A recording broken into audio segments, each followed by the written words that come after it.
そうになる時だって巡り巡る奇跡の息遣いを感じられるのならもう迷いなどないさ空にこだまする明日への鼓動瞬ききらめく星のように光になって道を照らし出すよだから行こう僕らの未来風が歌い出す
Hello everyone. Welcome to Thatstreamyouwatch. With some more Trails of Gold Steel.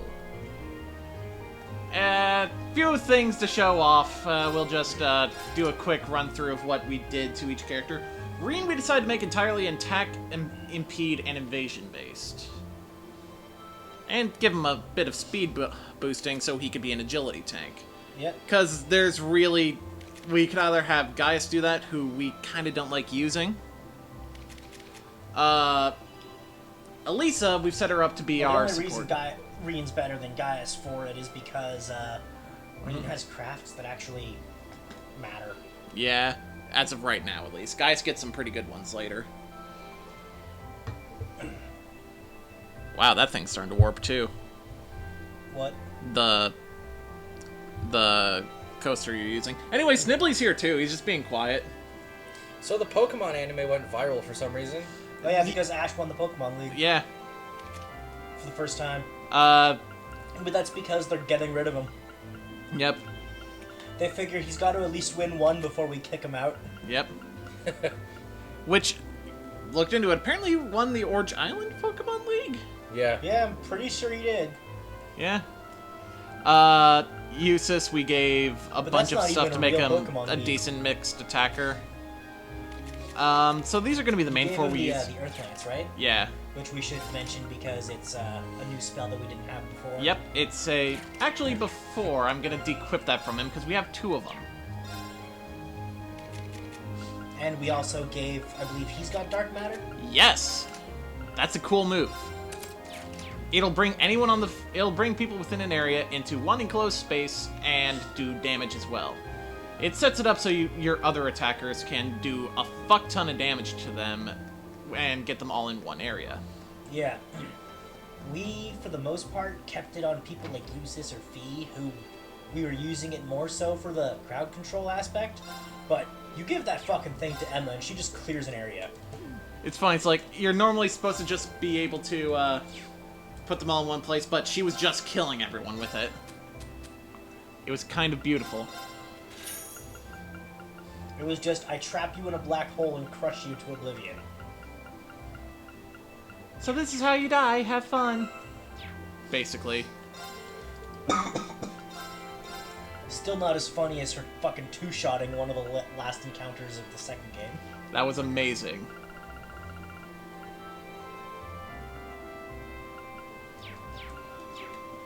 So let's see, what does that upgraded Earth Lance net Usus? I believe it's going to be strength and defense. I believe you are right.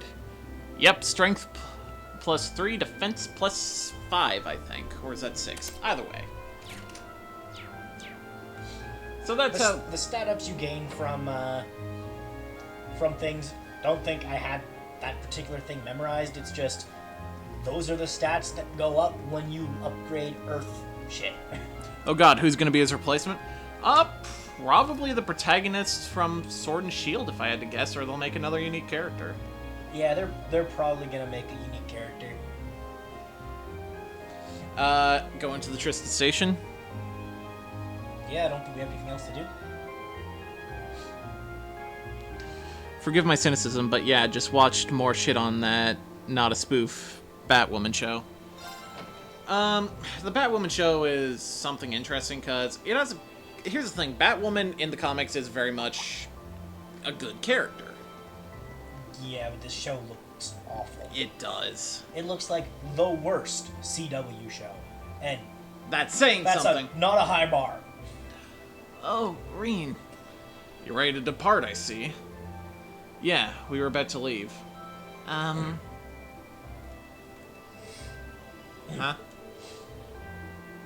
Don't you still need to purchase your tickets? Yeah, you're right. It looks like we'll be traveling together. You didn't purchase your tickets already? Very well. Let's stop dallying and buy them already.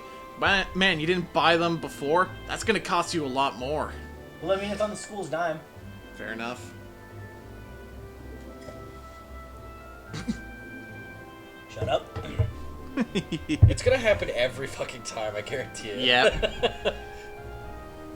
Since you guys couldn't see that, I picked up my glass and the coaster came with it. Then while I was drinking, the coaster fell off into my lap. For the second time. This stream. Yes. So apparently we're gonna have to also take a freight line to get to somewhere called Zender Gate, and then just walk the rest of the way. Return to Zender. Punny.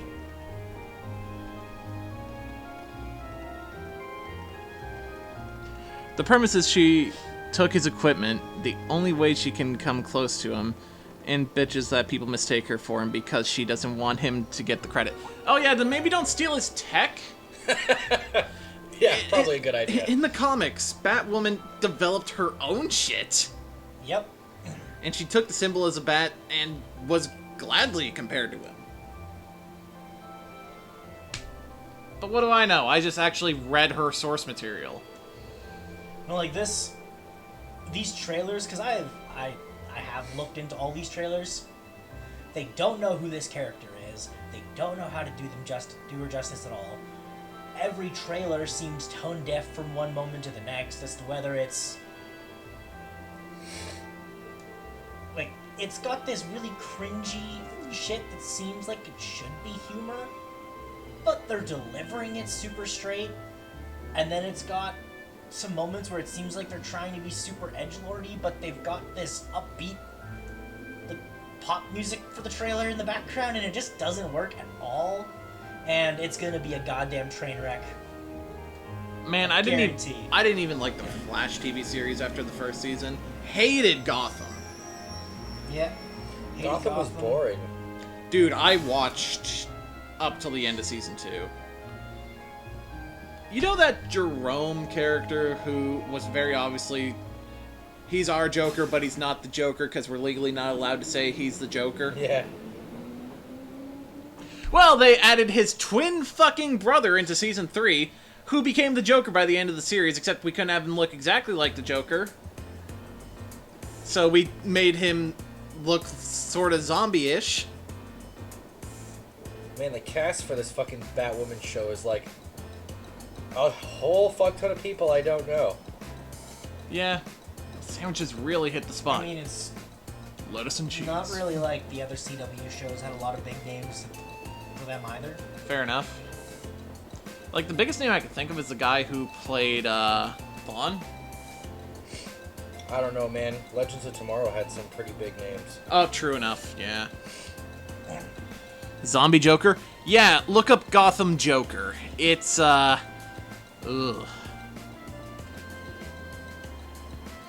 Not the red-haired one, the weird wispy-haired one. I showed you that, right? I think so. I'll look it up. You have quite the maid looking after you. Well, Mother hired her, not me. She's a talented maid, though. I won't deny that. So, she handles the typical housework and greeting guests, as you'd expect, but she also manages Mother's schedule. Oh, wow. Managing the company chairman's schedule doesn't really sound like part of the typical maid's job description. She really is that talented, though, which is why I can't work out why my mother sent her to look after me. Is it this one?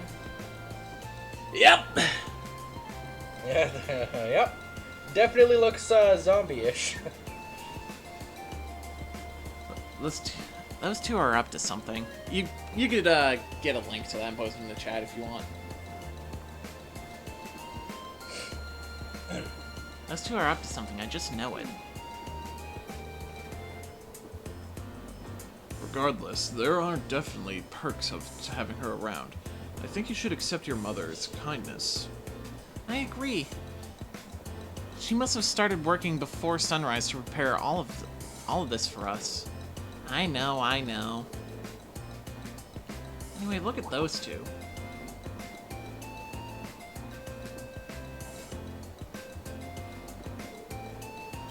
So we're headed to Briannia Island this time. All I know about it is that it hosts some sort of ancient ruins. I'm not certain what to expect. Come to think of it, this will be the first time I've had a chance to see the ocean. What about you two? Now that you mention it, I've never seen it either. I have. Oh, really? Mm-hmm. During a landing operation in the core. Found it. You know, a Yeah. 15-year-old saying I did this during a landing operation in the core is, Not right. Yeah, Honest Brick found it. Yeah, pretty stupid looking, ain't it? Yeah. Speaking of ruins, Legram has some fairly well-known ruins, doesn't it, Laura? Oh yeah, the Saint's Castle or something like that. You must be referring to Lohengrim Castle. It is a magnificent stronghold that faces out onto the lake. You can see it from the town itself. It's quite beautiful on the days when the mist clears. Wow. Sounds like a sight worth seeing. Seems like you'd be in trouble if a skilled sniper set himself up there. Jesus, Fee. she really does view the world differently. Hey guys, guess what? What? Persona 4 Golden is $10 on the Vita on PSN. Good Cool. I don't have a Vita. Doesn't sound like they're That's getting gonna along probably very drive no sales. well. I feared as much. Yeah, anyone who has a Vita who cared about that game already has it. Yeah. And anyone who is gonna see this sale and doesn't have the game probably goes, I don't have a Vita and I don't care to get one. Yeah. I doubt Fee is doing it on purpose. Laura seemed uncharacteristically offended by it too. It happened again, chat. He didn't catch it this time though. She's usually so composed, but something about Fee seems to get under her skin. Are we gonna have to fix those two now? Yeah, we're gonna have to be the relationship solution for those two now. You know, fixing people's relationships, and even though you don't really want to, and knowing everyone's deep dark secrets even though you didn't ask, I'm starting to really identify with Reen. Fucking, that was just my experience at the blind school. I want him to reenact the slipping and electrocution scene, only insert the Marv screams from Home Alone 2's electrocution trap.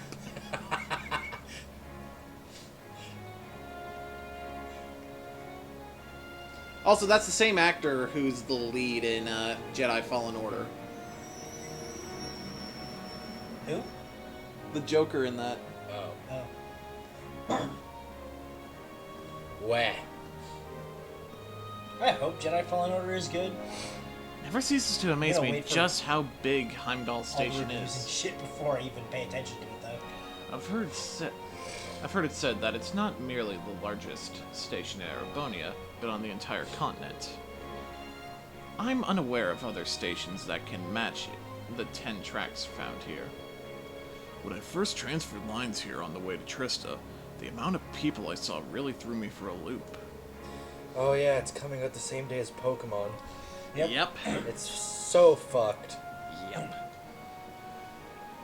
But it's not surprising that there aren't that many folks around this early in the morning. I don't care what genre your game is or who you are as a developer. Don't compete with Don't Pokemon. compete with Pokemon. You will lose.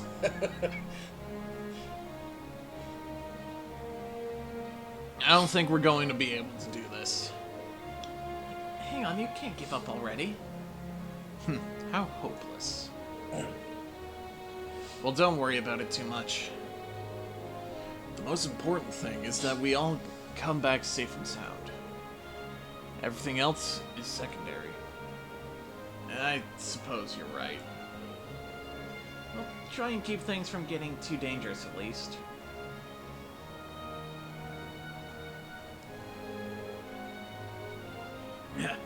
Anyway, this is where we split up. If you're traveling toward Ortis, you'd be heading west, right? Indeed. Meanwhile, Group A will need to travel northeast to Ruhr.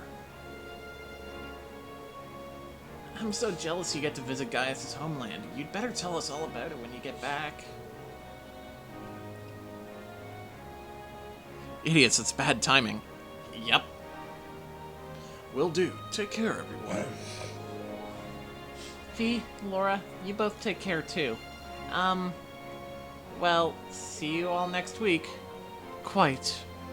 Mm-hmm. Quite. Like, say one thing for Rockstar, they at least were smart enough to move the release of Red Dead Redemption when it was competing with 3 other games.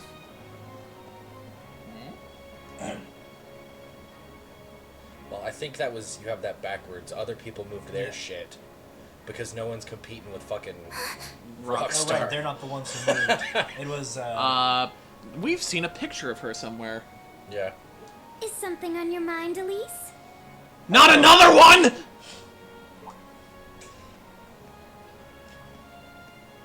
Has some rugged, handsome young man caught your eye? Like your brother, perhaps? Stop encouraging her! Don't encourage her, you bitch. Please, Your Highness. I just thought I saw someone I recognized. But it couldn't possibly have been him. I can't imagine what would bring him to the capital this early in the morning. As much as the flag gun thing is darker, I do prefer the electrocution, because why not make Joker's death silly? I prefer the gun because it puts the blame more directly in Tim's hands. And it just works off so well. Someone you recognized? I wonder. But I knew you wouldn't deny it. That your brother is handsome, I mean. Please. I knew that I shouldn't have told you about him. I suppose. Oh, come now, I'm only teasing. There's no need to sulk. I'll give you a little something from Mariage Cross to make up for it. But that's an adult lingerie brand. Please excuse us, Captain Claire. What the fuck are you doing here? I'm sorry. I hope I haven't sullied your ears with our scandalous conversation. Not at all, Your Highness. I came to inform you that the special train to the Imperial Villa will be arriving shortly. I look forward to accompanying you today. You need a train that's exclusively going to your villa to get there. I mean, it's not It'll be close. a pleasure to have you with us. Certainly.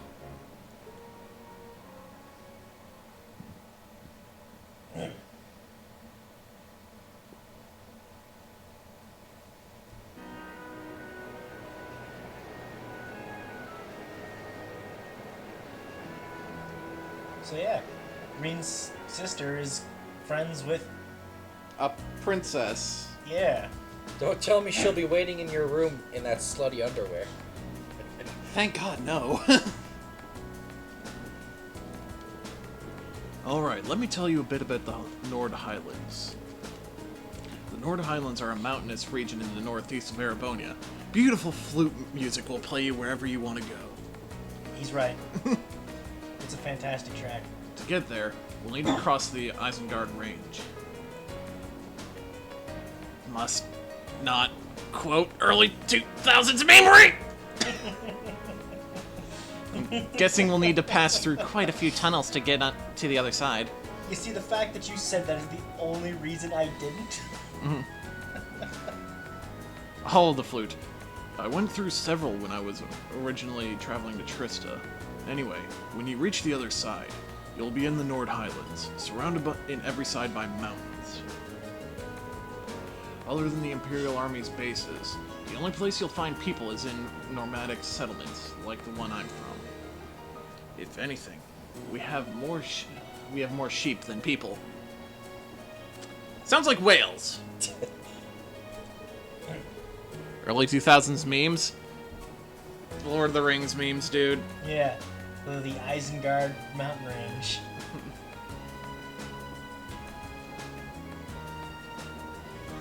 Really? I'm starting to feel like we're traveling to a country locked in time or something.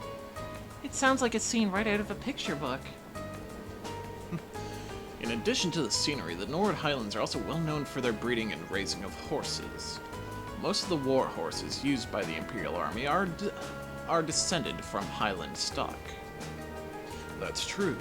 Horses are essential to the livelihoods of the folks in my village.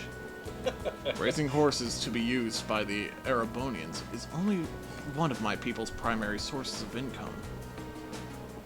Come to think of it, I seem to remember hearing that the horse we have at home is raised in Nord too. Isn't that also true of the horses in the riding clubs? Correct. All of them originally came from Nord. Even the golden stallion on the Empire's emblem is said to depict a war horse raised in the Highlands. Or so the story goes, at least. Nord has deep historical ties to the Empire. We know today that it's where Emperor Dreikel's first started building his army, after all. Riding horses is really fun? You're not wrong on that one. Oh, I got a story for when we get to gameplay. Do not let me forget about it. Okay. Just remind me it's the one about a horse. Okay. That's right. The Imperial Army still maintains a base on the southern edge of the Highlands, Center Gate. That's as far north as the trains can take us. I see. We should arrive there somewhere around 4 in the afternoon then. Yeah, but it's just past 8 a.m. now. We should reach Ruhr Station by midday. After that, we have another 4 or so hours on the freight train to Nord. Looks like we're in for a long haul. Still, we won't get chances like this often, so let's try and make the most of it. Alright, we're gonna play Blade, and I'm gonna tell that story. Yep. I have ridden horses before, but this is not a story about that. No, this is a story about how there is a horse breeding farm not too far from where I live. And I've told you about my crazy neighbor before, with how they have no discipline over their dog. Yep. Well, Let's get started. you see, one day, they're out there riding a horse, bringing it back to the stable, and that neighbor comes running by with their kid, like, strapped to them. They're just doing their jog. Dog running behind them, no leash or anything. Dog veers off and spooks the horse she's currently riding. Yeah. Real bad. Now, what do you do in that situation? The person there has to calm the horse, but to calm the horse, you kind of need to get the dog out of there. Yeah. This person takes no responsibility for a dog and keeps fucking jogging. Leaving the dog there to spook the shit out of the horse. I am honestly surprised when the husband of the ranch owner saw what was happening. He didn't go and get his gun and kill the fucking dog. I'm surprised the horse didn't kill the fucking dog. Jesus Christ. One kick from a horse will kill a fucking dog. I think she hit you with a bolt. She did. That's fine. 6. You know what I say to that? Now you've done it. Bolt. Bitch!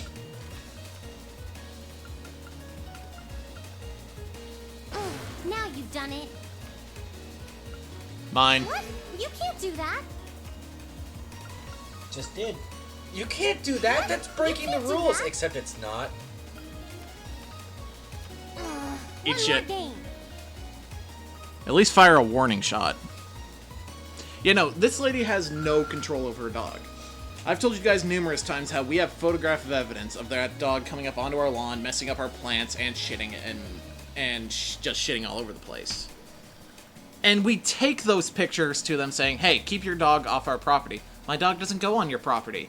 We have pictures. No, you don't. We are holding them. No, you aren't.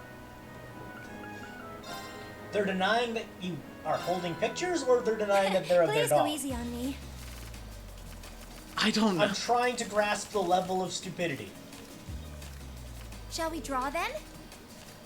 Ah, we have the same score. Let's draw again. But a gunshot may spook the horse Ah, even we have more. the same Exactly. score. Let's draw again. Allow me to play first then.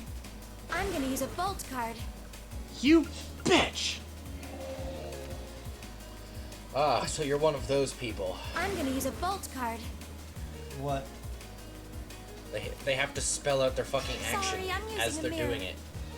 Like, word for fucking word. I mean, with card games, you are Ouch, I wasn't expecting that. expected to a degree. Fucking says who?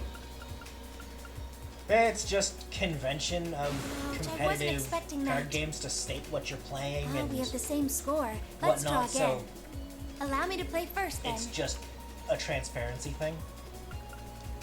At least that's no, true this could of, be trouble.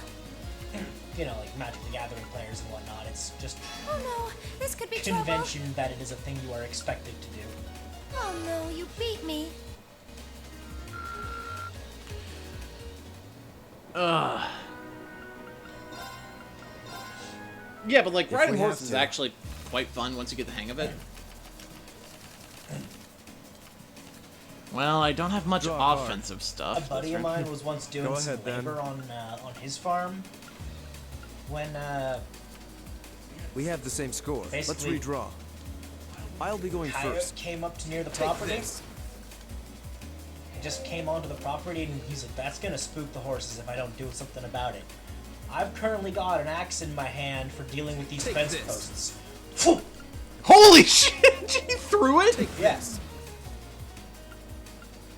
Fucking coyote ran. Take this. No wonder I didn't get any How bolts. about this? He has all of them!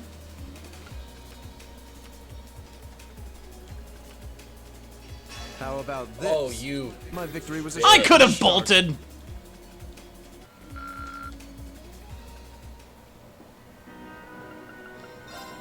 Dick. Shall we begin? That was just a fuck you card game, wasn't it? Yep. Sorry, guys. Go ahead and draw. I'll go first then.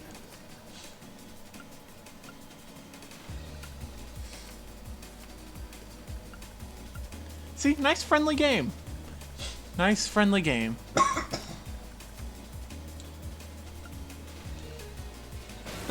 Well done. Well done. I'll use a bolt. No, you fucking won't. I hate to do this, but Okay. No, you don't. I hate to do this, but Wow. What the fuck? Fuck off! What the fuck?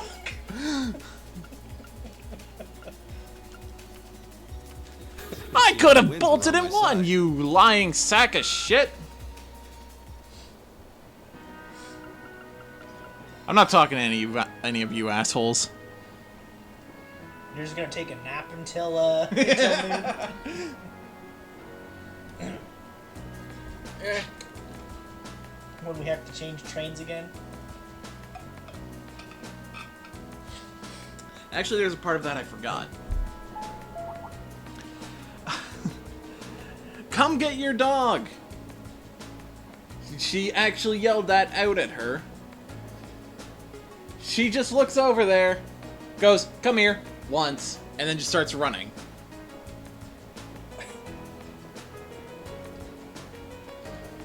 Looks like we're stopping in Ruhr. You know, you should send your folks a song by the Arrogant Worms because I feel like they would greatly appreciate it. I'm gonna kill the dog next door.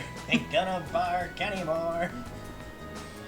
The thing's, like, no, it's actually a huge problem because we can't have any, like, neighborhood get-togethers unless we invite them. Because if they're not there to watch the fucking dog, it's gonna attack someone, mainly a kid.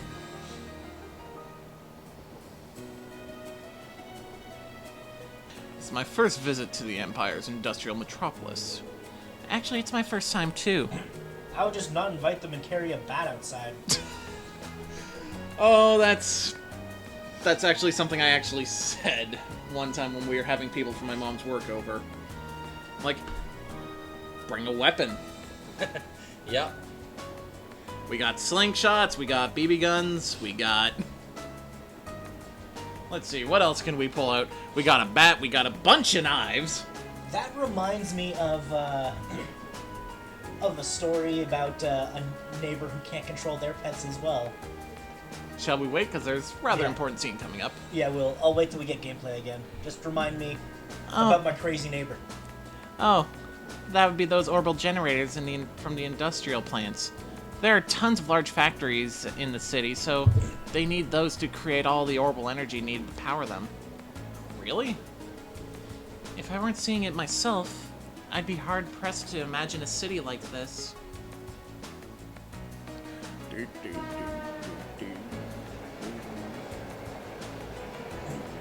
Those are not towers, those are generators. Those are big. Oh, so it's shit with kids. Another failure of them training that dog. Yeah. It's honestly, she thinks she's some sort of glorious dog whisperer, and she has no fucking clue how to discipline a dog.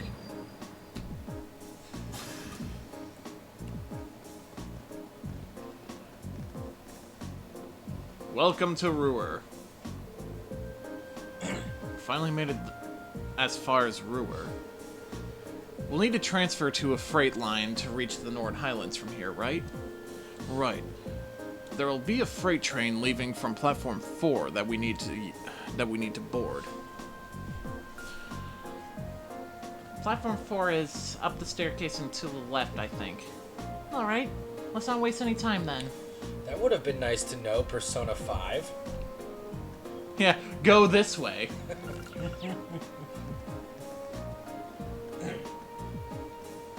They said to the left or the right. Well. Hey, maybe Persona 5 Royal will actually give a little bit of instruction as to where to fucking go in Yeah, this. because in the English release, either translate the signs or give us directions. Yeah. Come to think of it, it's already past noon. Perhaps we should purchase some lunches for the rest of our journey? Sounds like a plan. We still have another 4 hours to go. We're going to need to eat something between now and dinner. It seems highly unlikely the freight train would be equipped with vending machines or other such comforts either. We'll need to go through the ticket gate then. There's a shop in the main part of the station that sells pre-packed lunches. Oh, there won't be any need for that. Eh? What? What? No way. How'd you get here? Sharon?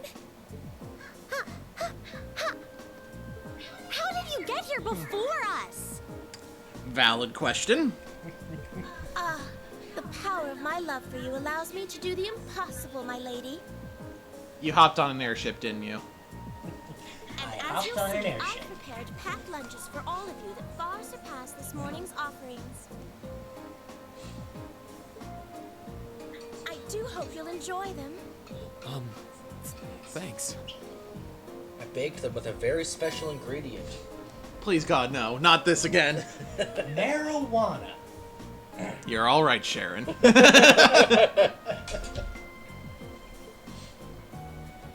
We really appreciate you going to all the trouble to make these for us. True. That said, I'm really curious how you got here before us. It seems that the Reinford family's maid enjoys a little amusement at the expense of her employer. Oh, I imagine you transferred to an that's airship in the right. capital. Clash of Champions is happening. Oh, that's happening like tonight? Yeah. Oh shit. Man, apparently like everyone except Vince wants to do a hard reset on everything. Like just once everything, like once NXT comes to TV and once Raw and SmackDown switch to Fox, they're just gonna just say, no, fuck this, relaunch. That would be nice. It would be the ideal way to do things, because then you don't have to worry about the previous baggage for new viewers. Except you can't exactly do a proper relaunch. Like, that would just also be kind of insulting to longtime viewers. Ah. So you're gonna have to, as dumb as it sounds, new 52 it? Well, I mean, you could just shuffle the rosters around and then start a bunch of new angles. Yeah. Of course. Don't, I think of that. Don't ignore previous don't continuity. ignore You previous can cut the stuff, time but from Heimdall to Their Brewer drafts in aren't half happening if you until travel by October. airship. I think. That's still something. Yeah. You Also, got did you me. hear what I took WWE's trying advantage to of the do? opportunity to They're borrow inviting the a bunch of airship's people to kitchen so I come could make tour your their lunches as performance well. center the same day AEW is debuting on TV. They're quite fresh, so take a moment to savor the taste. Yeah, that's not intentional. Well, thank you. We really do appreciate all you're doing for us. Honestly, I knew you had to be up to something. You're You're not planning on coming all the way to the North Highlands with us now, are you? I'd love to. I wish she were. Unfortunately, I have some other business I must attend to. I may not be able to return to Trista for a while either. Other business?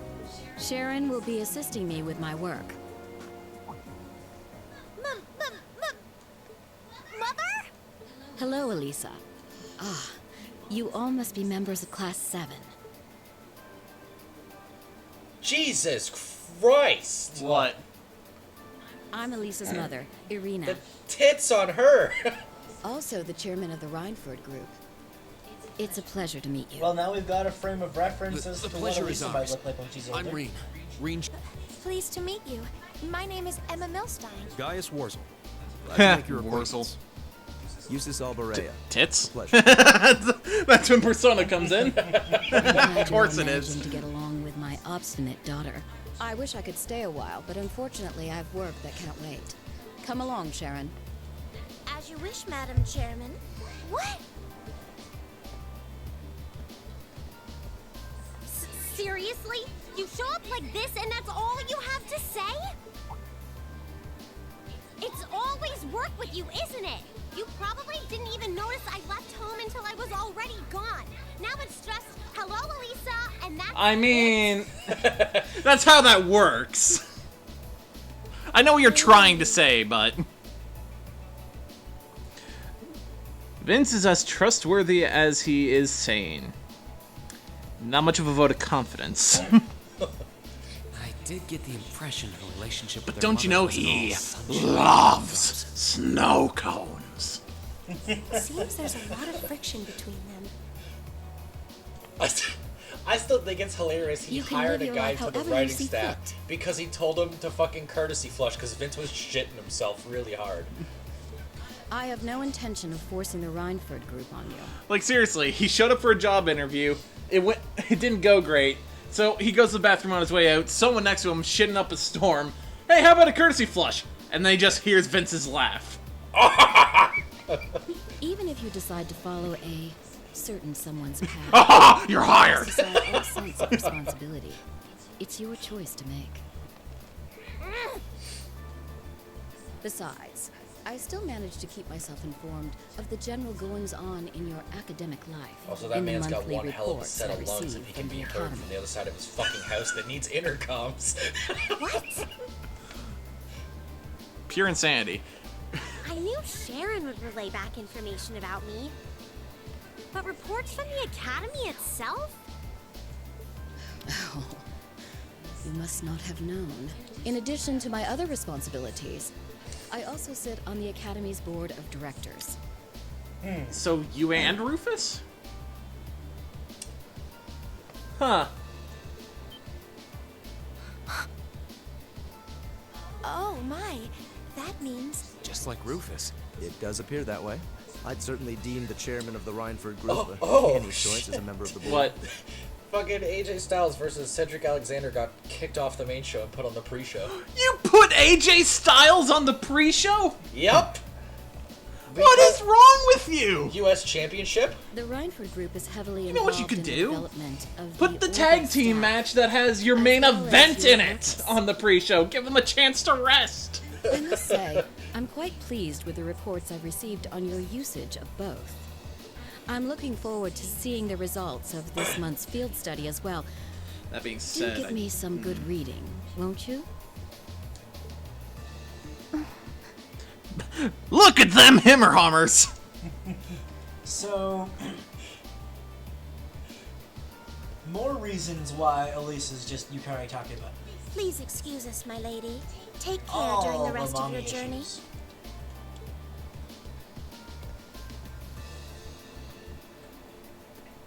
Elisa, You all right? What? What you breathing in deeply there for? I'm just thinking about a character from East 8. Oh yeah, no, but you're not wrong. You'll see on Friday, Drew. I guess I will. I'm You good. dying? I'm good. I'm good. Yeah, you dying.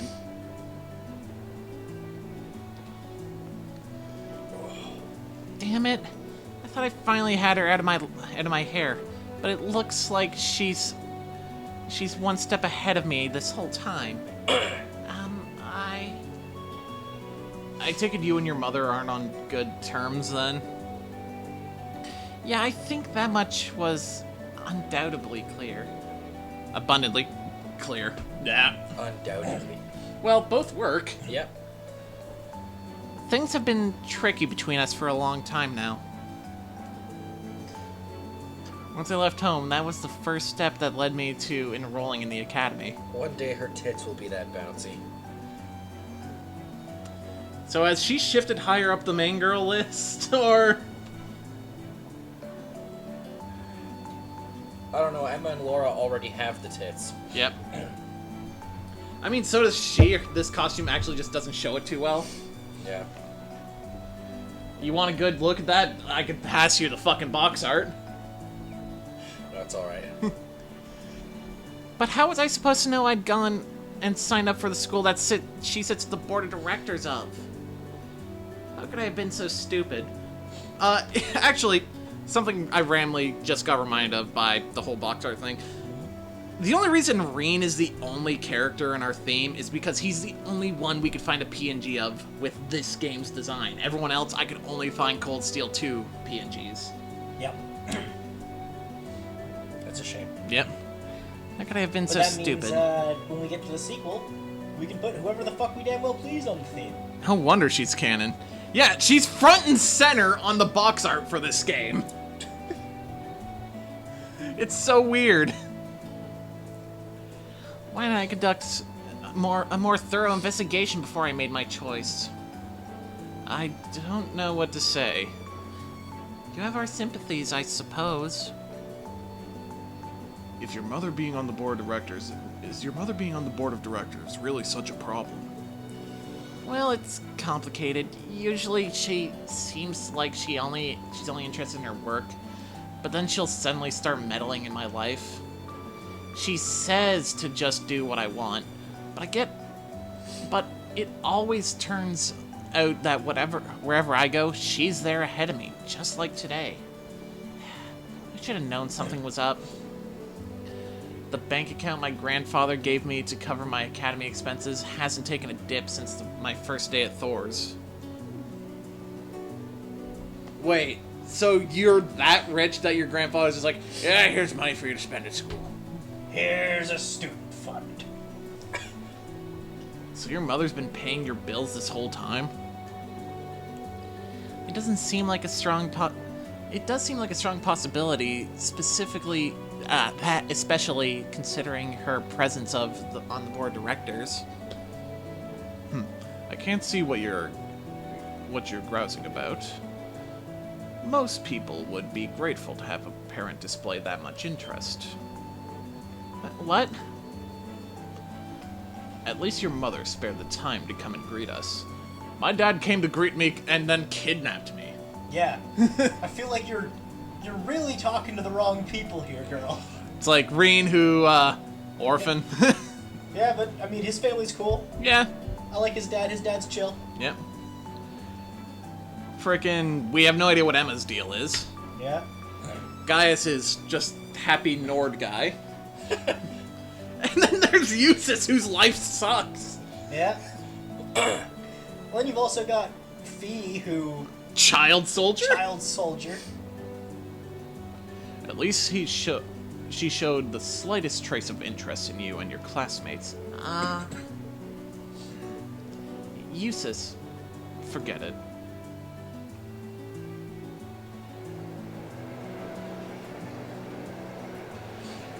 Through the tunnel. To the awesome music. Eventually. Well, we entered the tunnel, the first of many, now that we're going through the mountains. I see. Anyway, how about we dig into those lunches Sharon made for us? That sounds good to me. It seems like she went out of her way to prepare them. Alright. These are subpar because she had to make do with the airship's kitchen. I won't let her hear the end of it. Well then, let's dig in.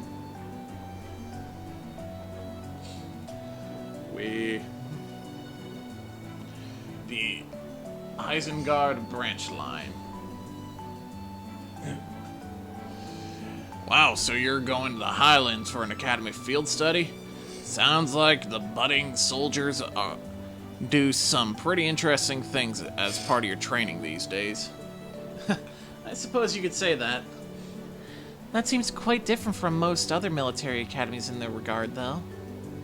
Still, feels pretty neat to see you all dressed up in your uniforms. Sure.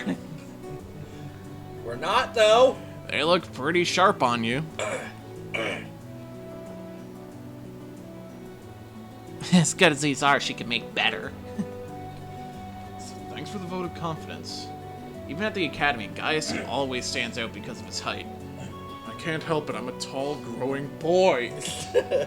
I'm just picturing with that last comment in the chat of just takes bite into food. This is clearly only a 4-star meal. She can do so much better. Just grumbles. He towers over even second years. Are all of the people in your settlement of a similar height? You're 17, you're not getting much bigger. I'd say my dad is the only one who really has height on me. My younger brother's fairly short, though I wouldn't doubt has another growth spurt coming his way. I seem to remember you mentioning you have quite a few siblings. A younger brother and 2 younger sisters, to be exact. They're a little on the shy side, but I hope you'll get along with them. Can do. Still, if you look through the window, it really feels like we're getting close to the Highlands now. Indeed. Man, seeing you kids rushing off on some adventure kinda makes me jealous. Anyway, we're about halfway through the Isengard range now. Who doesn't want to rush off on some adventure? We should reach Zendergate in 2 hours or so take this time to relax. Thank you. We appreciate the info. Now, if you'll excuse me, I'm gonna go jacket furiously in the bathroom. What did you say? Who doesn't want to rush off on an adventure? Yeah. Anyone not named Adol Kristen. That's who. I mean, I would love to go rush off on some crazy adventure. Did you meet him Wouldn't back in the spring when you were on your way to Trista? Yeah. If I knew I wasn't gonna die. Well, adventure here would be, in the modern ages, fucking just going on a backpacking tour or something. Yeah. That's kind of all you're getting. Or, you know, taking a boat out, discovering, exploring some island that no one ever goes to. Hey, that looks like... that kind of shit. Probably wouldn't do that because there's a possibility of death. Elisa, Eustace, we're almost here. There's a possibility of death everywhere.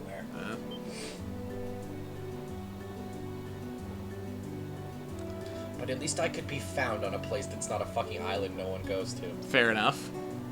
Fair enough.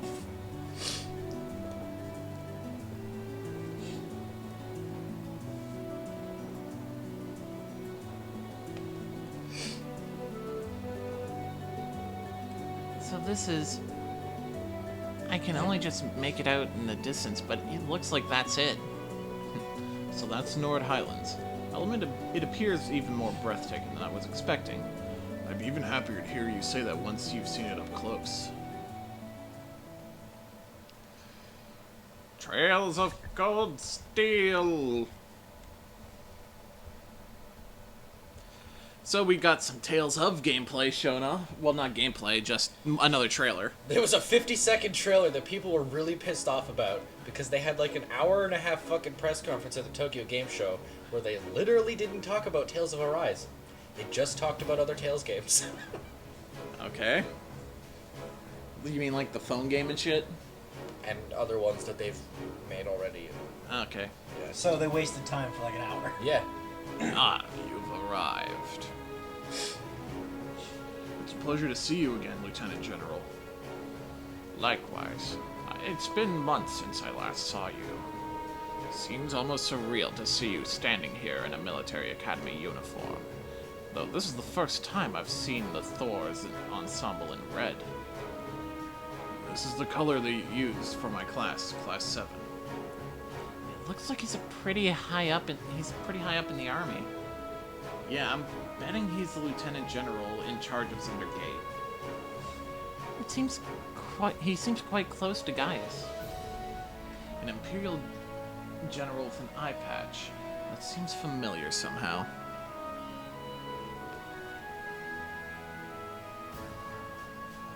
These must be your classmates. Indeed, these are about half of my classmates from Class 7. I'm Reen Schwarzer. It's a pleasure to meet you, sir. Elisa Reinford, sir. I'm Emma Milstein, sir. This is Alborea. It's an honor. Seems like your classmates are as interesting a bunch as I'd heard. Oh my god, he has a fucking eye patch. Yep. Zex Vander. I'm Zex Vander, commanding officer of the Imperial Army's 3rd Armored Division. I'm not gonna lie, I can't think of a military officer with an eye patch without thinking Samuel L. Jackson anymore. Because military officer with eye patch immediately sends my mind to like many eras of Nick Fury. Or Fury But Bradley. this one's a white. Yeah, I was thinking King Bradley with this design. Pleased to finally meet you. One-eyed Zex? So you're one of the guardians of the Arner family. Oh, it seems some of you already know of me. A guardian of the Arner family? Now I remember.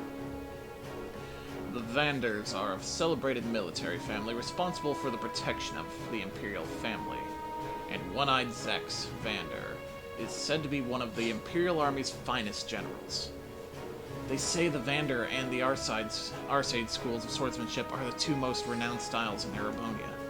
It's truly an honor to meet you, sir. I'm just a military man, hardly deserving of quite that level of praise. I'd love to hear about all of you and your excursion to the Highlands, but unfortunately we don't have that time. You should set out as soon as possible if you want to reach the settlement by nightfall. I agree. Were you able to take care of all the arrangements? I did, rest assured.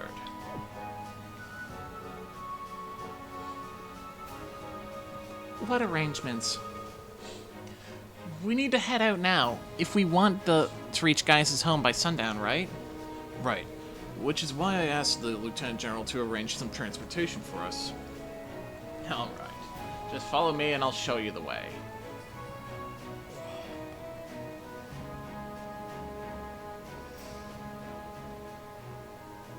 Here be... Hold up. Wow.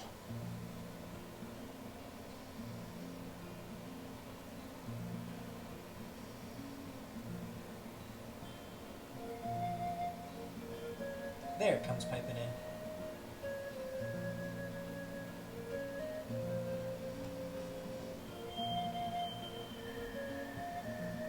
Nord Highlands.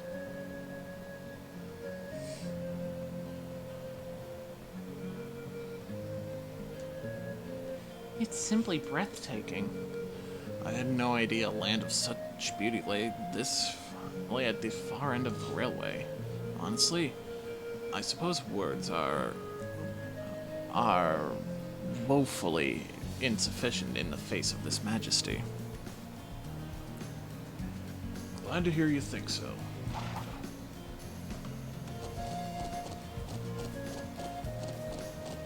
Horses, sweet.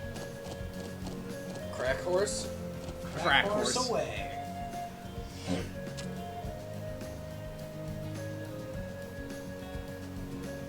Horses? Are you saying we'll travel to the settlement on horseback?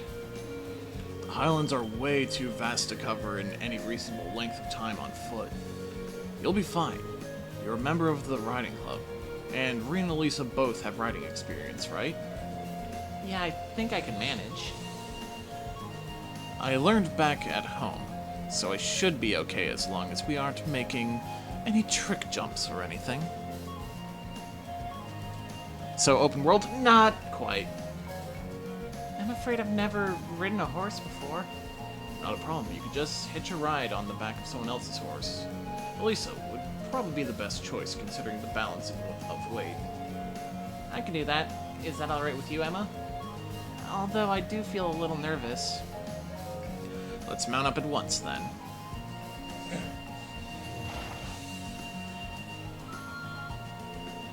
Okay, steady now. Steady. This is a fine horse. This flute gives me fucking Dark Cloud vibes. A little bit. Yeah.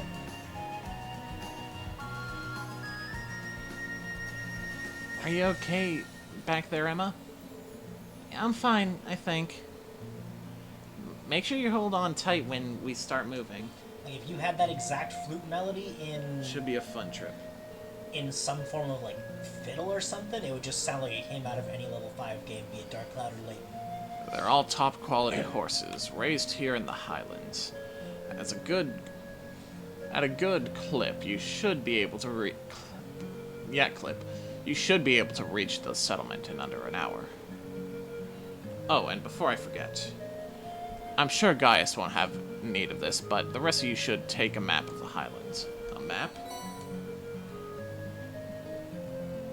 Wow. The level of detail. It looks as though the army's surveying expertise is being put to good use. I hope it'll prove useful during your field study. Thank you very much, sir. Level 5 are great, so I see that as a good thing. Yep. Yeah, I have nothing against level 5. I like their shit. Alright, that's about it. That's about it from me. You should be heading out. That being said, I do think Ni no Kuni 2 was a colossal disappointment. Yeah. Not great. Yeah. So, This is worlds apart from That, the bustle of the city. that story I was It talking really about is. earlier. I feel like I'm on with the wind. Indeed. We're still But in if you didn't cutscene, go too dude. fast, that would be great.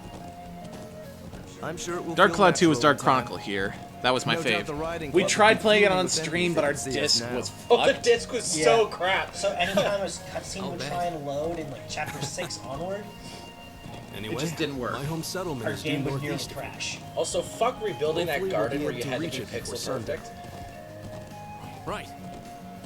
Let's move. Okay, there you go. Now we have Crack Horse. So, Crack our horse! neighbor had a cat who they just would let outside. And we told them repeatedly, keep that off our property. It's shitting in our plants and shit. Yeah. Yeah, cats will do that. Yep. And eventually, cat started living under our porch. Yeah. We didn't notice until a while later, and spoke to our neighbor. Hey, is that your cat? No, that's not my cat. Okay, so we just assumed it was a stray and left it alone. Yeah. Called it Eric for a while because, I don't know, my siblings decided to name it. And you're just there, don't name it. Don't name it, you'll get attached. So, Persona said he's gonna buy this now. Just because of this, I guess. This Yeah, part. definitely worth your time. But so, turns out, Eric was actually Erica, and popped out a huge ass litter. Yeah. You're So- as excited as a child. We decided, I think fuck I'm it, we need just to caught get up rid in the of this moment. cat and these kittens, so we took them all to the Humane Society. This cat had been living on our deck for like 3-4 months at this point. And then the day after we take it to the Humane Society and it's gone, our neighbor comes cursing up a storm that we got rid of her cat. Well, you said repeatedly over the last 4 months it wasn't your cat. And we weren't dealing with this many cats on our deck. So we took them to the Humane Society. Clearly you didn't give a shit. Okay, there's a military tower over there.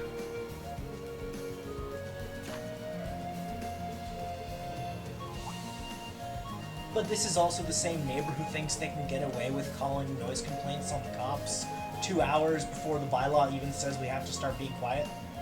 No. Oh, you've told me about these guys before. Fuck people like that. You don't know what's the worst part? That neighbor with the dog, she does that too.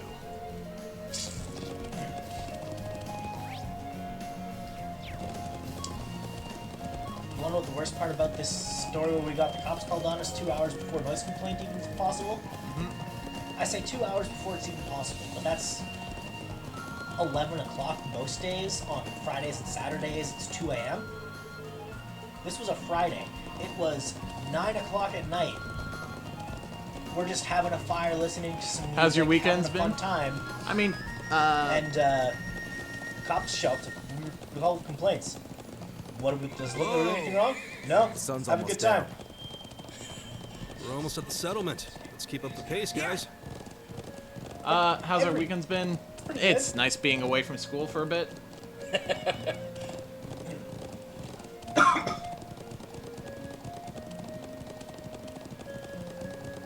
And At least this crazy bitch's husband came and apologized to us afterwards, though. And then grabbed a beer. And just hung out with us for a bit. no school? Yeah, I don't get, I only have school on Tuesday to Friday. So, yeah. At least you get a long weekend. Yep. Every week.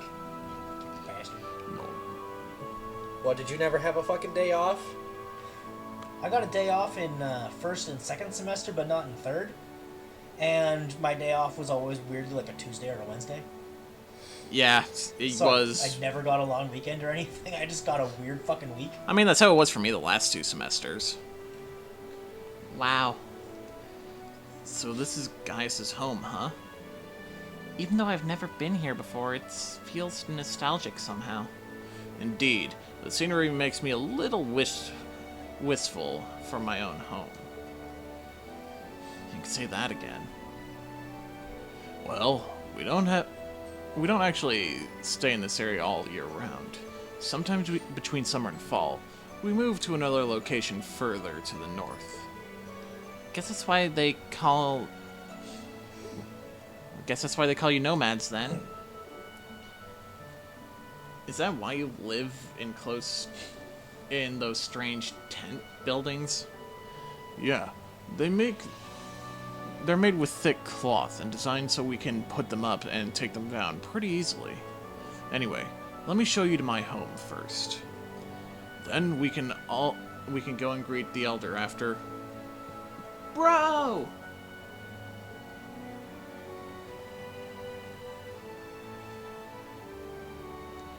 Fuck, call back in 2 hours. If you do it early again, you could get in shit for wasting our time.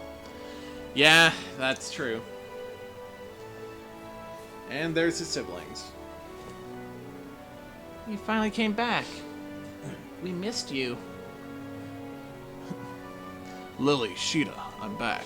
We basically just beat that neighbor into submission. They just stopped bothering with us. Good to see you looking well too, Thama. Thank you. Glad to see you back and safe.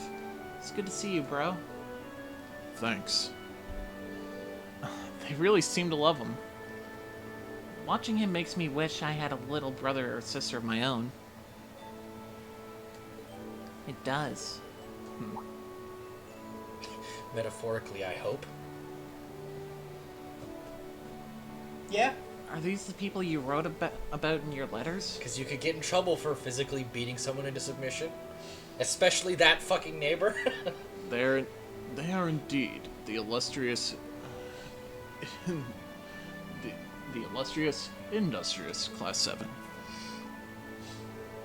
Some neighbors just hunt for trouble. Just gives them something to do. Yeah. Thank God we don't even talk to our neighbors around here. Like, Yeah. I don't know any of them. I mean, I know like 2 or 3 of our neighbors, but they live way the fuck down there, the other end of the road. Yeah. I mean, you and I have ran into a few on our way to smoke before. But yeah, those are the ones that I actually know, because I used to run into them all the time when I had classes and shit. Ah, I see. It's nice to meet you. I'm Gaius's brother, Thama. These are our sisters, Cheetah and Lily. It's nice to meet you. Are you bros friends? Sure are. It's good to meet you. I'm Reen. How the fuck do you go from Thalma to Sheeta to fucking Lily? Right! I would assume that's probably meant to be pronounced Tama. Yeah, Tama maybe? Like, Just Thomas without an S? Yep. I'm Elisa, and it's lovely to meet you. You're all so cute. I'm Emma. Yustal Berea. I'm honored. Wow, they all seem so Erebonian. What's that supposed to fucking mean, kid? Racist! I mean... I'm glad to see you've been blessed with such wonderful friends. Apparently, shit. in other Trails games, Ereboni is not painted in the most favorable light. Nope. Dad, Mom, I'm home. Welcome back, Gaius. It's a pleasure to finally meet you all. I'm Gaius's mother. Fatma? Sure. Fuck it. Some young racism. His mother? But you look so young. Flattery will get you everywhere. I'm Gaius' father, Locken Wurzel. I'm very glad to meet my son's friends and schoolmates. Your mother looks like she's fucking 16. Pleasure is all ours. I mean, you can make the same argument for a lot of Asian women. Yeah, they don't age until they're like fucking 50. Yeah. And then they age Without sounding like 20 years in a day. cocky, my road is a quite well-off road, so we get a lot of Muslims on my road. Gives me a whole different perspective on them. Really nice people. I get curries every weekend. Yo. That'd be dope. I would love curries from a game. The thing is with the neighborhood we're in, it's either old people or young families or students like us. Yeah. Though most of the students here are here in this particular location because we're like 10 minutes away walking from the hospital. Yeah. Legitimately, we could have just walked there. Yeah. Real easy. Yeah.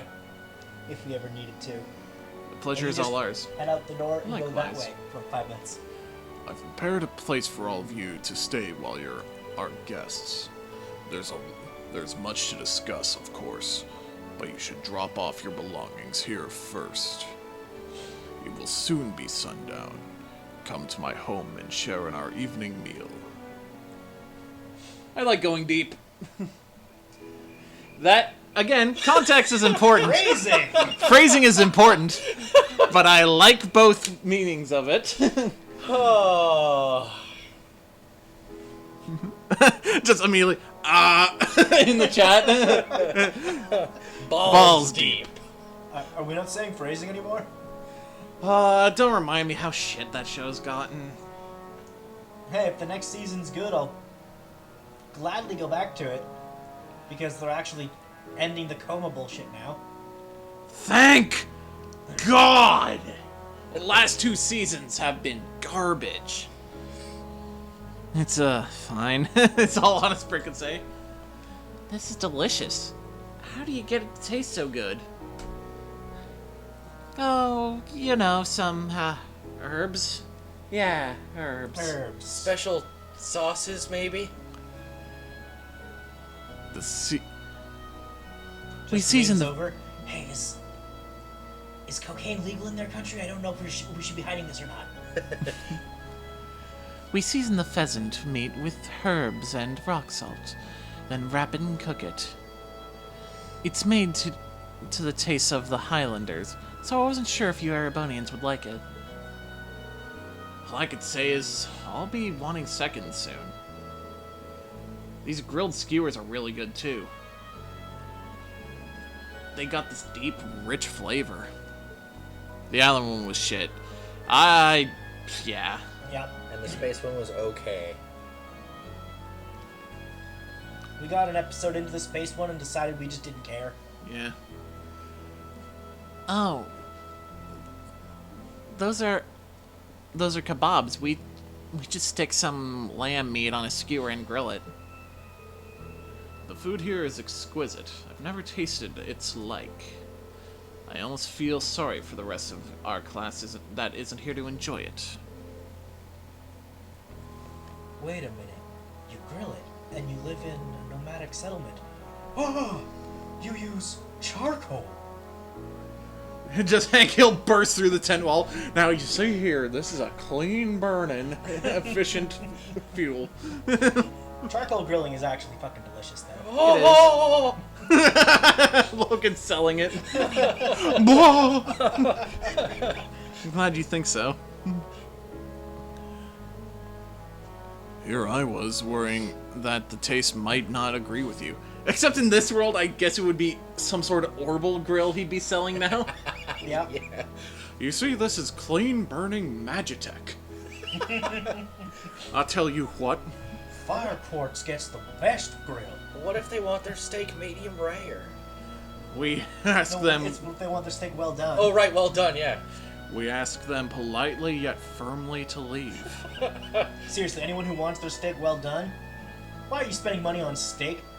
Yeah. Why are you spending that much money to eat leather? Like, even medium well, that's fine. Yeah, medium well is fine, but if you're going well done, you're just charring the meat and you're wasting your money. Yeah. Charcoal gives it such a great taste. Yeah, there's a thing of, I will say there are reasons to use a propane grill and reasons to use a charcoal grill. Yeah, there's reasons to use every form of cooking. Yeah. Depends on what you're making. Everyone loves Mommy's cooking. No doubt you're all tired from your long journey.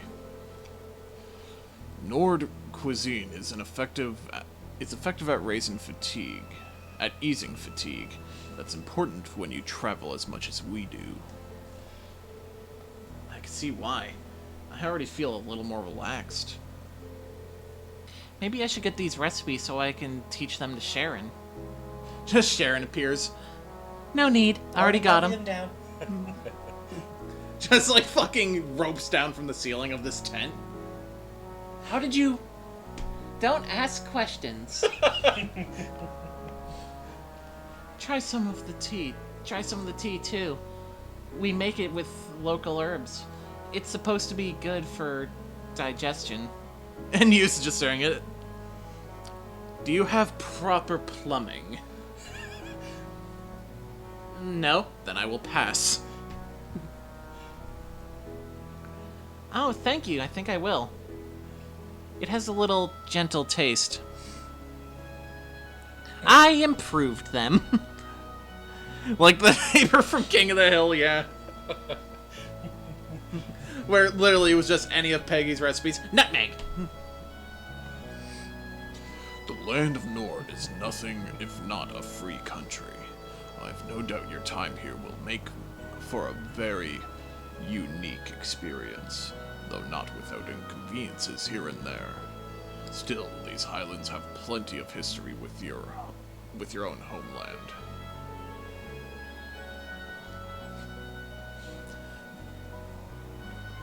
Might you be referring to the story of Emperor Dreikels? We've been learning in class how, during the War of the Lions, he first started gathering his army here in Nord. That's right. Tales of Emperor Dreikels' exploits are passed down here in Nord, too. After the war ended, he became Emperor of Erebonia. Swore eternal friendship with the people of Nord. It was hard to keep Peggy's food down, but this is great. Peggy episodes are definitely the worst. Oh, I hate her so Just much. like Meg episodes.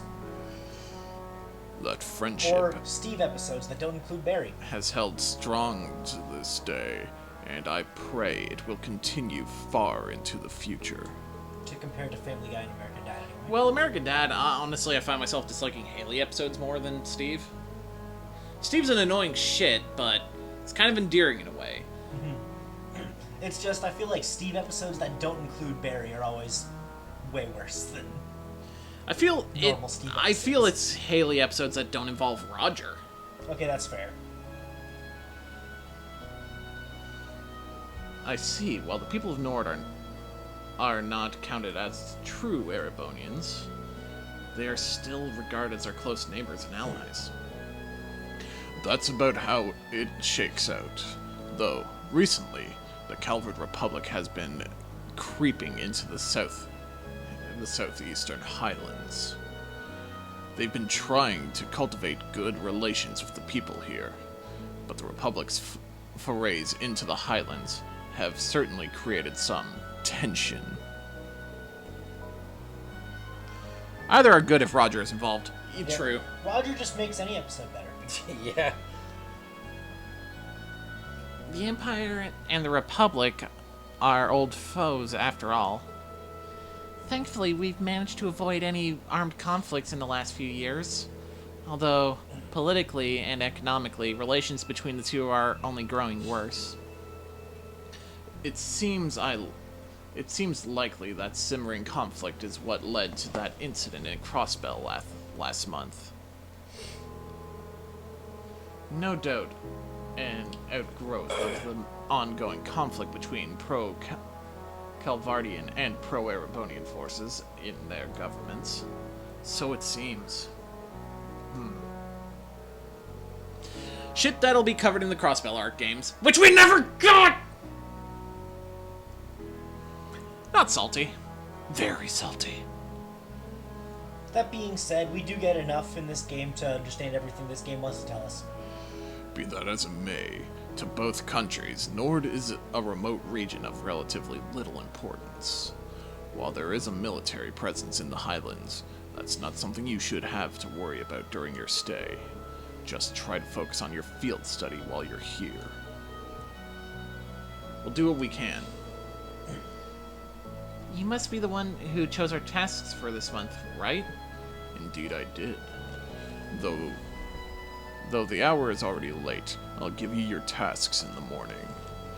As for the area you'll cover in your study, I think it would be wise to focus on the southwestern plains tomorrow morning.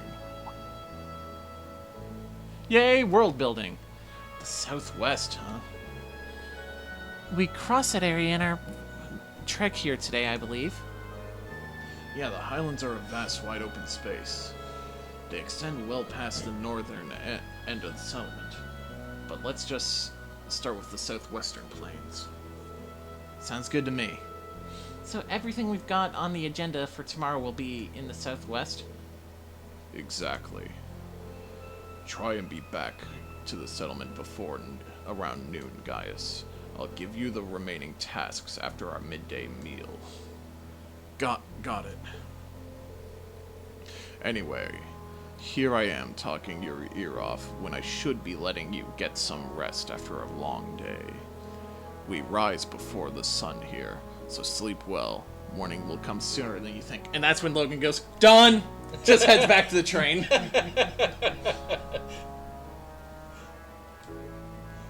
None of the three of us would make it far in a military academy. Oh, fuck no. Fuck Well, Mormons. first of all, we're blind. Then again, I know more blind people with hunting licenses than I should. Yep. Though, we can't actually join the military in Canada. No, we can't. We could still aid in other ways, but we can't be in direct service.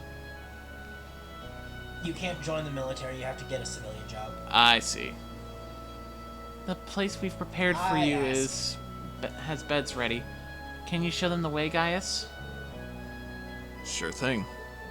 Tails Gamer, first playthrough. This is mine and Dean's second. And Logan's Snibley's first. Yeah. Yeah. Also, Tails Gamer.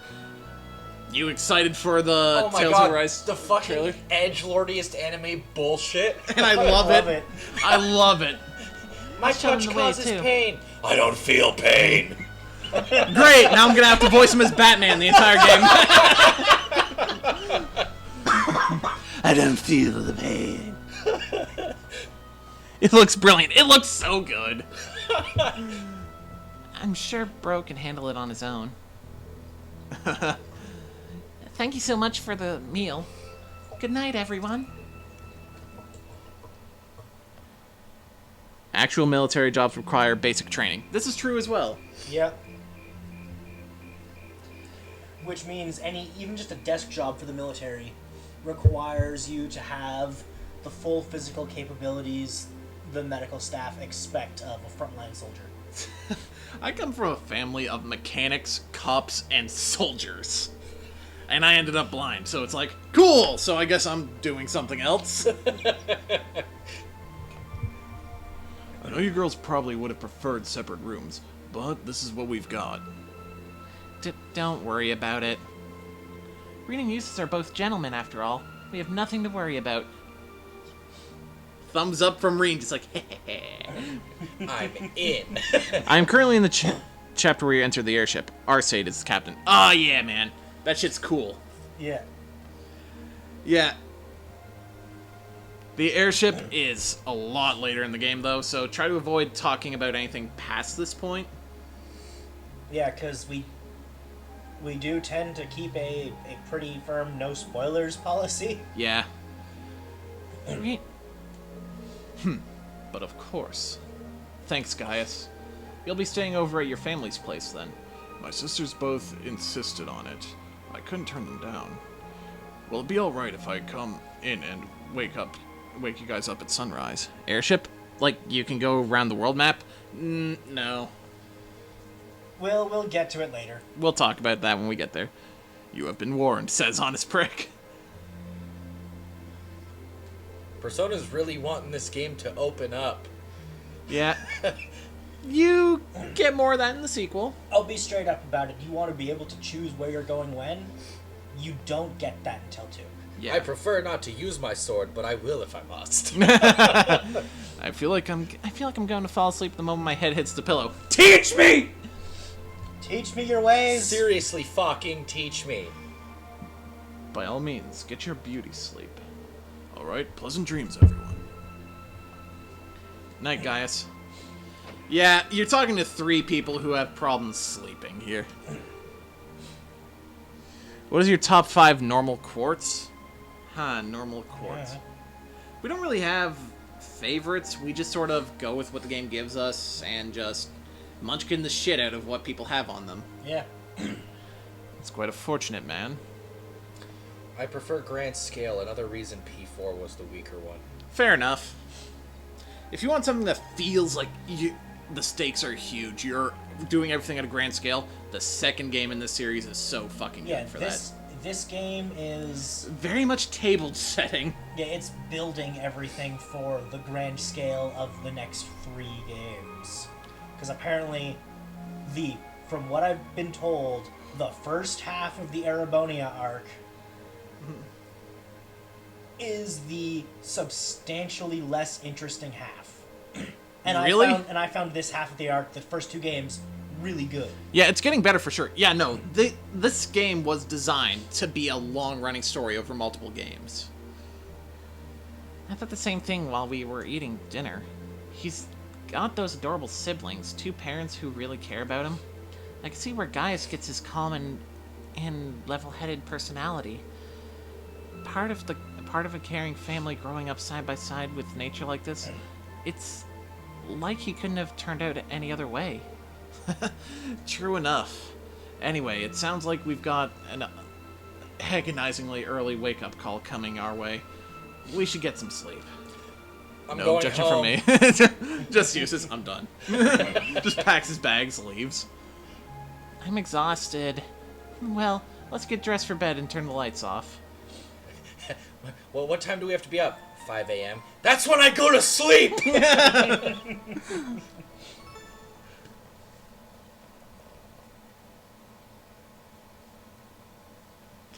Nah, there be plenty of country cunts. I know I grew up in the country. Yeah, same. Persona started watching a Danganronpa playthrough. Start watching Danganronpa. Cinnamon Toast Ken's playthrough. It's really good. I'm just pointing at everyone. Did you do it? Oh, for like the first 2 cases, when you're going over the evidence, it's kind of obvious. Did you get Actually, second.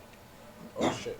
Keep going. Did you get swimsuit costume for all characters in New Game Plus? This is a new game. No. No, this is just new game, not New Game Plus. Yep. You can get swimsuit costumes? Yep.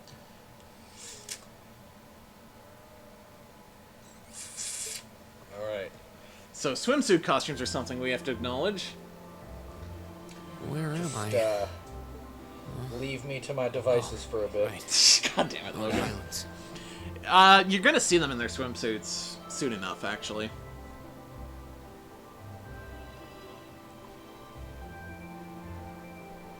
There's been no case yet. That singing girl's definitely evil. Oh, you mean Mizuno? Oh, yeah, Idol Bitch or whatever the fuck? Yeah. Ultimate Idol, I think? Or was it Ultimate Pop Star? I don't Clean air or that great food we had yesterday. I wonder if Master Ka-Fi trained out in the wilderness like this. How... still, anytime I hear that voice, I think of, God damn it, Subaru, you piece of shit. Yeah, well, at least this You're up time, early, at least Reen. this character's not screaming at the top of his lungs all the time. Yeah. Morning, guys. Whoa, hold on. I want to see Sarah's posing in a swimsuit. Yeah, we've had a lot of people come into this chat praising Oh, I was Sarah. just helping put the sheep out to pasture. She should almost be done fixing the morning meal now. Okay, I guess we should wake up the others then.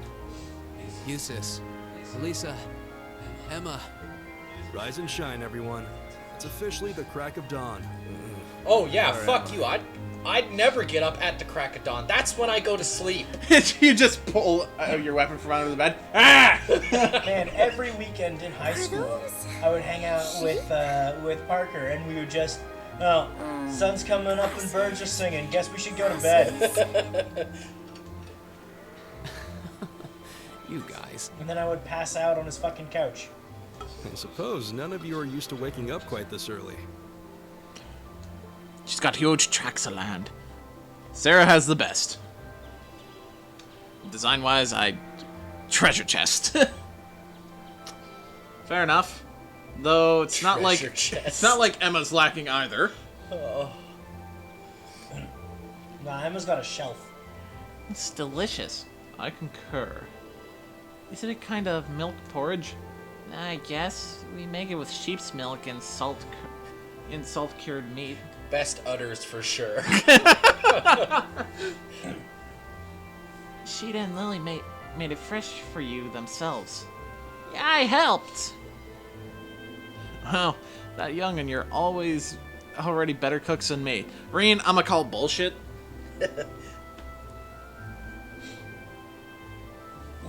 Sarah's a bit too thick, Sarah's smaller.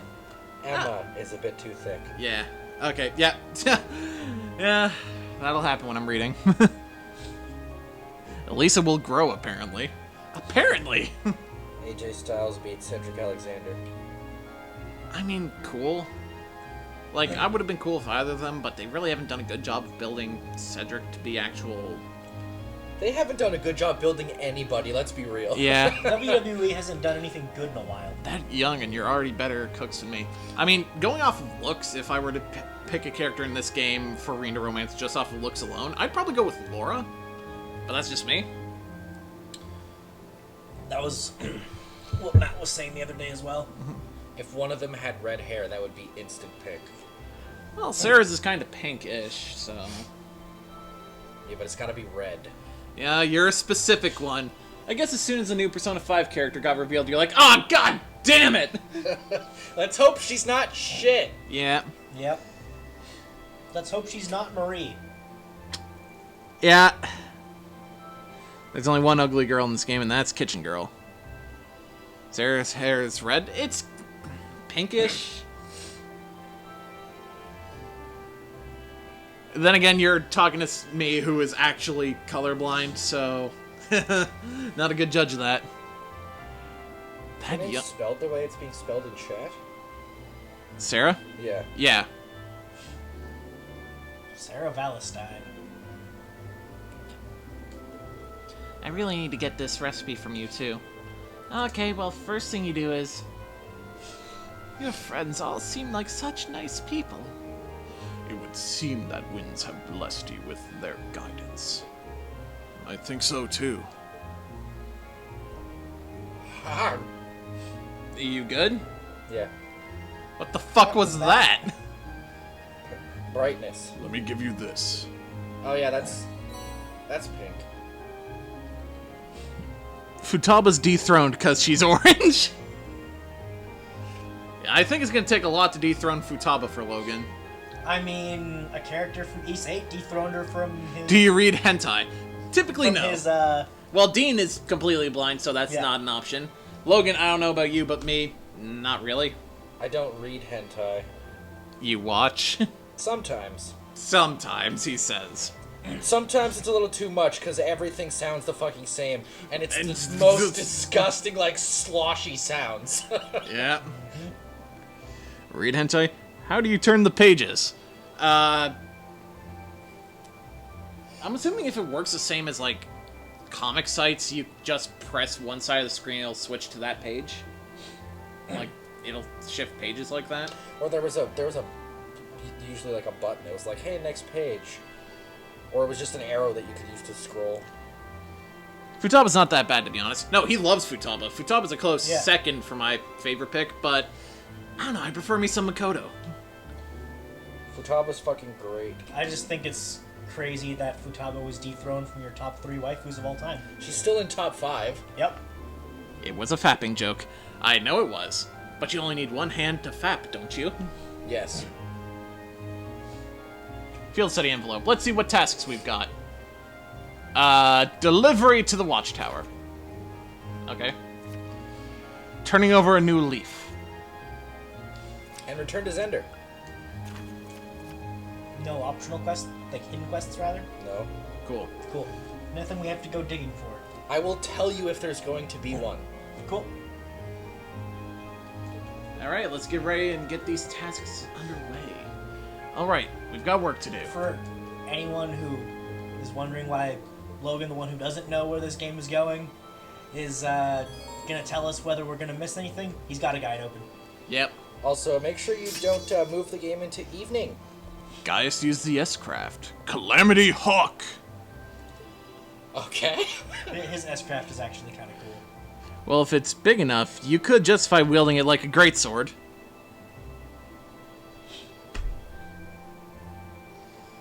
God, that's a fucking mouthful of a name. Oh, God. What? That's a fucking name of a hentai dropped into our chat. Urotsuko Doji was the only hentai I watched seriously. We're a 17+ stream, kids. If you click that, that's your fault. Well, if you copy that down and look for it. Toshi Densetsu the Ghost is good, but fuck, I hate the Shota scene where when MC turned into a kid. What? No, none of that. Also, that was one of the reasons I was kind of meh on Arifureta. Because that vampire looked like she was 10 and she kept getting naked. Yeah, it was fucking weird. So, we got a lot to talk about when we review anime this week. Yep. I suck at reading maps. Which we didn't do yesterday because we said we wouldn't since Snoopy wasn't going to be in town, but he was, and we didn't feel like rushing through to get anime. Through it to get it done before a buddy of ours showed up. It's just DBZ with tits and ass and a side of Berserk. High School DxD? High School DxD is fantastic. That never goes full on porn, except that one scene in that. Oh, it got pretty close. Yeah. Why are you doing those things in a dirty place like this when you could be doing them in a bed? No, I was talking about the sauna. That too. The one where Issei fucks up. Yeah. And that's as far as we're going to go into that without the spoilers. Oh, hey there, Gaius. I see your friends from the Academy are here, too. Good to see you all. I'm... Amur? AMR? What the... How do you what? Amur? Amur? Amur? You're Amur now. MC Amur? Sounds like a tough job. You know, I fucking hate you for that, but I would have said it too. The scene when he wakes up with her in his bed was funny. DxD is a show where you gotta be down for some bullshit.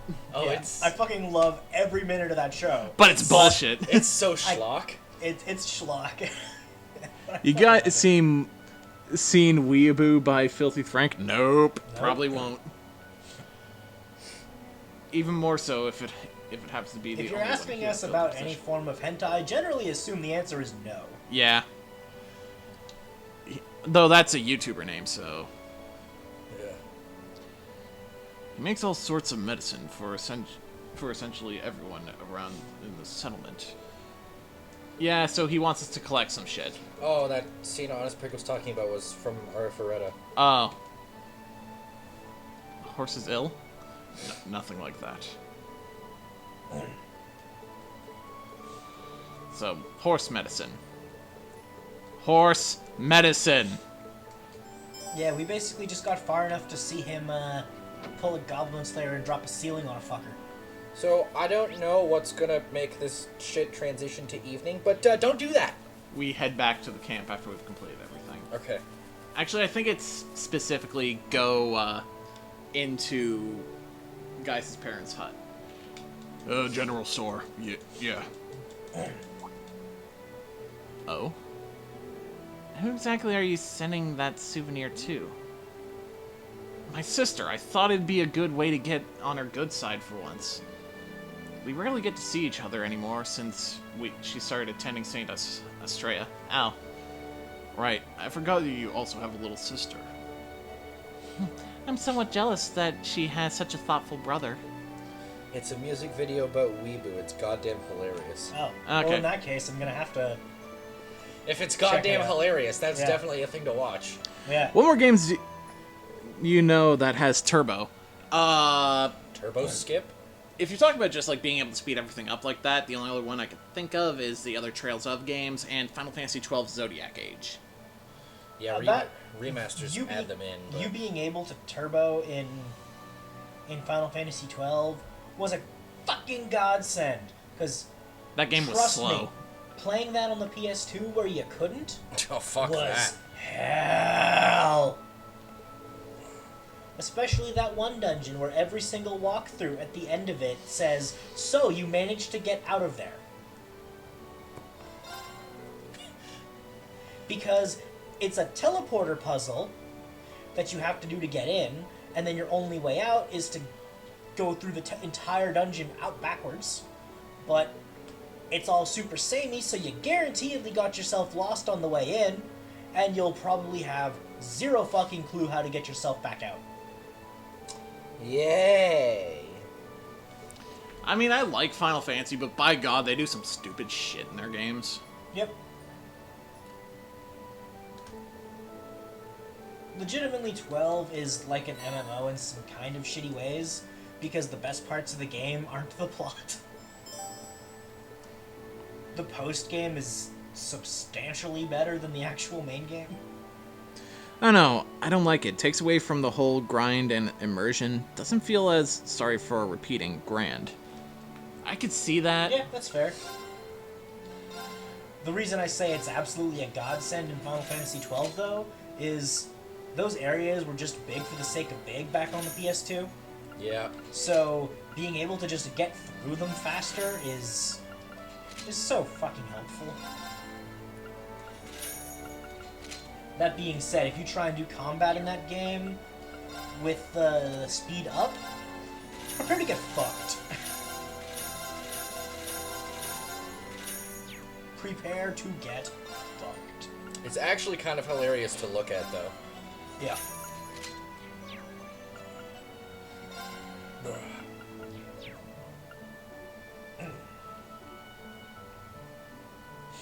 Speed combat memes.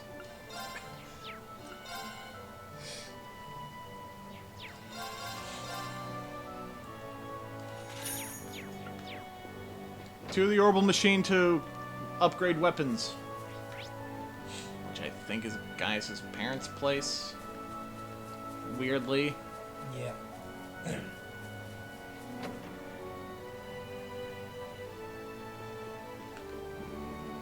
No, it's the Elder's hut.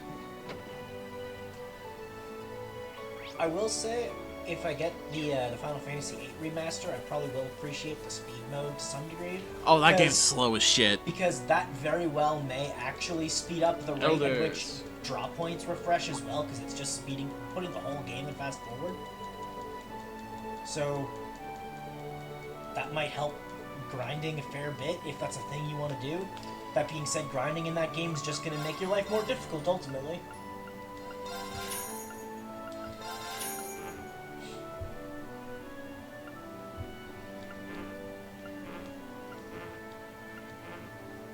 Oh, you need money as well. Lame. I feel wrong. I've never played Suikoden 1 and 2. I tried it and meh. I haven't played Suikoden either. Yeah, I played it for 5-10 minutes. Thought it was cool and never actually got around to picking it up. I started this game in Nightmare. I wonder if I'll be able to beat the final boss, because I heard he's OP as fuck. Yeah, that's gonna be a problem. If it's your first playthrough, you're probably gonna have a bad time. That boss Unless is you've been hard. playing Falcom games your entire life. Yeah. But the final boss to this game is a pain in the ass.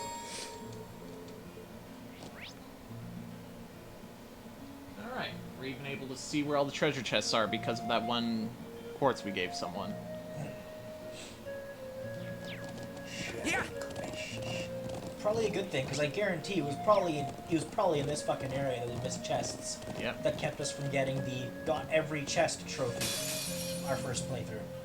Enemy And we were fairly certain we got all of them.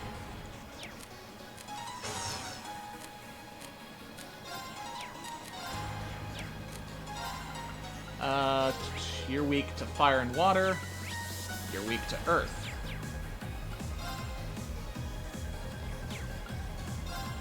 Turn to flames. Burn! Now! I'll help. My turn.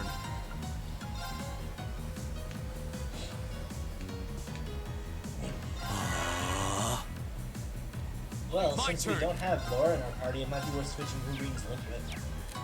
It's Reen and Eustace currently. This map is damn cool. Is it just a one-time thing? It's just for this field study. That being said, it's gonna show up in later games, because asset reuse is a thing. It's my turn. And there is a incentive to explore in Cold Steel 2. Well, yeah, there's a lot of cool shit to find and discover in Cold Steel 2.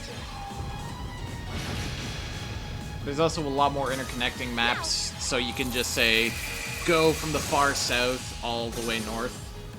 Here we go. Okay, it's safe for now.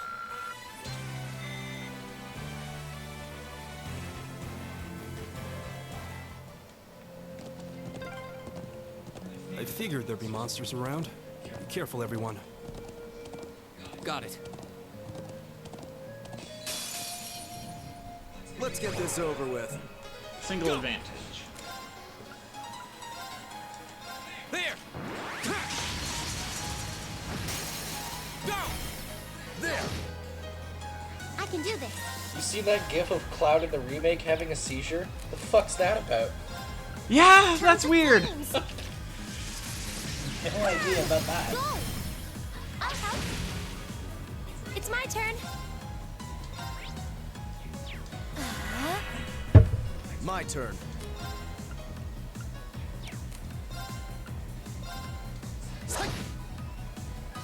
Yeah. Frost Edge. My turn. My turn. I can do this. Come on. Fire! Damn it, couldn't rush it. That takes care of them.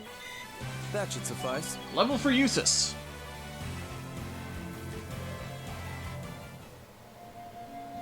This field study, though, is definitely the point where the game really just kicks into high gear. Hey, there's the plants we need to collect.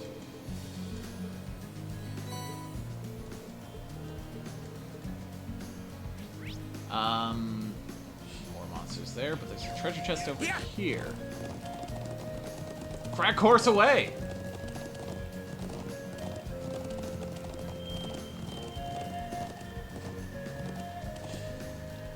Plant.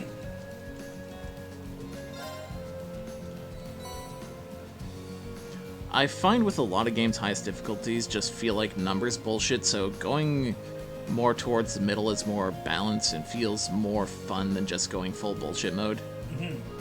Especially in RPGs. Yeah, in RPGs it can honestly just be something as... It's a treasure chest. Difficulty is great as long as it doesn't disrupt the pacing, i.e. hundreds of hours of grinding. Yep. You wanna... Fuck you, Octopath. You want an example of difficulty settings done wrong? Look at... Persona 3? Well, I was going to say any Persona hard mode. Yeah. They all kind of suck. Then again, a lot of people who played the earlier Persona games will tell you that's the way you should play them. Like, oh, just because you're used to games where you walk into a dungeon and you just get auto-killed by the first enemy.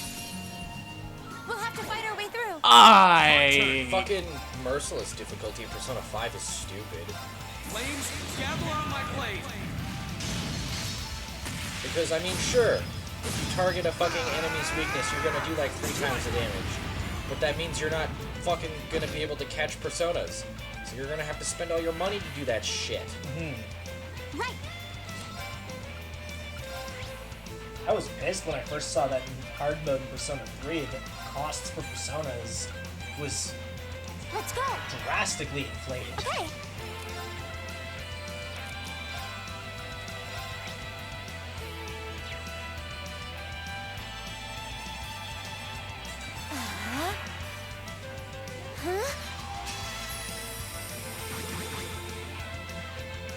Very well.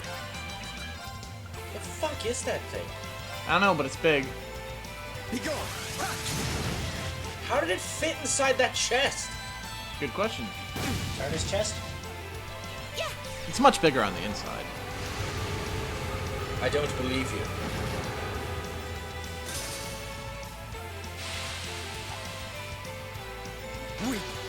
Bitch. Alternatively, we could just say it's a chest of holding.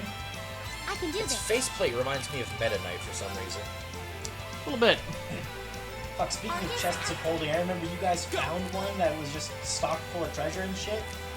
And then you just emptied out that treasure somewhere, used it on something, nailed some leather straps into it, and turned it into your backpack. Yep. Yep. The Which walking was- armory. Which That the was a way hobbit. You carried around your fucking like 1,000 weapons I'll you handle had. this. Yep. I was a fucking walking arsenal. I couldn't even use 75% of it.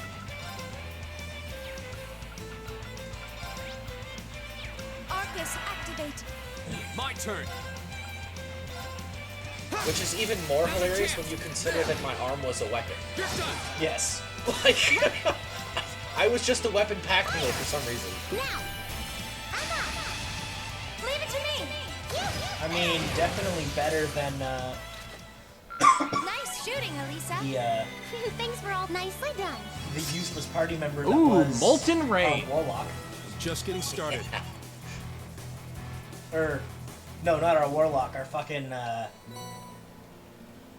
Suzaku. glitter folks factotum who Yeah. didn't know how to play a factotum. Yeah. Our party Warlock actually did his job well. Hit it hard. Suzaku. Attacks and crafts conceal or burn enemies. Let's just replace Seal with that. Yep. Oh, Jesus. I remember when Dark Souls first came out, I got to the end of the game, and I broke up with my girlfriend at the time. She deleted my save right at the end. Holy shit, pain knows no bounds. That's fucking just rude. That's fucking evil, man. Gah! Whoa. We'll have to fight our way through. Go. Go. There. If you find a chest and open it, but you have maximum My that turn. item, and you can't pick it up, can you still get all chest achievement? Yes. Be gone. I can do this. That being said, anything that's coming out of a chest is typically going to be things you'll use more so than consumables. Go. Most of your good I can do quartz are this. going to come out of chests. Yeah. You're going to end up getting a lot of free quartz that you probably My turn. made last time you were at the shop Go. out of a chest. Happened to us a lot. Back. Let's keep moving. Hey, we just made this great new spell. Here it Couple is. chests later. Oh. Thanks. That being said, having two of the same quartz is never a bad thing because then you can make them better, the better version. Yep. Which was handy as all hell. What a large monster. That's why You need to lately be every careful. time I play a new RPG, I tend to not buy shit from shops. Because most of the time you're just gonna find the shit you bought in a chest 5 seconds later. Yep. Yeah, I never buy shit from shops in an RPG until I start to have some problems and need to top up. Yeah, same here.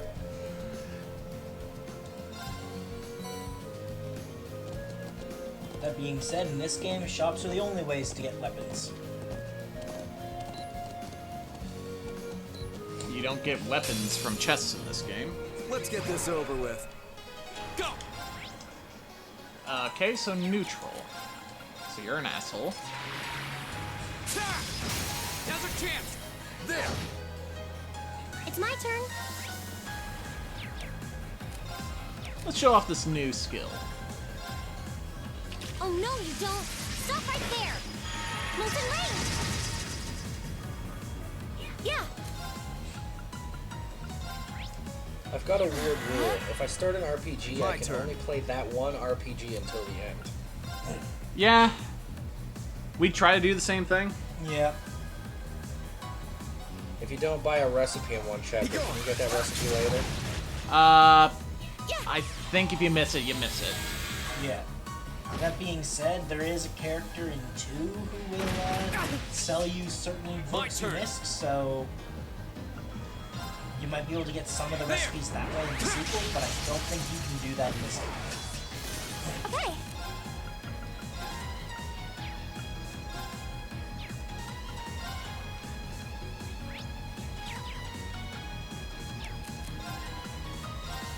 Gleaming blades. Go. This is it. I've got you. Right. I'll handle this. Just die. What'd I just say? That's that. Thank you. Let's keep moving. Did you just drop your phone again? Yeah. Fell off the arm of the couch. Fucking... Leave me alone! When have you ever noticed to do that? Yeah, 200 of every 7. Yeah. Any treasure chests over here? Nah, there's one. Cool. Crack horse away! It's fucking hauling ass. Getting as many of the chests you can in this, Isn't this the way to? southern chunk of Highlands This path now leads is to the stone circle you saw definitely yesterday. a good thing to do. Because there will be points later where you don't want to be That looks distracted like by a strong chests. one. Be careful. Saintly force. Ooh, Yeah. that's a decent buff. This might actually be a challenge. It's my turn. Let's see, you don't like wind, eh? Bad spell to not like. I'll handle this. Be gone! How many chapters are in the game? How many chapters? I'm seeing 7. 7? Yeah? That is if the game doesn't end in October. Right. It's 7. Ugh. Hang in there. Thank you very much. Yeah. Which, since we're in chapter 3, you'd think we're halfway. No. Nope. My turn. Because the chapters just keep getting longer. Too slow. My turn.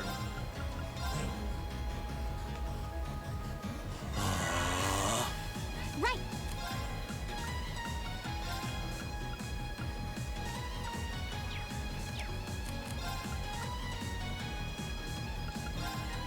Turn to flames. Burn. In the old schoolhouse? Yes. That's as much as we'll say about the final boss, about what it actually is. We're not going to go any deeper into that. Arcus, activate. What? This is a weird comment from Honest Prick. Well, shit, despite my stepdad's efforts, My my turn. sister may not be virgins. What? Right? I'm interpreting that as your dad trying to scare away any potential Oh, suitors. wait. I found it. Fun fact, women can lose their virginity riding a horse. Okay. That's what Persona said. So Honest Prick was like, Here we go. well, shit. Guess my sisters aren't virgins then. Fire. Honest, that was amazing. That takes care of them.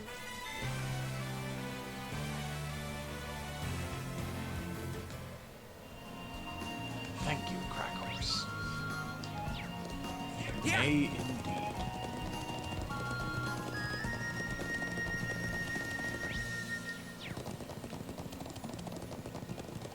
Whoa!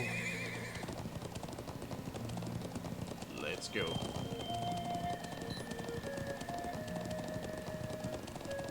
This is how you get across the Highlands, buds. Feed your horse crack. Do not actually feed your horse crack. Don't Dear do that. God. That'll probably kill them. It probably. At least the horses weren't riding them. That would definitely kill them. Yep. Jesus. What has this stream become? Oh God. But I feel like this is an appropriate time to bring up the fact that I turned Crack Horse into a D&D item. You did. It's a jar of what appears to be white powder, which when consumed by a character, will transform them into a horse and with a base land speed of 10 times their normal land speed. That redefines Crack Horse. Here they come! Be careful, everyone! Do any fucking races get like 60 feet base land speed? No, but you can get up there if you're like a Hear me. barbarian or monk or something with an improved base land speed. Well, yeah, because the Goliath I was doing was like 50 feet, I think. Stop the horse porn, please. You're in the shoe. Crystal Saber. It's 500 feet. It's 6 seconds. You think that's bad? Take the Speedster class in Mutants and Masterminds. Yeah. That's 120 miles in one turn. You could just run out of the battle scene to a hospital, like to a pharmacy or something, buy some medicine, and then just run back in a turn. Cool. You could go, oh shit, this looks like a big deal. Run, grab some healing items, and then be back before anyone's even gotten hurt.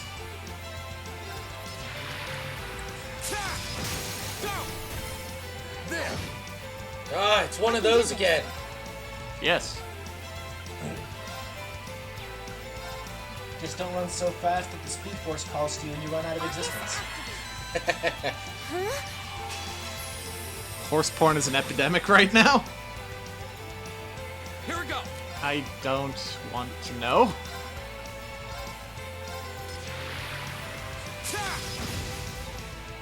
I can do this. Let's go. It's my turn.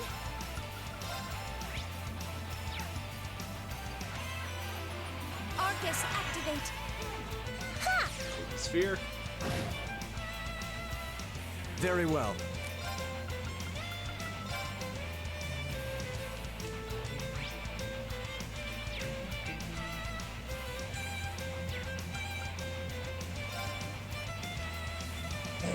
Arcus, activate. Give these people a raise. What points do you use for New Games Plus? I have no idea, man. My turn. We haven't done New Game Plus yet.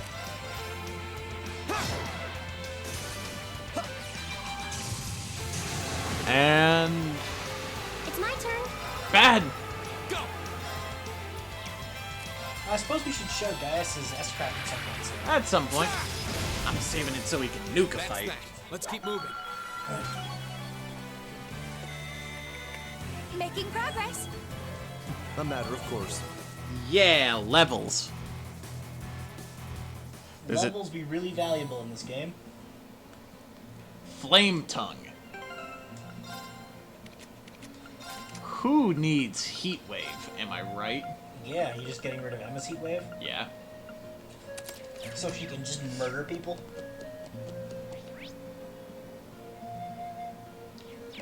Yeah.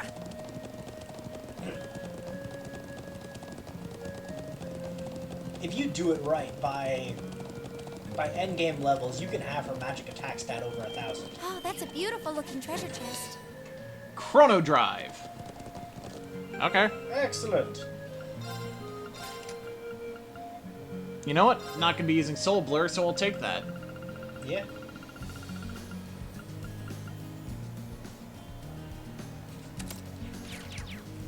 Also, do we want to give anyone the strength and defense buff that Saintly Force offers? Oh, they do New Game Plus kind of like Tales does it. Yeah, they do. There's a dating sim for pigeons, so yeah, probably. Forget that thing.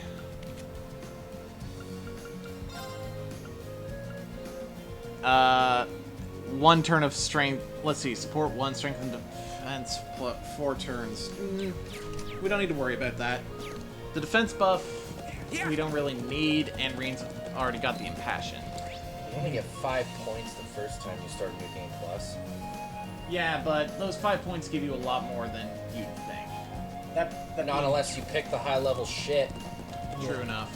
Because one of them costs 4 points, which gives you more bond points per event. Okay, that makes sense. 0 points, you can carry over your link 0 level and unlock Burst and Rush. 1 point gives you all Mira and Sepith. 1 point gives you all your items. 1 point is notes. 2 points is character and Master Quartz levels. 1 point, you can pick a costume.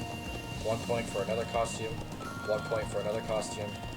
2 points, bonus 300 Mira and 3000 Sepith of each type. And then the 4.1 that I mentioned. Well, shall we be right? Now! I'll help. Yeah! Arcus, activate. My turn. Here we go. Go. If we get another of those saintly forces, though, it's worth getting the upgraded one for Laura eventually. Yep. Because it is going to give a flat strength and defense buff as well. Right! So your first playthrough, you get 5 for doing a New Game Plus. Very well. If you clear into a second one, you get 10. What a waste Again, of time. Dean? Let's go. They give you an additional 5 points every time you do a New Game Plus. So eventually you could just afford everything. Okay. By the third time you do it, you can buy everything. And then have a super fuck you New Game Plus save file. What the fuck has been going on with the chat? I don't know, I was looking at New Game Plus shit, so... Reminds me of a story my mom told me from work once where a dude mistook a song saying, "I'm gonna take my horse to the Old Town Road and ride till I can't no more. Replace the town road with hotel room." Oh right, the one with the bird that will feed you one of their rivals if you do his route. It's weird my mind went to good luck getting in through the door. Fee is the kind of girl we all have seen in anime.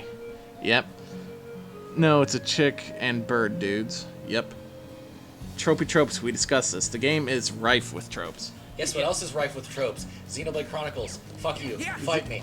Chronicles 1 and 2, yeah. Again, so long as tropes aren't being a detriment to the story, I feel it's a flawed argument to just say, oh, this thing's tropey. Here we go again! Let's go! Bring it on!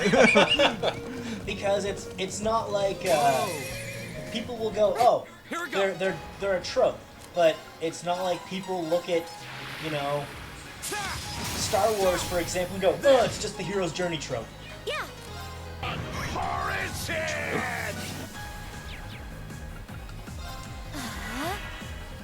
Very well.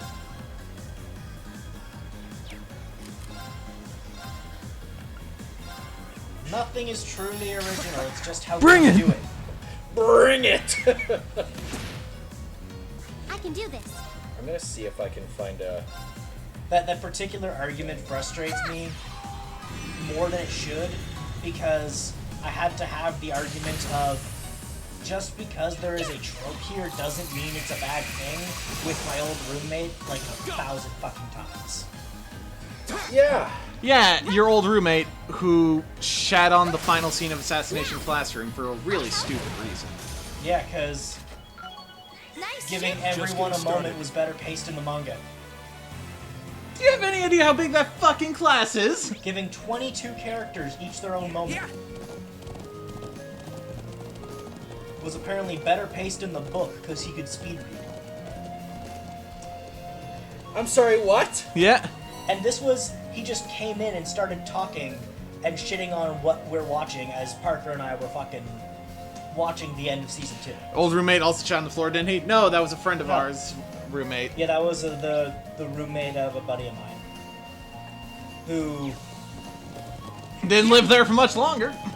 Oh, the day that happened, he was coming to collect his stuff. Because he was out of the house for several weeks, and then came to collect his stuff, and that was the mess he discovered. Fucking hell. Soft soul.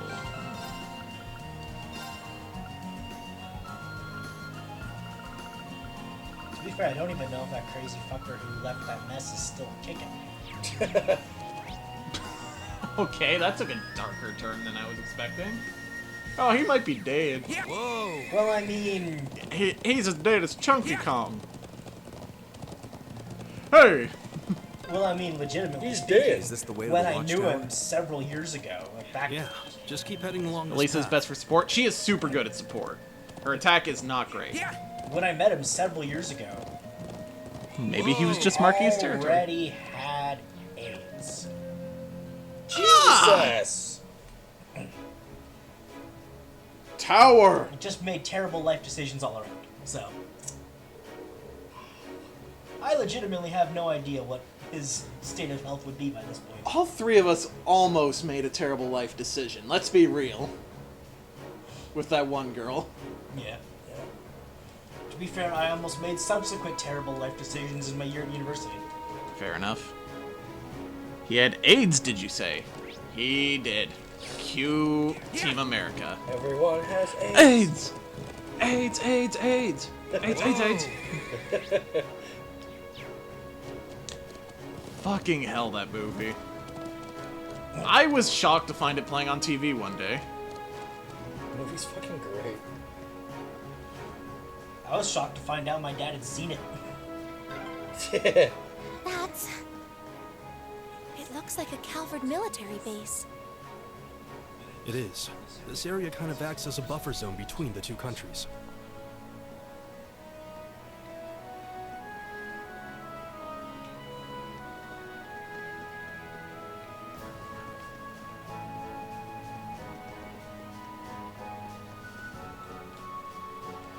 Do you have a thing to deliver for me?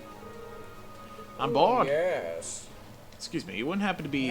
see? You wouldn't happen to be Zatz, would you? Yeah. The one and only. Hey, you're those students from Thor's who are here on a field study or something, right? So, what can I help you with? Actually, we came here to bring you something from the settlement. Oh, something from Kilt's, then? Please, tell me it is. Looks like he can't wait to get his hands on what we got. He must have been really looking forward to it. My Marine build has 80% evade. I just need one more item I get later on. Then I have 100% evade on Reen. Ah, that sounds awesome. You could say that. If you can manage that build and give him the quartz called Wrath, which guarantees a crit on an evasion-based counterattack, Yep. you will get all the fucking support hits.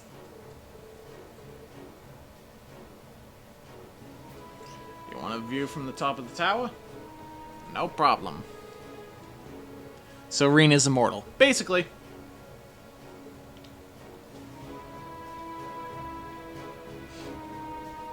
It's the same view, because it's the same box!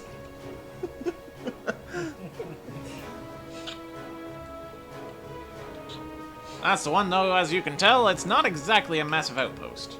For one thing, the bulk of their forces are made up of tanks, and tanks don't do too hot out here in the Highland terrain. Why would you focus entirely on tanks in a place like this? Probably because Calvard's not a very good military.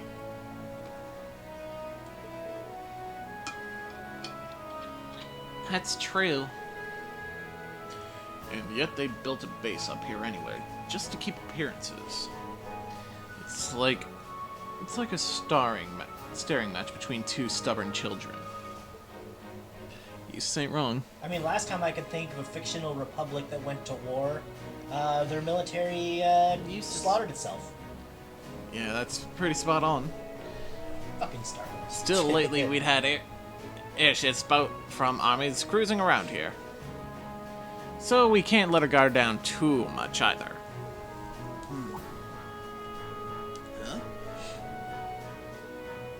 Still, if you ask me, the chance of anyone starting a war in a place like this is pretty near zero. Because flatlands have little cover for infantry. This is true as well. Anyway, relax and enjoy your view while you're here. Chances like this don't come along every day, after all. Thanks for showing the way. We're grateful for the opportunity. Glad to hear it. Yeah, it's basically, this up here would be a place where war would eventually stagnate. Yeah. Like, no one could really get a foothold in the other's terrain because they just hit the other's stronghold, and, well, you have no advantage when heading towards it. Yeah, which explains why there's no actual conflict here. Would you mind giving this to Kilt when you get back to the settlement? Erebonian wine. What might this be? Oh, it's just a little something for me for sharing her things with us. I'd feel kind of bad if I didn't at least try and give her something in return. I understand. It's just a huge no man's land. Exactly. I'll be sure to pass it along for you. Thanks. Which is why when we had a stronghold of, there's just a big fucking wall of nothing and then trees for a distance. Under the cover of nightfall, we're going to try to climb over that wall. Climbing that wall did not work in D&D. Nope, because you forgot you had a grappling hook. My god, that was the most fucking, like... That didn't need to take that long. Nope, I did not expect it to go any way the way it did. Yeah, the thing is, getting up the wall was rough, but that was the part of the plan that worked. It was jumping down and our fucking shaman yelling. That fucked us entirely. Yeah. So, let's get going. Should we take our first break of the night? Go in about 2 hours? Let's do that. See you guys in a few minutes. 「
Crack horse away! So what quest do we have left? Whoa!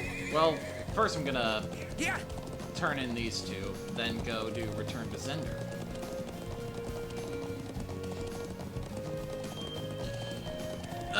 So, Logan, what was that thing you said you wanted to bring up? I haven't found it yet. Ah. But it's something about tropes and shit that I wanted to talk about. I have to find it because context is important. Okay.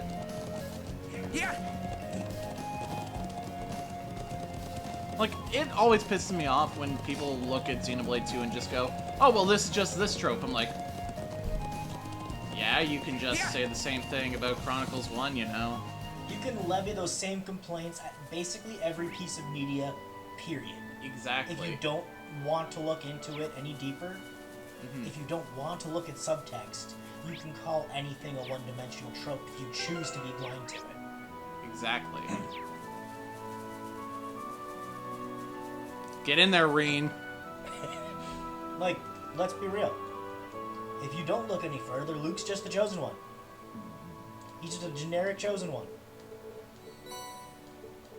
Obi-Wan is generic mentor.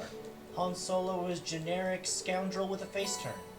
That was kind of the context of what I was looking for. It was like, if you strip all the anime tropiness out of Xenoblade 2, it's just a bland story. And someone was like, yeah, you could say the same fucking thing about Star Wars. Or literally any fucking form of media.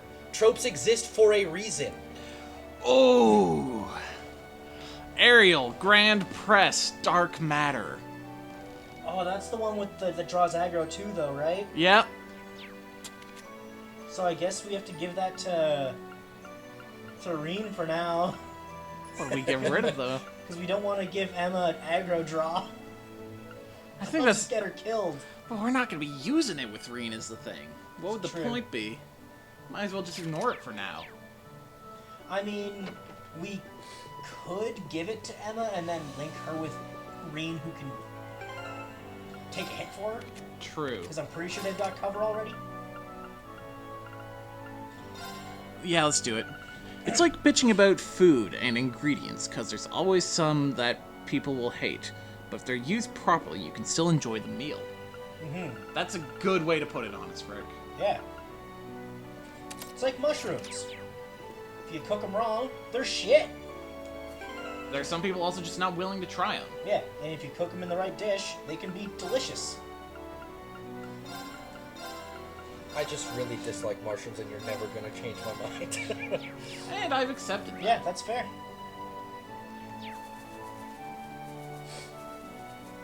Because 9 times out of 10 people, like if you buy mushrooms in a dish from most anywhere, I find they're shit.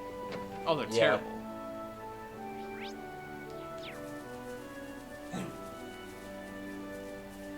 That being said, if I'm cooking mushrooms at home, they can turn out pretty good. You gotta try the burger at fucking Five Guys with grilled onions and mushrooms. It's so good. See, I've never been fond of mushrooms on my burger. Neither was I until I sure, did that. burger, no. I just wanted to make a big ass sloppy burger one day, tried it, and it's like, fuck, it's actually really good. On the trope topic, if you want to learn stuff about how tropes work in media and how they act, just how your brain is wired, the channel Overly Sarcastic Productions on YouTube has an entire series called Trope Talk. Basically what she does. And the channel Resonant Arc has a couple videos where one of their members discusses tropes in RPGs and sci-fi and whatnot, and how these tropes are hardwired into how we understand storytelling from the entirety of human history. It's really fascinating. Alright, let's go to Zender Gate. Hey, get back on that horse. Let's get Stop going. attacking the horse. What? Stop attacking your horse. It was in the way. Yeah, well, it'll be Link. Don't slash at the horse, just push it out of your way.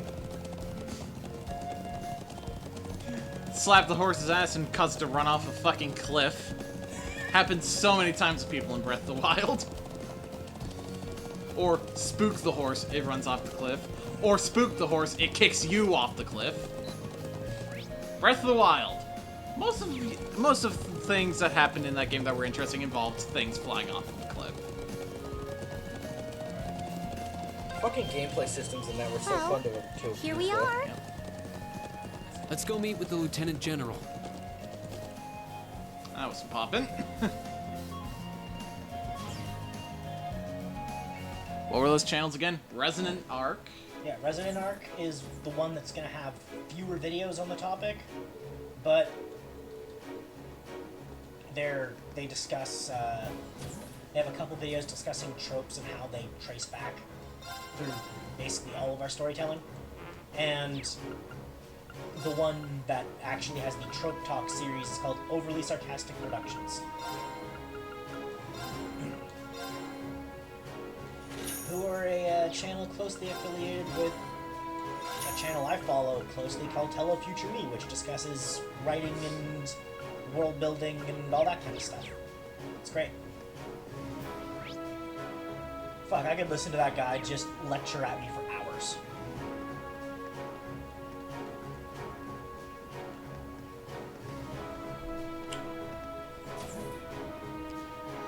Notice all the game changers aren't tropey. Yeah, you kinda missed the point where we were talking about Star Wars earlier. Bebop is what he put in there. Bebop, yeah, you say it isn't tropey, but it really is. I mean, Spike is just... the Han Solo trope. Yeah, it's the, Ed is the scoundrel quirky... with a good side. Ed is just the quirky child genius trope.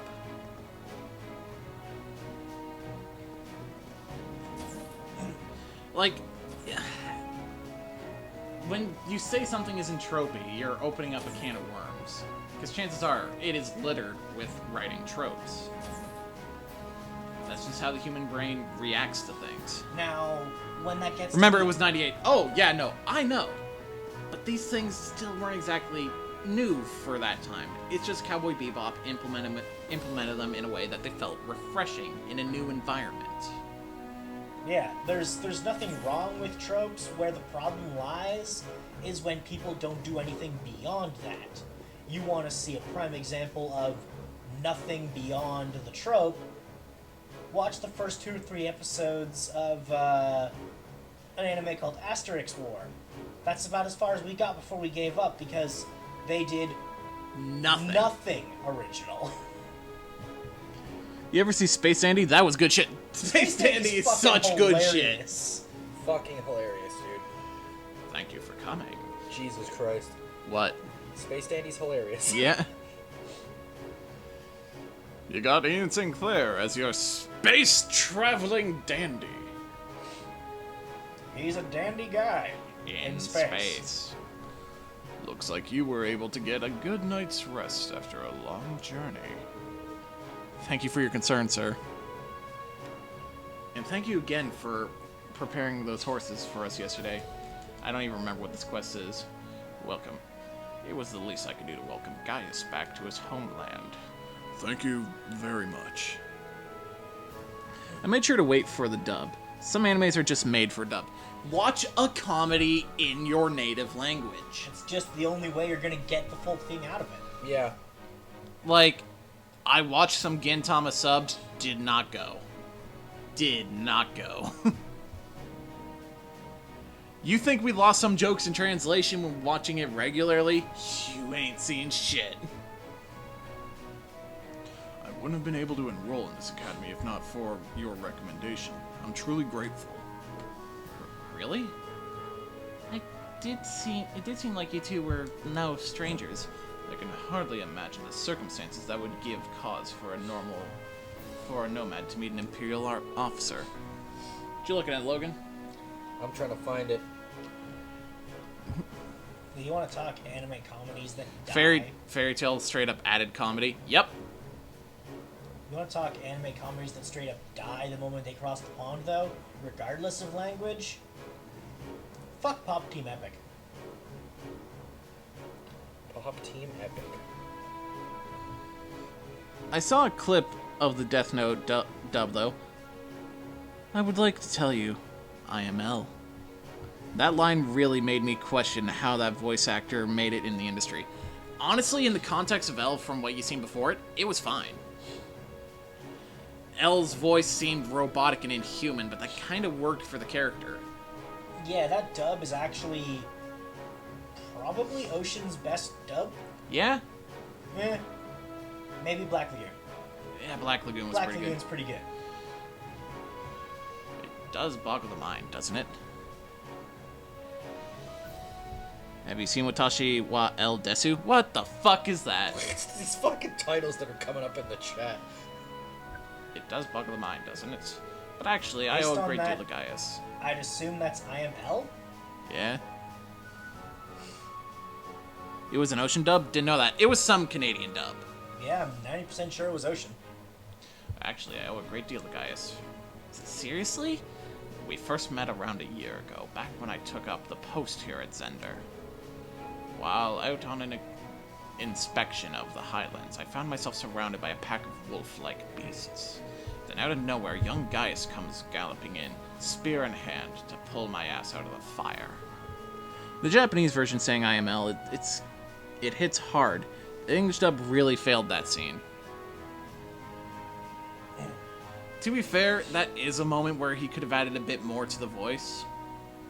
But otherwise, that's his delivery the entire way through, and it kind of works. What a way to meet. It was like a textbook definition of acting without thinking. No, you should be proud of yourself.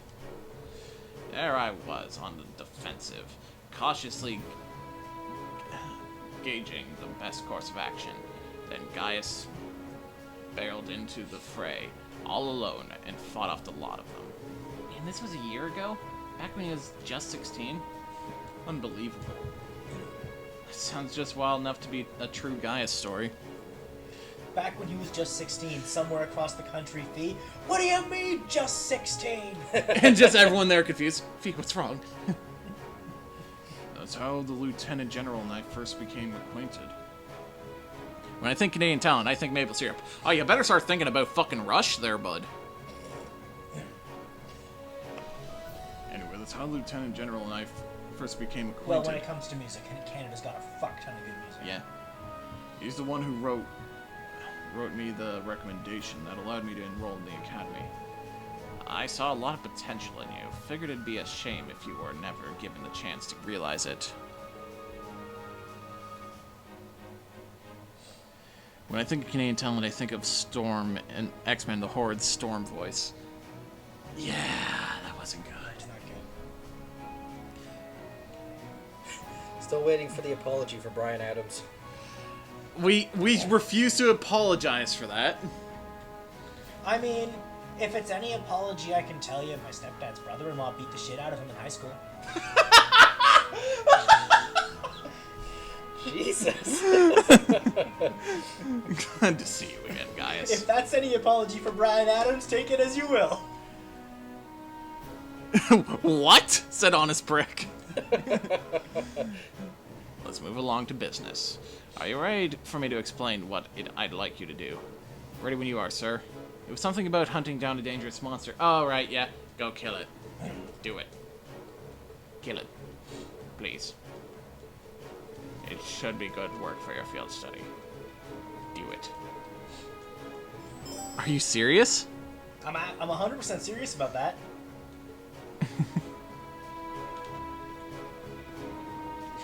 What the fuck's up, nerd? Also, apparently, during that same time in high school, he got kicked out of a band for not being cool enough.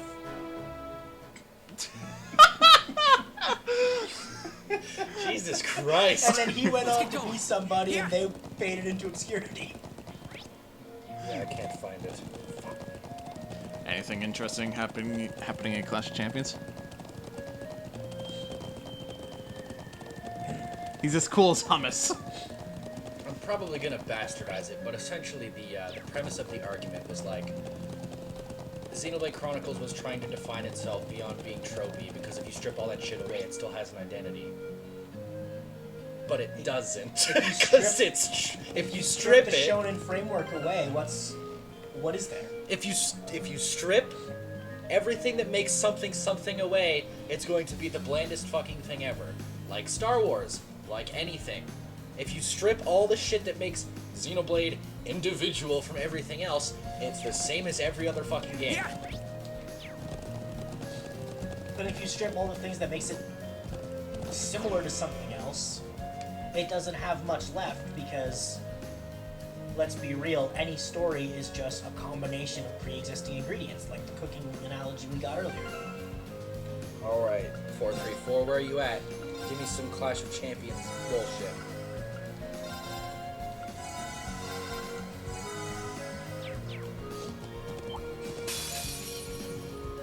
Be careful, this one looks strong. Whoever kicked Beaver's ass was a hero to me.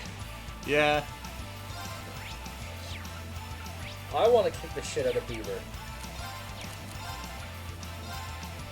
Alright, let's do this!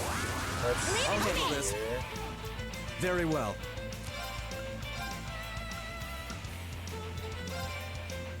Be gone!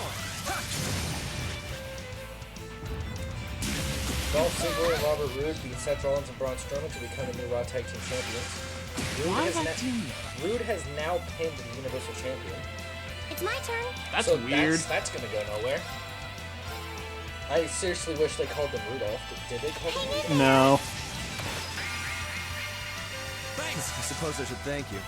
It's my turn. I hear you on that, but there's Gordon Ramsay cheeseburgers and McDonald's burgers. Yes, but... That's very much a... Yes, you can strike anything down to its bare bones, and it sounds stupid. That's the point.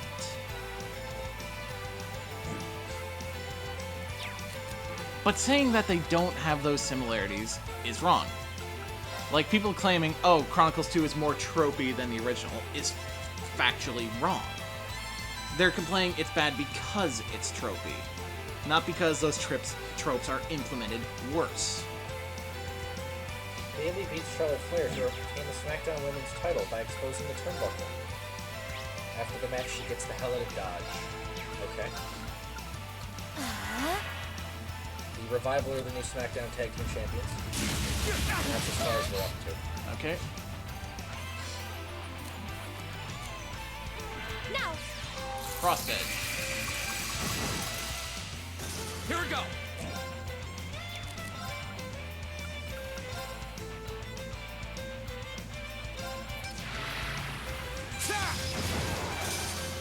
You guys going straight to part 2 My after turn. this? Yeah, that's the plan. The idiot who made Last Jedi said he killed off Snoke with no explanation of who he was to defy expectations. No, it's just lazy. You forgot to write your damn villain. Yep. Yep. That being said, Hang in there. he's also the jackass who got given a trilogy and openly said that his pitch was, hey, let's tell a Star Wars story with new characters in a new place. And they That said, is actually "Here's it." money." Jesus. He straight up admitted after The Last Jedi came out that he still had no ideas for the Star Wars trilogy he was supposed to be doing. They just gave him money because he said, I want to do a Star Wars trilogy. Lord of the Rings greater than Star Wars? That's Well, true. Yes. I'm not going to disagree with you on any point That of being said, I still prefer Star Wars as a franchise whole over Lord of the Rings. Although, let's be honest, Lord of the Rings is just a whole lot of fucking walking. Yeah. Again, if you write something down to its bare bones, it just sounds stupid. Randall gave the best explanation of Lord of the Rings. I will Here's the say first the movie. The books for Lord of the Rings and the movies are very different experiences. Very well. I never read any of the books. They're alright. It's my turn. They're very good if you are willing to Let's go. just sit through Tolkien kind of fading back and forth between storytelling and history lesson. Oh, fuck that!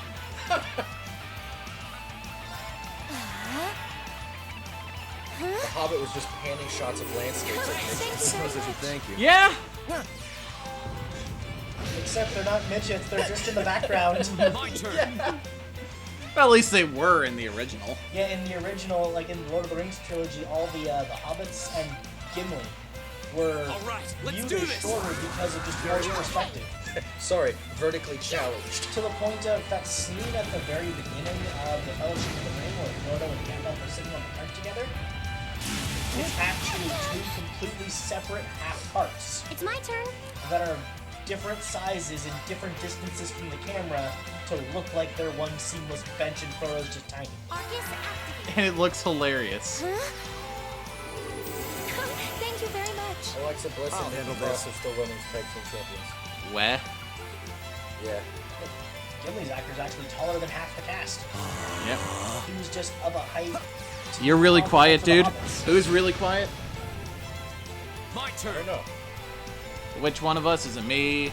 Me. Might be me, I don't know. But that's because I've got my fucking head down here. 1, 2, or 3?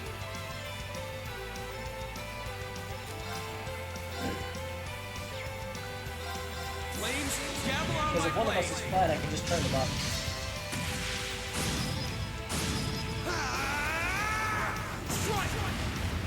What's Anorexia's PC name? Horizontally challenged? That's that. Let's keep moving.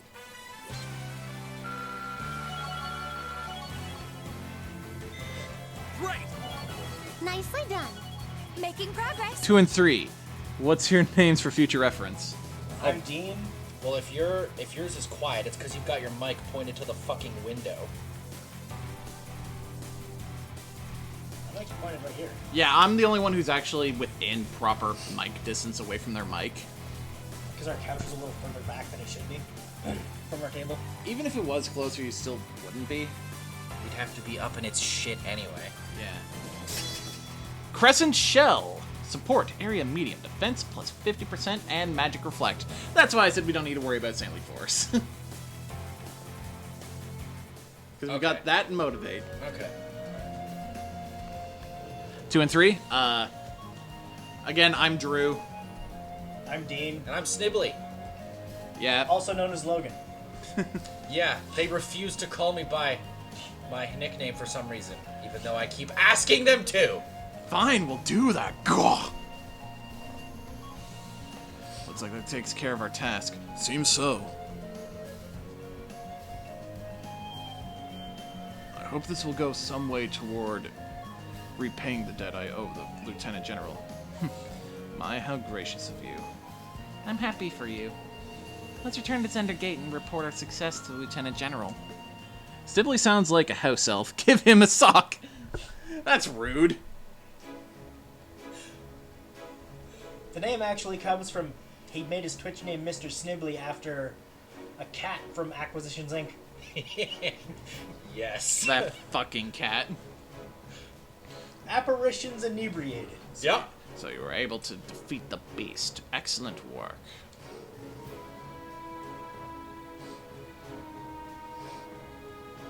I really appreciate your assistance. The winds allowed us to prevail. Yeah, like, he's really only one of us who has a nickname. The best they're gonna get from me is Whitey. Yeah. Yeah. So it seems. Here's your reward for a job well done. You've earned it. For the record, we're all pretty fucking white. It's just he's albino. Yeah. Like, actually, Speed Breaker! Ooh. Thank you, sir. Always glad to be of service. I don't know why I sounded so off for a second. Even had we not prevailed, the troops here would have soon made short work of the beast. Like traffic hazard white. Like I actually glow in the dark white. You fucking, like, whited out the cameras at our fucking high school. Yeah! The security cameras at our high school whited out anytime I walked into frame. My god, we could have gotten away with so much if we wanted to. Oh, yeah.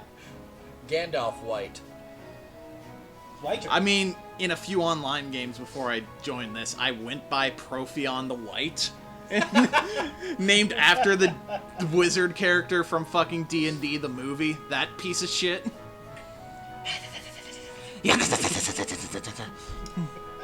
That movie is terrible. It was played by Jeremy Iron. I dropped my water bottle. Perhaps so, but I appreciate your assistance nonetheless. Even against a monster, I'd rather avoid delaying soldiers. Mobilizing troops tends to alarm people. Yes. Sure, we may have been able to defeat it, but this was a better outcome for all concerned. That does make sense. He really seems like a skilled leader. I'd heard of One-Eyed Zex and the Vander School of Swordsmanship before, but... Yeah, it's not hard to tell why he's a There we celebrated go. military Fix the general. knobs. Mine and Logan's knobs had gotten bumped at some point. Okay. Oh, did you do that when you got up, maybe? Probably. It's not hard to tell why he's a celebrated military general. Oh, that's cool. Yeah, no, there was a lot of weird shit going on at that school.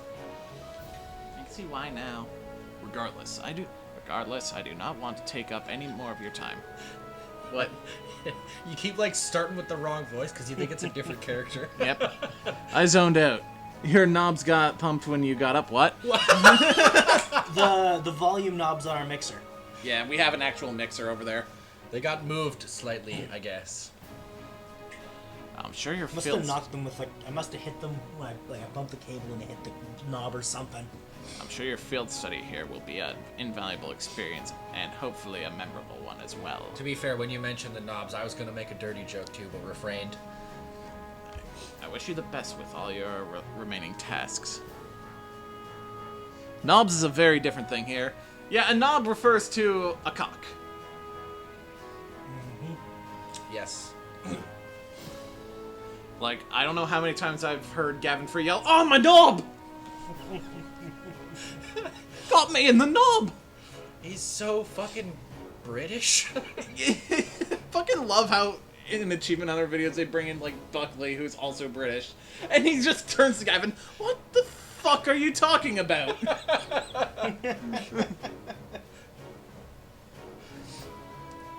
Thank you, sir. We'll do our best. Speaking of James Buckley, The In-Betweeners is fucking fantastic. Yep.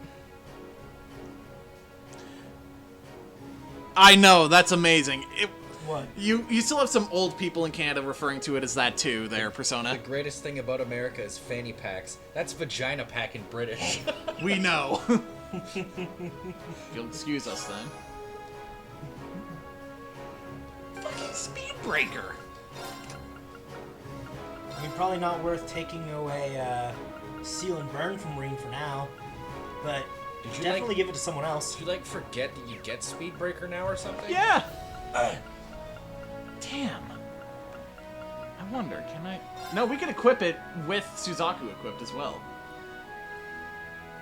Do you have to take away anything important? We would, yeah. But there is an orbital shop right here, so we can open That up being the said, slot. doesn't it? It gives a strength buff too, right? So we could just get rid of our attack 1. Does it give a strength buff? I'm pretty sure all these ones will give like, strength plus 10 and that on hit.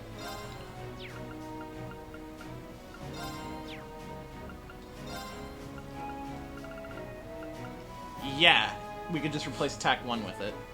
The In-Betweeners is accurate to British teenage years. Man, I was laughing my fucking ass off watching that show. Man, I haven't seen anything that really depicts Canadian teenage years all that well. I've seen something that Closest depicts... thing to it is Todd, maybe? Except that's also hilarious as fucking metal and over the top. That's also, like... It's more of a parody of sorts. Yeah. But you want to see something that depicts, like, being 20-something in fucking Ontario? Watch Letterkenny. You keep saying that's really good. accurate.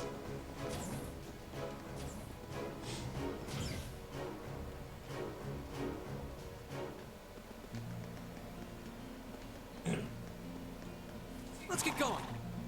Letterkenny? Yeah. I think it's one word. I'm not 100% sure.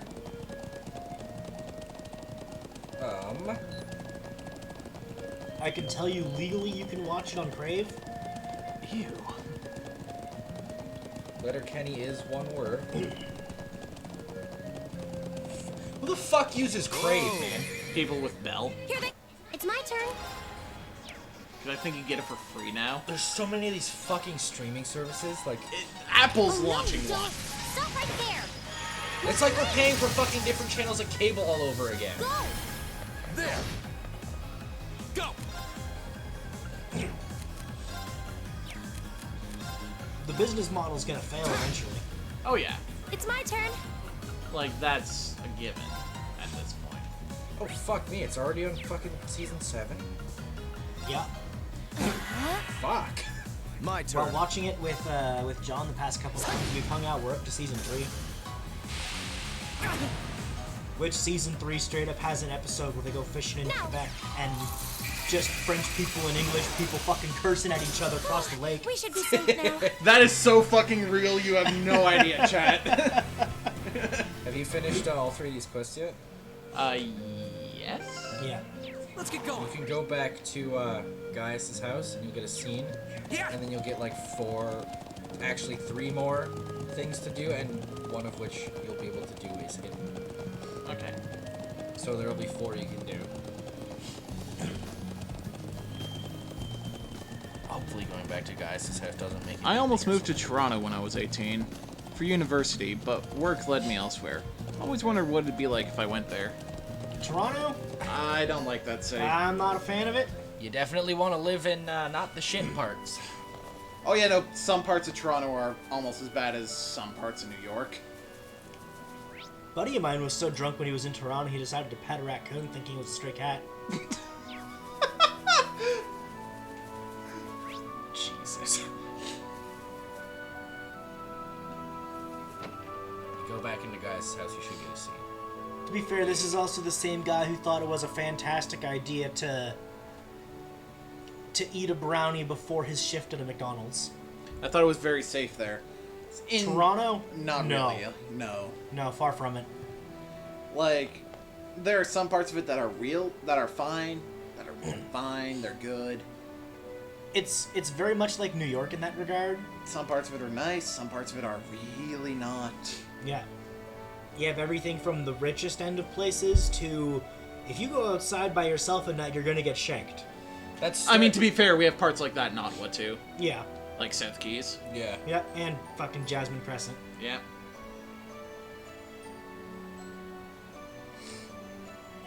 Any But- huge cities not safe in the wrong parts. We are actually not far from a bad part of town. I mean, not far. It's like 15 minutes over there. Fair enough. Walk or drive? Drive.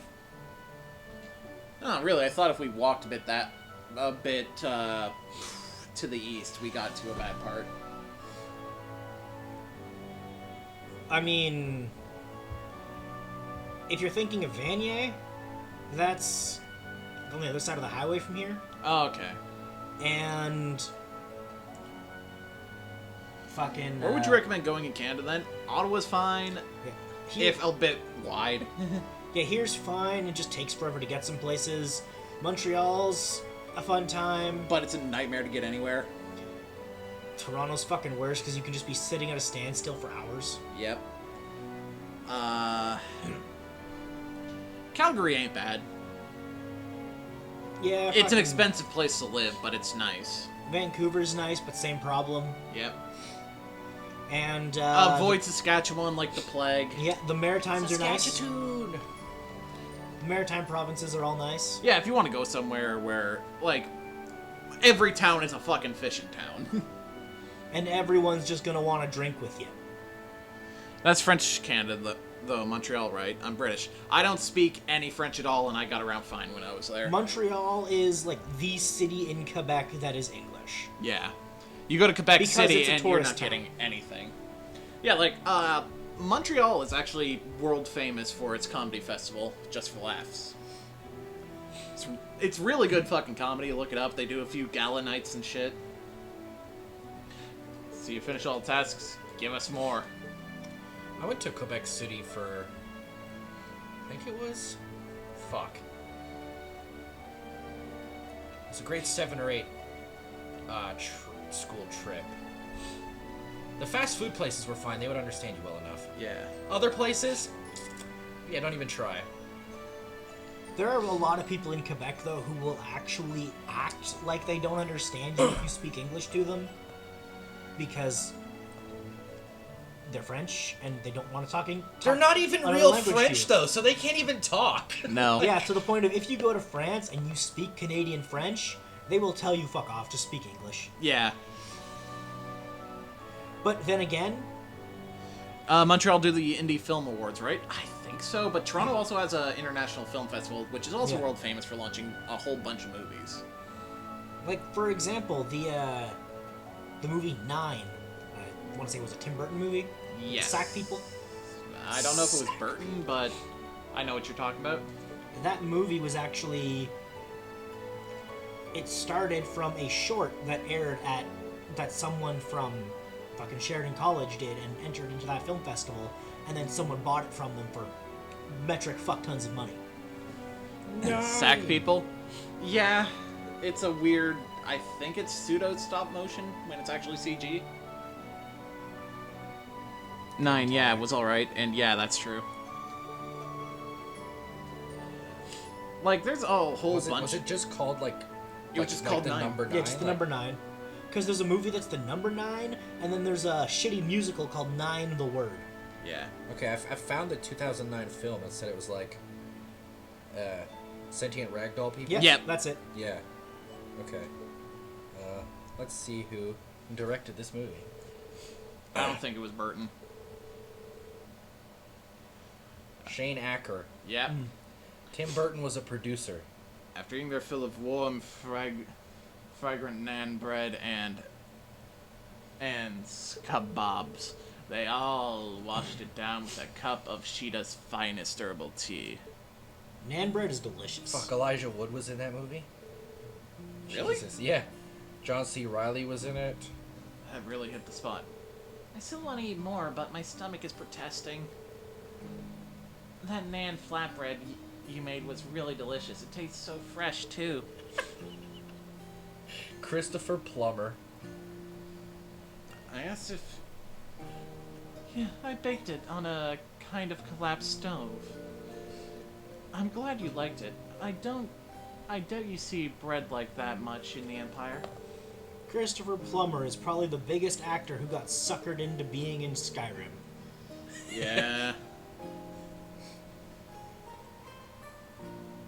Peshwari Nan is amazing. What'd you do? I didn't mean to close that. Must have been practicing quite a bit while I've been away. Your tea etiquette was perfect as well. I hope you continue to learn and improve. Thank you. Sheeta got praised by the cool boy. And Ringo's there. Oh. Sad Ringo. Oh, we're bringing Sad Ringo back into this. Yeah, but Reen's not sad, Ringo. No, if anything, that's Elliot. Hey guys, can I be in the party? No, Ringo. Oh. Hey guys, can we talk about my backstory now? No, Ringo. Oh. Not a fan of Elder Scrolls, specifically Skyrim. I loved Oblivion. I thought that game was fun as fuck. Yeah. Lily. Looks like you were able to recover your strength. Hopefully you're about ready to start thinking about the afternoon's tasks. Skyrim's just kind of undercooked is my problem with it. Of course. Oh, but the bugs are endearing.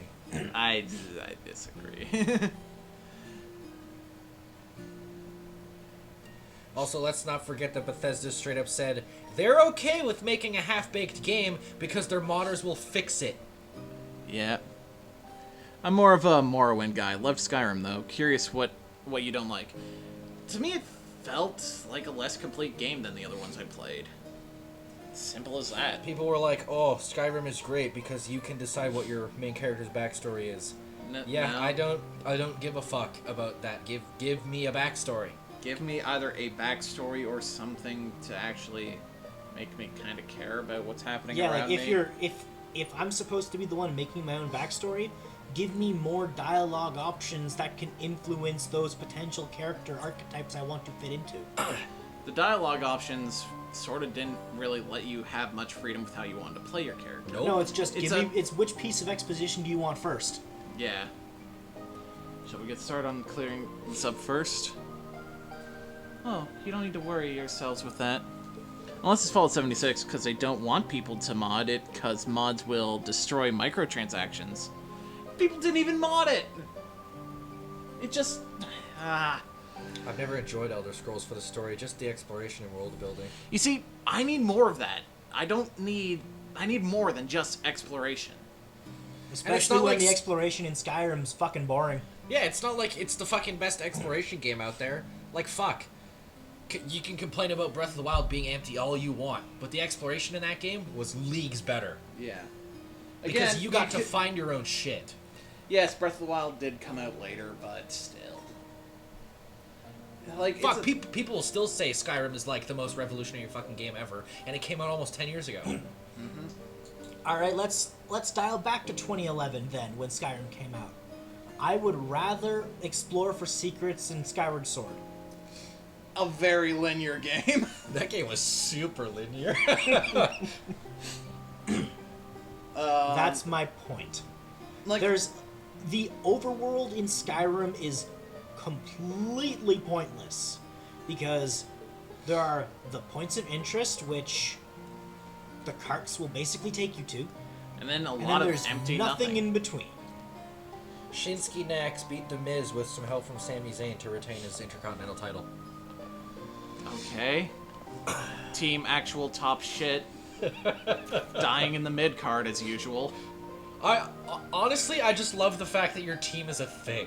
Like, for reference, that our bullshit universe mode is that's every is game prophetic.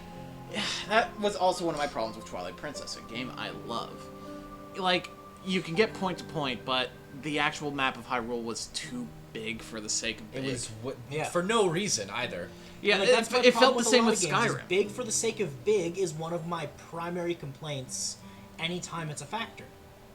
Yeah. It's a huge detriment to any game for me if it's just big for the sake of big. I mean, fuck, you could even argue the same thing for, like, Ocarina of Time. Because what the hell do you do in Hyrule Field? Yeah, Hyrule Field is stupid. Hyrule Field at that Xenoblade? point... Yeah, Xenoblade also has a problem of being very big for the sake of being big. Mm-hmm. Like, every game in Xenoblade has that problem, especially X. There was still shit to do, though, because there was enemies everywhere. And I liked X because at least it felt like there was, you know... An actual ecosystem to this? Yeah, something around each corner. And eventually you got a robot, which could, like, double your movement through the fucking place. Yeah. But, like, Xenoblade 2 also had enemies, or salvage points, or collection shit you could go do. Pretty much everywhere. Like, Xenoblade Chronicles, especially on Gower Plain, there's a good stretch of time where you're just walking. Yeah, like, when you... In my opinion, if you can walk for, like, 2 minutes and not actually encounter anything, that's a problem. That was Final Fantasy 15 all over. Yeah. Mm-hmm. Like, fuck, that was just sitting there for like 10 minutes waiting for you to drive somewhere. Yeah. Like, in Xenoblade Chronicles 1, you had the problem of, okay, I'm just gonna walk for a bit, and there's actually nothing to be Valak anything. Mountain. Yeah, that place was cool, but there was a lot of walking before you found anything. Yeah. Fucking 15. Yeah, let's try to not rant on 15 again. And let's be real, what was the point of Aerith Sea being as big as it was? When half those islands have It's world building. Everything nothing doesn't there. need a reason. Helps it breathe and gives life to just a gameplay perspective. So the world doesn't bend to the player's knee. I see that argument. But then I look at something, say, Xenoblade 1 or 2, which does it better than Skyrim, where it's like, hey, I may not be doing anything right now, and there may be a distance before I actually do something, but I could see something over there that I want to go do at some point.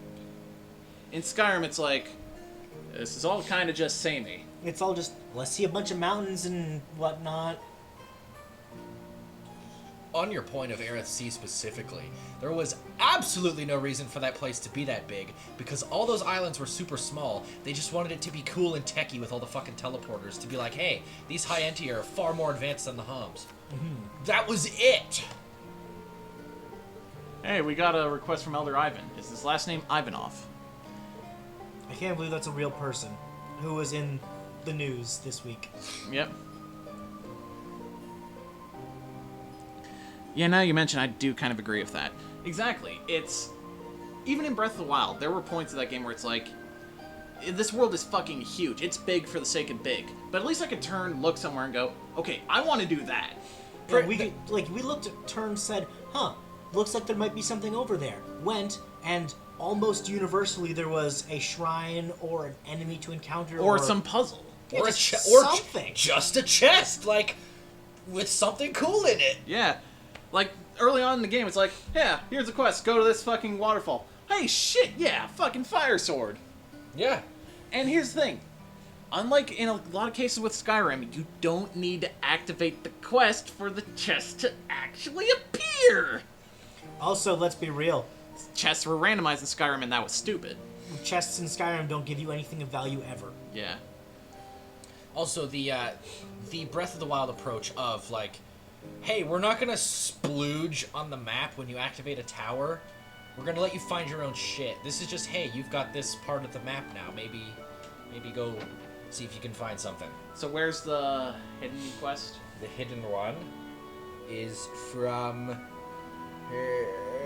Charles. You need to go to Zender Gate. Bitch will be in the cafeteria. To Zender Gate, then.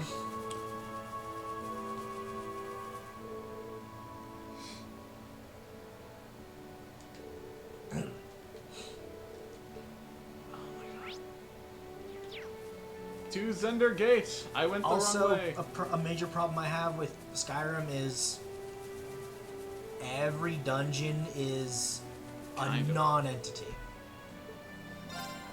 Yeah. You mentioned co-op on the new Tales. It's online and just the battles end? Like every Tales game, it's probably gonna be co-op in just the battles. Yeah. And they probably still gonna just be local. Yeah, they probably won't do online.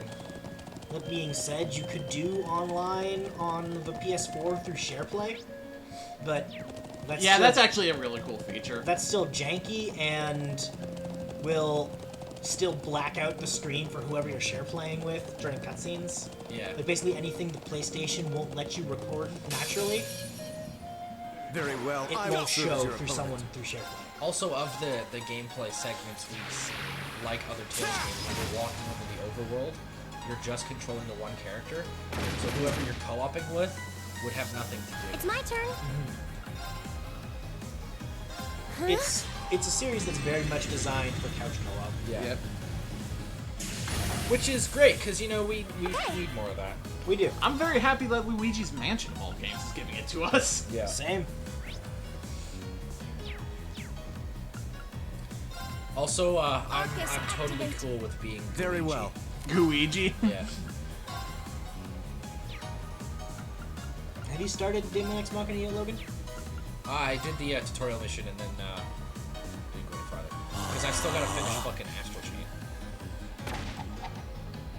My turn. I figure I'm gonna have enough game to be playing until Halloween, then I can start Luigi's Mansion.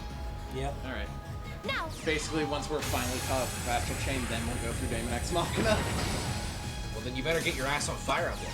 We're working on it! That'll realistically probably be what gets done tomorrow, is finishing Fire Emblem. We've only got 2 battles left. It's my turn. But yeah, there is actually a bunch of shit to do post game Astral Chain. Let's go. Which I have to do, and then I'm gonna go back and get like all the orders done because there's 185 of those. So I want to do those. Yeah, it's gonna be fun. There. And then I guess depending on how much time I have left, I'll probably pick up Daemon X Machina for a bit, and then play Luigi's Mansion. I'll handle this. Speaking of Daemon X Machina, I can do this. there's a thing I want to talk about. All right. Atlas would be fools not to take it, of course. not to Just getting started. shoot Marvelous right now. Yeah, holy shit, Marvelous. You hear about this, Logan? What? How you know how Marvelous was cutting down and claiming everyone who was posting anything showing their games? Yes. Killing Daemon X Machina before it came out, basically? Yes. Well, Marvelous owns Xseed.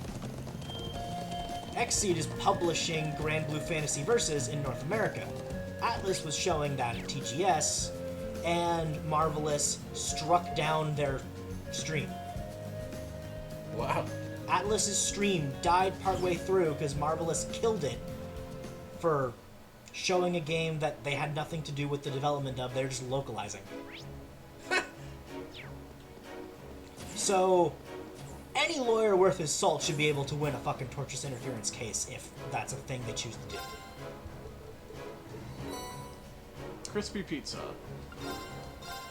I would not be surprised if we find out that in the near future, Exceed is now owned by Atlas or Sega and have that big ticket money behind them now. The 3rd Armored Division was ordered to invade Liberl during the crisis 2 years ago. Lieutenant General Vander made the decision to ignore this order after hearing the circumstances. Chancellor Osborne definitely wasn't happy about that. In fact, he sent us all out here as a form of punishment. This sort of thing isn't rare within the military. All of us in the division are proud of him and making that decision. We'll stick with him wherever he goes. Don't know why Steve bloomed that line. But yeah, so Atlas couldn't even finish their media presentation.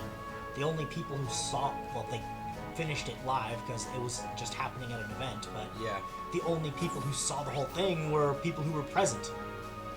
The fuck? That maid looks 10. Child labor.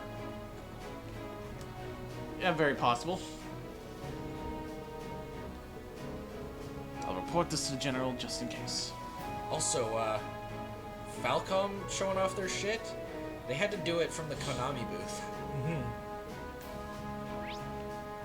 So, what am I looking for? Did you talk to the... You might have to talk to the bitch multiple times, unless you started the quest already. No, I haven't. Which bitch? Charles? Lyle? Nope. Speak to Charles in the cafeteria to begin this quest. Oh, in the cafeteria. Okay. Yeah. But yeah, if I were anyone at Atlas who was responsible for marketing, I would be fucking pissed. Yeah. Are you, Charles? Yes, you are. Gaius? I didn't know you were back.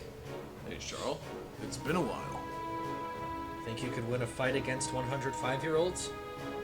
I have I have some actual martial arts training, and I'm decent with weapons. I could definitely win a fight against 105-year-olds. Yeah, you got your cane. You could just fucking bow staff him to death. I could also fold it and use it as an umchiku. True. For me, I'd actually need a sword. How are things going with Tama?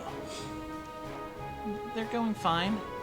He even took me down to the settlement on the back of a horse not that long ago. It was really fun. Everyone there's so kind and their lifestyle's so interesting. Like Dynasty Warriors with child abuse. I'm glad to hear that. Tama was happy about having a friend his age from Arabonia, too. Here's hoping the two of you continue to get along. Of course. You bitch! You bitch! Hey, Gaius? Something wrong, Charles? It's nothing like that, but would you mind if I asked you something? Of course not. Go for it. Really? Well then, you wouldn't happen to know what Thomas' favorite color is, would you? I can't say for sure. I think you told me before, but I just can't remember. Sorry. You will fight a very strong 13-year-old child soon. Fair enough. Again, that's a little on the spoilery side there. Won't warn you again. Please cut that shit out. You're the girl who Tama likes to visit, aren't you? Are you planning on giving him something? Thought so.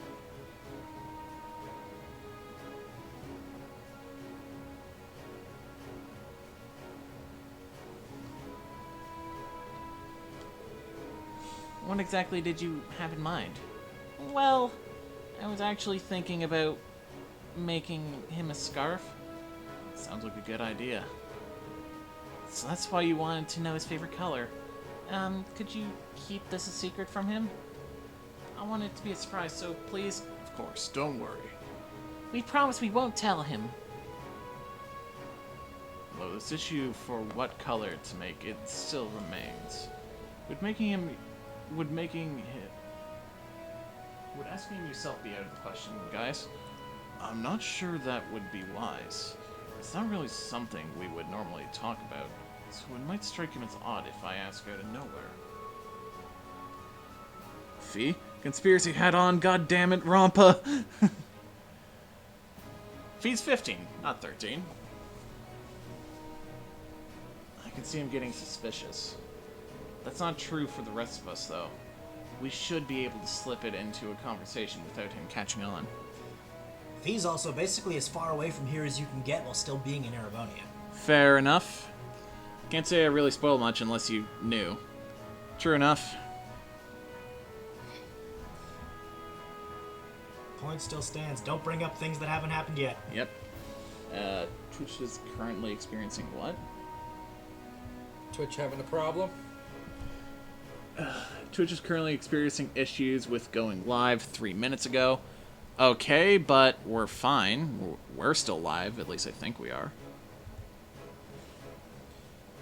Oh, Streamlabs actually just opened up a Twitter page saying that Twitch support is having issues. Oh. Man! Neat. Oh. This streaming platform rules. Slobs for the win! It was vague enough, just don't go any further. Yeah, you can be vague, but we just don't... Like, the thing is, usually off-stream, we really don't give a shit about giving each other spoilers if we know something. It's just, there'll be people... Like, we upload this to YouTube and stuff, and I know there are people who watch our streams who don't like being spoiled. I mean, I already know who the fucking antagonist is in this game. Yeah, you do. Yeah, but I'm not gonna say anything. Yeah. Because that's a little rude. It's a little rude, but God, it's a good story. I'll never expect anything like that. That should work. Let's go ask him then, shall we? Thank you so much. Well, let's go. We had to drop the band hammer on a couple people during our first Persona 5 playthrough, though. Holy shit, yeah, did we ever. Like, someone straight up dropped a spoiler on us that we hadn't even encountered yet. Yeah. And we just went, no, fuck you. How far was the spoiler in? We were in, I think we were in Madarame's palace. Or it No, might... we were right at, like, we had just gotten Futaba. Right. And they basically told us about, the next palace ruler's fate. Yeah. Oh. Oh. Yeah, fuck you. Beginning of the game is actually not spoiling if you say it's in the future. That's true. That sentence gave me a stroke. What? Like, I understand what they're trying to say about this game in particular.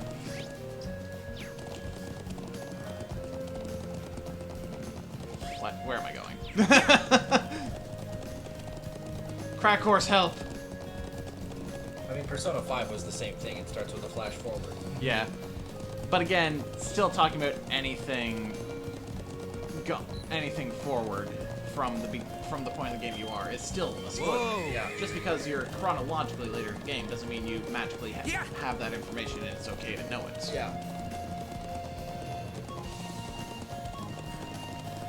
Like, stories are structured the way they are for a reason. This is coming from... Again, back to our discussions of, writing. writing, which... I'm gonna get you to post 3 links to our Twitter after the stream or before, whenever one of you gets the chance. Okay. For those writing-based channels we were talking about earlier.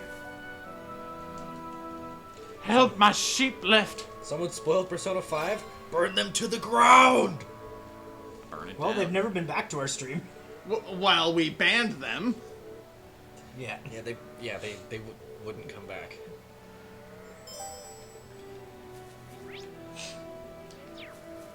Fucking one thing I remember as soon as Rollins' theme had randomly that guy yelling "Burn It Down" added in. Botchamania immediately took that and added in the one fuck from South Park. Burn it all to the ground. You know what's crazy? What? I think we're probably only gonna get through day 1 of the field study today. Yeah, no, they start getting long. Help! Help! That's nothing to do. I'll teach them a little bit about Aeroponia. We'll do that later? Or we can do it now. I mean, it's just a cutscene, basically.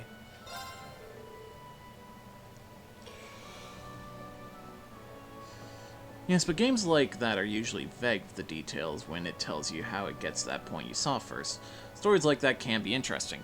Yeah, like from what we see, it looks like, okay, so sometime around September or October, these kids are going to end up in a military base, and someone's aiming shit at Crossbell?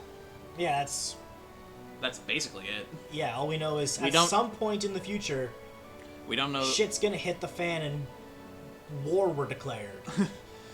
On the topic of stories like that, when Persona 5 did it, people were like, "Oh, it's not even good because I saw that coming a mile away." You're supposed to. Yeah, you were supposed to. Yeah, like, oh, this was a bad twist. That's not the twist.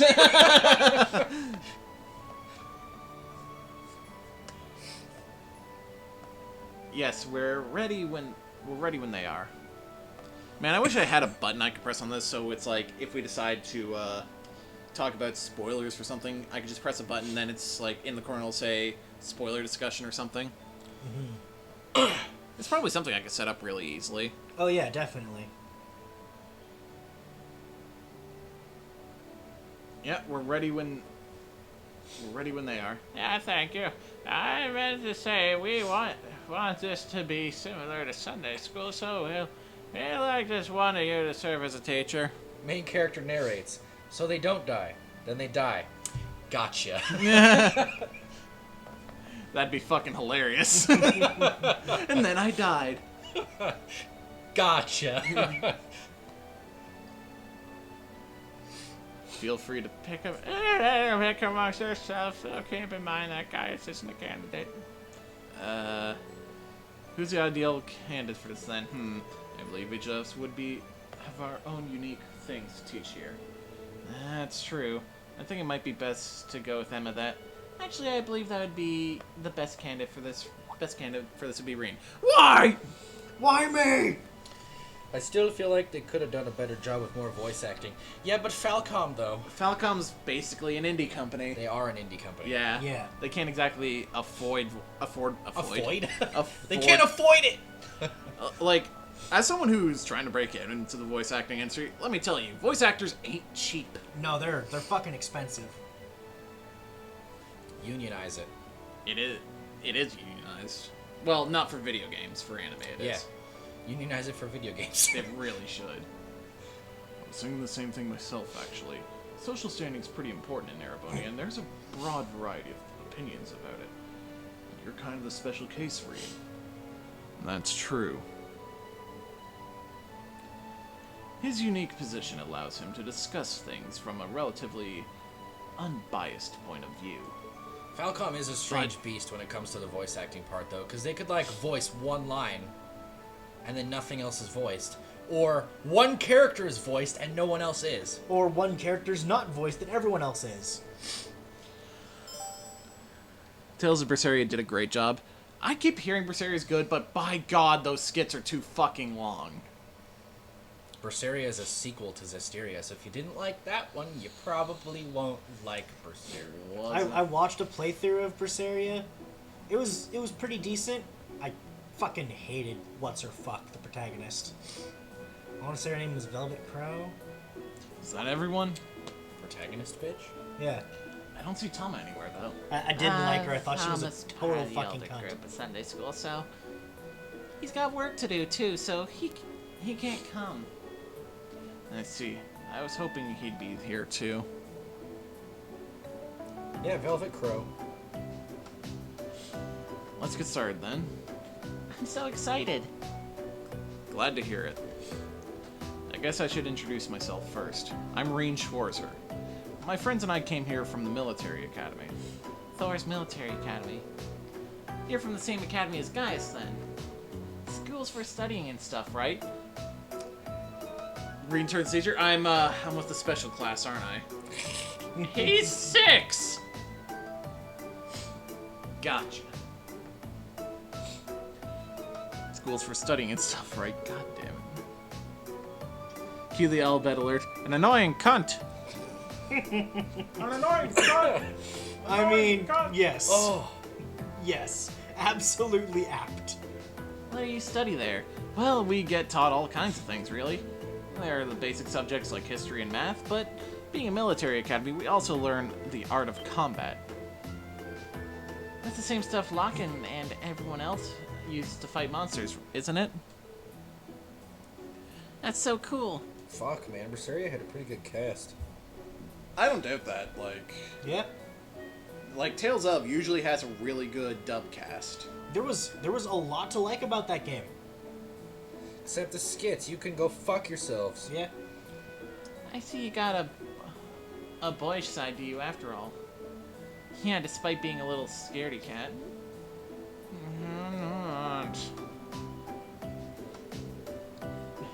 There's no need to be teasing. How far is that academy from here? How far in terms Really of distance? fucking far. You came here on something called a train, didn't you?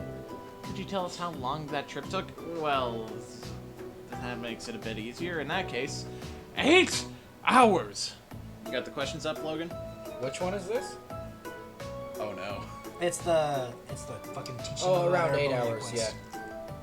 yeah. Around 8 hours. Yeah. If we take transfer times out of the equation, then we were on the train for about 8 hours, I'd say. It's pretty far. Daddy told me that trains are fast, too. So it still took that long even then? So the skits were like full anime episodes? Fucking some of them were! So it took that long even then? It's not super far away then. It really is. Though the fact that we still made it here in a day, pretty amazing. They also decided to use them as a replacement for cutscenes in many scenarios. You don't fucking do that. A skit is not a cutscene. Yeah, it'd taken a lot longer by horse. Can I ask you something too? Of course. Right, what's the biggest place in Erebonia then? That would be Heimdall, which is the capital city. Heimdall. That's a cool name. It sounds strong. That's a unique way to judge it. How many people live there? 100,000, 300,000, 800,000. Do you have a guess? No. 800,000. Oh, the highest one. From what I remember, it's around 800,000 people. Look at this scene. The characters don't breathe. Static as fuck. Yep. 800,000? Is that a lot? That is a lot. Seems like they can't comprehend a number that big just yet. Then again, I can't imagine that many people in one place either. You're not the only one. Of course, you never actually see that many people at once. He seems to be doing just fine. So it seems. A lot of it is common knowledge, though. God, if I saw 800,000 people at once, I think my brain would explode. I'm just glad to see them learning something. That's not a bad teacher. Just wait, though. You'll probably see that many people at once when we first get invaded by aliens.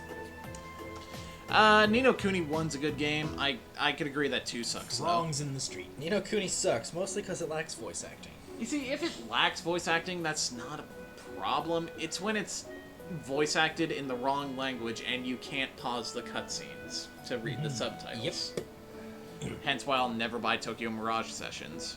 Yep. If anyone has any further questions, please feel free to ask. Can I ask you something then? Of course, what is it? How long ago was Thor's first built? Guys told me all about how it has a long history, but I've forgotten when exactly it was made. 250, 250. I think it's the 250? 250? What's the one in the middle? Oh, 220. Okay, I was like, the fuck? It's the middle one. Okay, so it's 220? Yeah. founded 220 years ago, roughly 30 years after the War of the Lions ended. The founder was none other than Emperor Dreigels, a legendary figure in the Empire, and even here in the Highlands. Founding the Academy was one of the last things he did before he passed away. I'd imagine crowd surfing with that many people would be fun. You'd never make your way back. Yeah. It's just, well, I can't even hear the music anymore. You just eventually end up wherever they decided to put you. Yeah. I mean, if you consider how large a space 800,000 people would fill. Well, you saw the WrestleMania that was almost 100,000 people. Yeah. That was insane. Yeah. Fucking multiply that by 8.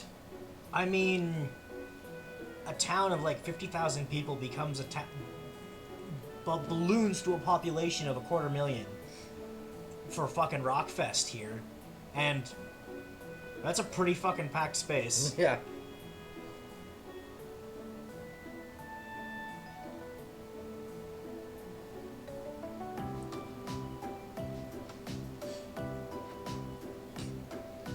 It's a long time.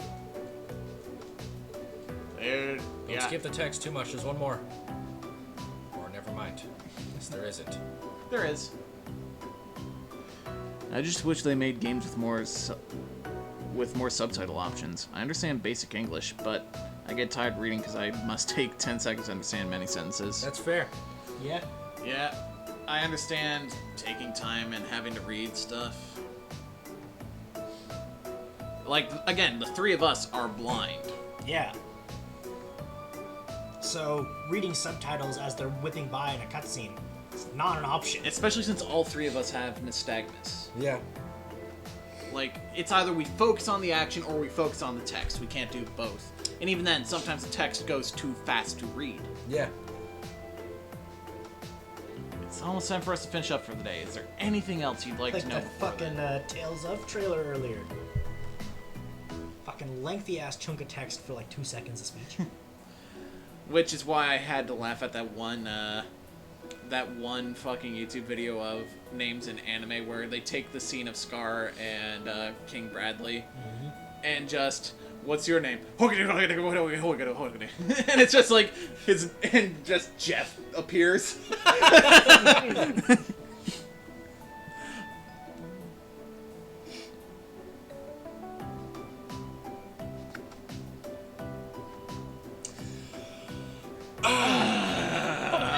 What? So Honest Prick goes, I only have one decent eye. And Persona's like, at Honest Prick, don't belittle yourself like that. It's a grower, not a show. Was that an FMA Brotherhood reference? You fucking know it. I think I've asked everything. I can't think of anything else either. You two really did ask a lot. Oh yeah! Seems like she's not all out just yet. That interaction in the chat is just reminding me of Mithra's first interaction with the Bringer of Chaos. One-eyed monster? You talked about them before, but what are nobles? You see, there's been a class system in place within Erebony for a long time now. What's a class system? Huh. Could you give me a few minutes to think? I'm not entirely sure how I should answer this. Mithra, why are you blushing? Shut up. Can I ask as well how that now it's been brought up? Ah, shit. Go ahead. Only... Your eyes grow? Maybe you should see a doctor. Only when I see a girl out of the kitchen. Jesus! God damn! God, you're always quick with those. I fucking love this guy. Yeah. Don't forget to follow Snibbly on Twitter. He has it too. I'm not sure if either of them will really understand if you try to explain normally, so did you give us your own thoughts on nobles instead? Why did I ask a really loaded question? Right? Hardest part with reading subtitle is to see the text because my eyes get tired. Yeah, mine get strained really easily, which actually, I already said earlier in the stream how I want to become a voice actor and stuff. For me, something happened last year because in the middle of my news writing course for college, I'm going to college for radio broadcasting. we have to read this program that's white background, black text, and the font is tiny. It cannot be increased in any way. So after using it for about 3 hours, after already having a day full of reading scripts for commercials and stuff, my eyes actually just gave out on me. Yeah. I actually had to come home early because I thought I was going blind. That was the only reason I had to wear glasses, was to reduce strain on my eyes so I wouldn't get a headache. So now every script they give me is on a black background with big-ass white text. That's honestly the infinitely better way to read text, in my opinion. I don't disagree with you. I just, when I could see, never had the patience to change everything to night mode. That might make things easier to understand. That makes giving an answer easier, too. Huh. Things escalated quickly, didn't they? Indeed. I wonder how he'll answer. This is still a bit tough. I don't think there's really a right or wrong answer, so I'll just have to answer with my heart, I guess. To me, pride in one's lineage, bonds with one's family, no idea. Whichever one you want. Any, really? Yep.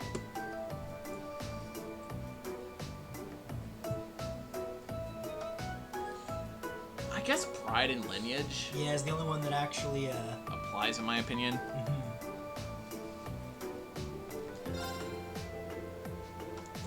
I think nobles are all about taking pride in one's lineage. Oh? Whether the class system is a good thing or not is something I don't feel capable of answering just yet. But I think nobles want to live up to the legacy their predecessors left them. And by trying to do that, they better themselves as individuals. Honest Prick says he's too used to black text on white. Tried it the other way and it was weird. Yeah. I understand that. It's just it's infinitely better for me because shit pops out more when it's white on black. For me, I don't use Facebook as much anymore because I can't switch it to night mode. Yeah. That's the main reason I shifted over mainly to Twitter. It's like sometimes people like to say like they'll condense right now into RN, and sometimes if I read that black on white, it looks like the letter M. Yeah. So I'm like, what the fuck are you even saying?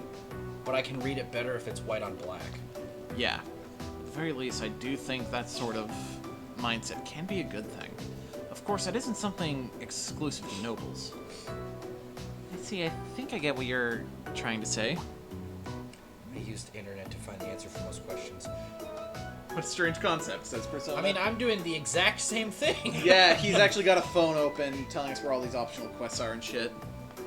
Because we didn't do any of these quests that aren't presented to you on the actual task list our first time, because we just didn't know where any of them were. Well, that means you're breaking the first rule of a Trails game, talking to everybody. Yep. Yeah, but we just wanted to progress the game as quickly as possible because we were just that into it. So we didn't want to go and around the town and talk to legitimately everybody. Yeah, if you actually talk to all the NPCs, it does add a lot of depth to this world. And each of them do have their own, personal stories that go as the game goes. It's honestly really cool. Where the fuck is Tama? Oh, okay, over here. Aye, you little shit! Guys is just there. Did you just call my brother a little shit? Aye, I did!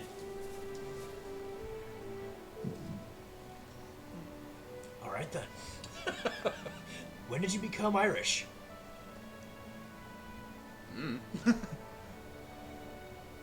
5 seconds ago. Hello, everyone. Please select a floor. Aye, we have! Wait. 11! You have not selected a floor. Aye, we have! 11! Did you need something from me? No, we were just impressed at how hard you were working. You've been good. Me lucky charm, stroke me clover. You've been going at it since this morning, aren't you tired? Phrasing?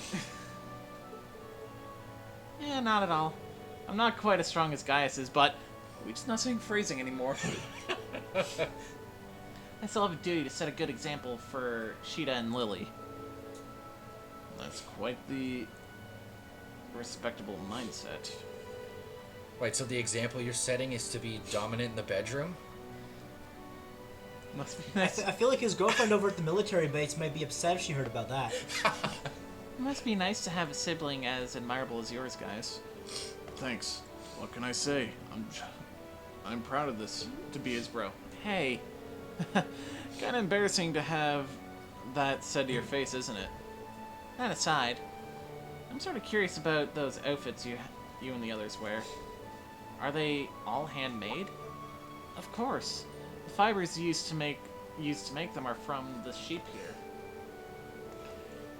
And the dyes we use on them mainly came from plants, although we also use certain ores and soils to color them too. Each color has a specific meaning as well. White represents the earth, blue represents the sky. Then there's green, which ties it all together, representing the wind and harmony.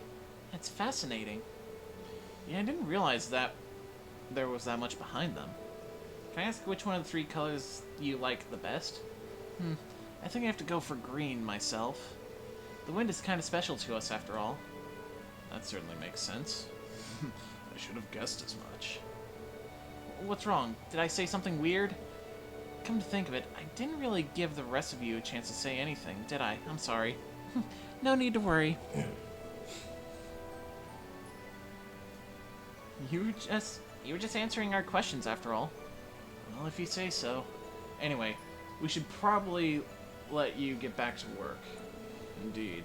We have our own tasks to get back to as well. You're right. Good luck with the rest. Man, how many people is Reen ultimately going to end up hooking up by the end of the series? I mean, not as many as he's going to hook up with the headcanon we've been going with so far. And how he's just Issei Hyoto, essentially. Seriously, what happened to phrasing? Yeah!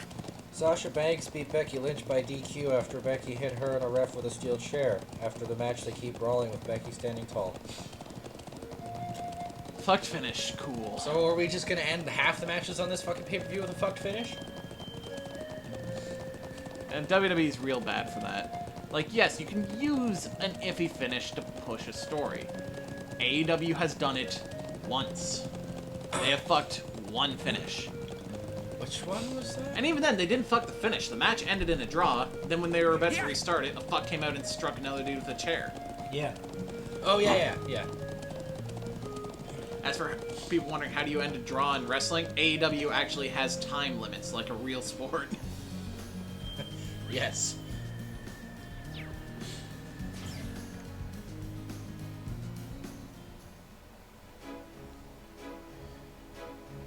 Other than that, the closest they've come is, Honest Prick lives on the opposite side of the province for us. You gotta remember Canada from, yeah, like, Canada's fucking huge. Where the fuck's he living? Like, really south? Like, I'm not entirely sure. Based on his area code, I'd assume somewhere near Kitchener? I think further south than that. Either way, that's still way the fuck out there. Yeah, like, for me to go visit my parents, which is relatively close. Oh, wait, no. I remember. Windsor. Oh, Windsor, yes. Very far south. Yeah. I think that's probably, like, 6 to 8 hours. I mean, that's as far south as you can... That's the border. Oh, hello, everyone. That's just across the river from Detroit. Detroit. Did you manage to find anything out? Yeah. Seems like green's his favorite color. Really? Did he mention why? It's because green represents the wind and the people of Nord. That makes perfect sense. The wind's as special to them as Eidos herself, after all. By car, 7.5 hours. Fucking... Fuck! Oh yeah, that's right on the fucking border. The concept of getting a flight around your own country is alien to me. I drove top to bottom the UK in 4 days. It is a 16-hour drive from here to get to the other side of Ontario. Yeah. And even then, that's like another 3 hours before you're actually out. Yeah. Fuck. It takes like almost 2 hours to get from end to end to fucking Ottawa. Yeah. If you wanted to take a bus from Windsor to here, that's probably going to be like 9 hours because they do stops and shit. You really care for Tama, don't you? That's just not. He's an important friend, is all. Either way, thank you for asking him. Now I don't need to waste time worrying about what color to make it. Glad to be of help. Wish you luck with it. Thank you. Oh yeah, I gotta give you guys something in return for helping me out like that. Please take this. It's one of the more famous dishes here. Special pizza. Sweet. So are flights cheaper then? Yes. They're still not cheap. But they're cheaper. So that's about all the quests we can get done before actually heading north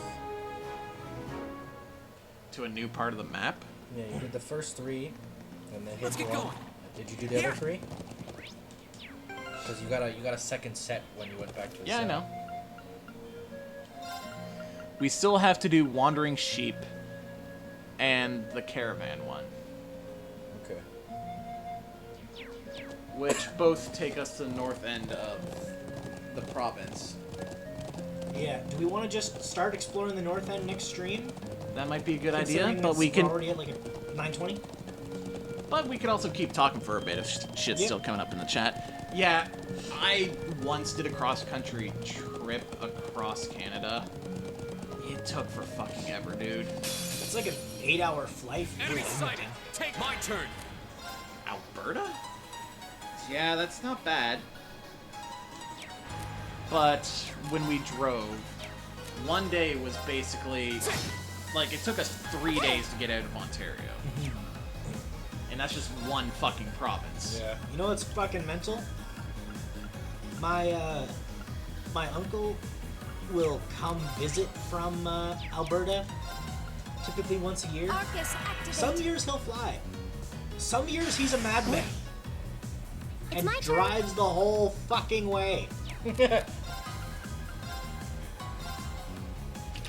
there. That's basically starting to drive with the fucking shoot me several hours of nothing You guys but been flat snowboarding? plains of Saskatchewan. That's my favorite thing about Canada. I've gone skiing. I've never done snowboarding. I don't know if I'd have the proper balance for it. I've tried snowboarding once. Was fucking awful at it. Tried skiing. Was meh.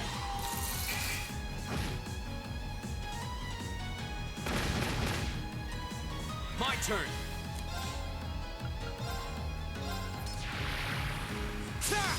Honest Price Dad drove from fucking Windsor to Florida, which took 22 hours. Again, that's across an entire. That's like all the way south in America. Yeah. Yeah. Okay. My mom treks down to Florida typically once a year. Sometimes she's dumb enough to drive it. Speaking of long ass trips, I don't think we're getting any more information about Death Stranding. No, I wouldn't think so. I think the gameplay we've seen is the game. Yeah. If that's the case, Jesus Christ. I think what we know is the game, aside from the fact that we're just gonna have more acid trip storytelling. It's not gonna make any sense the whole way through. Go. That's a shame. I'd love to be proven wrong. Yeah. We'll cut our own path. I don't think the gameplay being more than it is gonna prove us wrong. It's just whether or not the other shit around it is gonna be good is gonna prove us wrong. Because I don't think this game is gonna be good. No, neither do I. Oh, we can collect some of the sheep before we end the stream. Because they are down here. Piss on mushrooms, that's the game. Yeah. Drinking Rockstar better make you piss onto the mushrooms green. Also, I think it's retarded that they were touting their multiplayer features as being like revolutionary, but it's just Dark Souls. It's just Dark Souls. And you know he thinks that people are actually going to be supportive for each other. They're actually going to form, you know, meaningful bonds and shit based on the way he's talking. Oh yeah, totally. And all they're going to do is go, hey, amazing thing this way, jump. and people are gonna start lemming jumping to their death. Or fucking Dark Souls ass great chest ahead. I fucking loved that though. That was amazing. Like, as much as I'm not personally a fan of the Souls formula, there is a lot great about them. Oh, if I could see, I'd probably play them. I don't think they're as hype-worthy as everyone says they are, but I probably have a lot of fun with it. I don't really care for them. And again, everyone has their own preference. My biggest complaint with them is, realistically, it acts like it's got a dozen playstyles, but everything just boils down to you dodge rolling and then hitting once or twice. Whoa! So you may as well just go for the heaviest hitting thing you can. It's one of those things that they say there's a dozen ways to play it, but there's kind of a correct way. Yeah. They were worth the hype early days. Now it's done to death. You know, I can agree with that. Yep. Like, people still calling it one of the best game franchises, period. Yeah, I don't agree. Another thing I can say about Dark Souls is stop comparing every game that's hard to it. Yeah, stop going, oh, this game is hard. It's the Dark Souls of this. Like, piss off with that. Because you want to talk hard. Nah, fuck you. Dark Souls is the Battletoads of action RPGs. Battletoads was hard as shit, dude. Dude, Battletoads! Oh, no.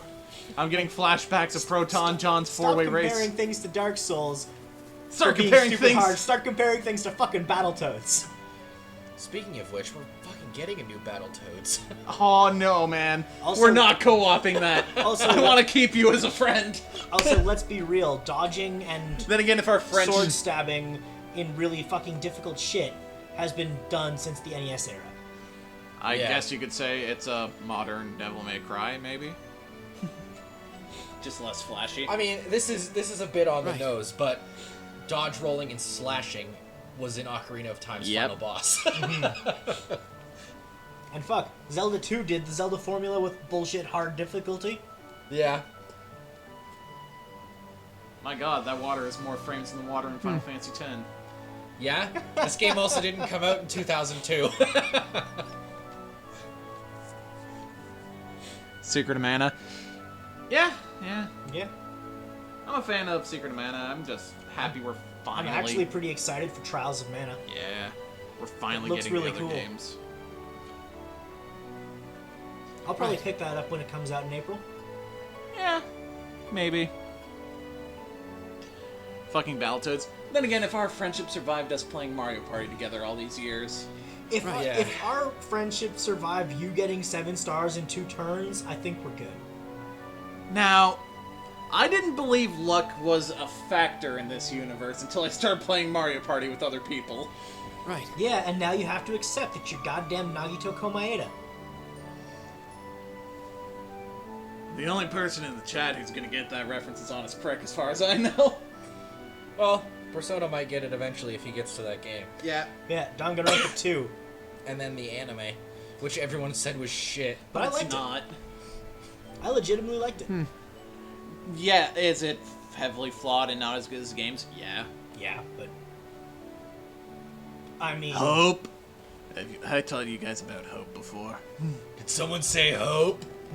Nagito Komaeda, so goddamn lucky. He just wins lotteries as a fucking hobby. Right.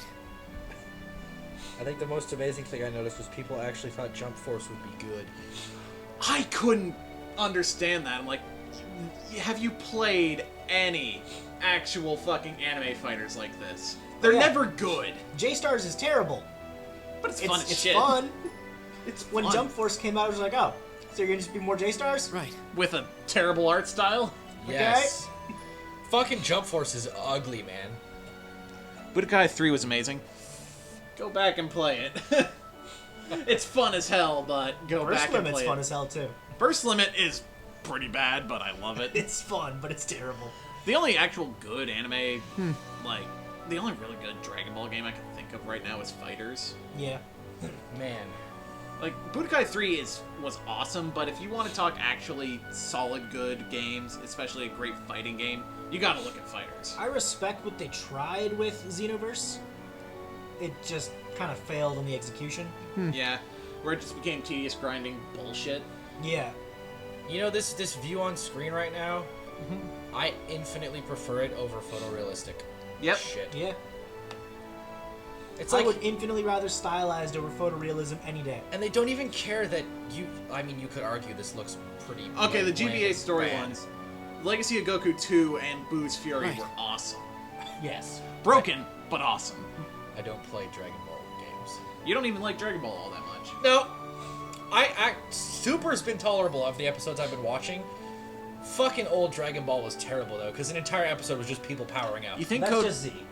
You think Code Vein is OG gonna be? Dragon Ball was just fun as fuck. Think Code Vein gonna be good? It seemed like a very Though you did dark see game Goku's penis with a lot. lack of fun from. Yeah, that's true. Yeah. Lack of fun in MC doesn't really have a backstory because you create your own character. I prefer games that has a good backstory. I agree with that. I agree with Code that. Vein looks like the combat could be interesting, but otherwise I've stopped giving a shit at this point. Yeah, it's just been pushed off so many times. I That never gave a I shit to stopped begin paying with. attention. When it first got announced, I went, "Oh, you might be interesting," and then I just didn't care Right. beyond that. Really. Yep. It's a real shame though, because an anime-ass Dark Souls would be awesome. Yeah. Though, apparently, if you want something similar to that, God Eater's I reviewed very well. keep hearing amazing things about God Eater. Hakusho better than Dragon Ball franchise? You know, I don't. disagree. Well, our next review might change our mind. Fair enough. From what I remember of Hakusho, I loved it. Yeah. I love the original Dragon Ball more than I like Z. In fact, out of the ranking Dragon Ball series, at the bottom, we have the original Dragon Ball Z. Its pacing was some of the worst bullshit. Yeah. Then, we have, above that, GT. It's really bad. You just lit some torches and sharpened some pitchforks somewhere in the Yeah, world. yeah, I like GT better than the original Z. Wow. GT was atrocious, but by God, I felt like they were actually going somewhere at points. Once you get to the Boo Saga in the original Z, it is insufferable. Yeah. Speaking of terrible pacing, apparently, that fucking Fate series that's been airing this season is only one core, and the first half is OVA nonsense that goes nowhere, and the second half is the first plot arc. What the fuck? Then, after that, the original Dragon Ball is up there. It's a toss-up between the original or Super. I'd probably put Super over GT, and then... I'd go Dragon Ball Z Kai next, actually. Because it's the story of Z just told competently. Yep. Then above that, I'd put Super. Yes, Super's animation is pretty terrible at points. Yes, some of the villains are just dumb and there for the sake of being something for Goku and the others to beat. But I don't care. Exactly, that's Everything OG building Dragon up to Ball it was is like awesome. too. Yeah. And the original Dragon Ball's my favorite. Pre-ordered Code Vein Deluxe Edition. Hope I don't regret it. Dude, we've pre-ordered a bunch of games that we've regretted before. Yep. Like Final Fantasy 15, Logan. Oh god, I refuse to pre-order Final Fantasy 16.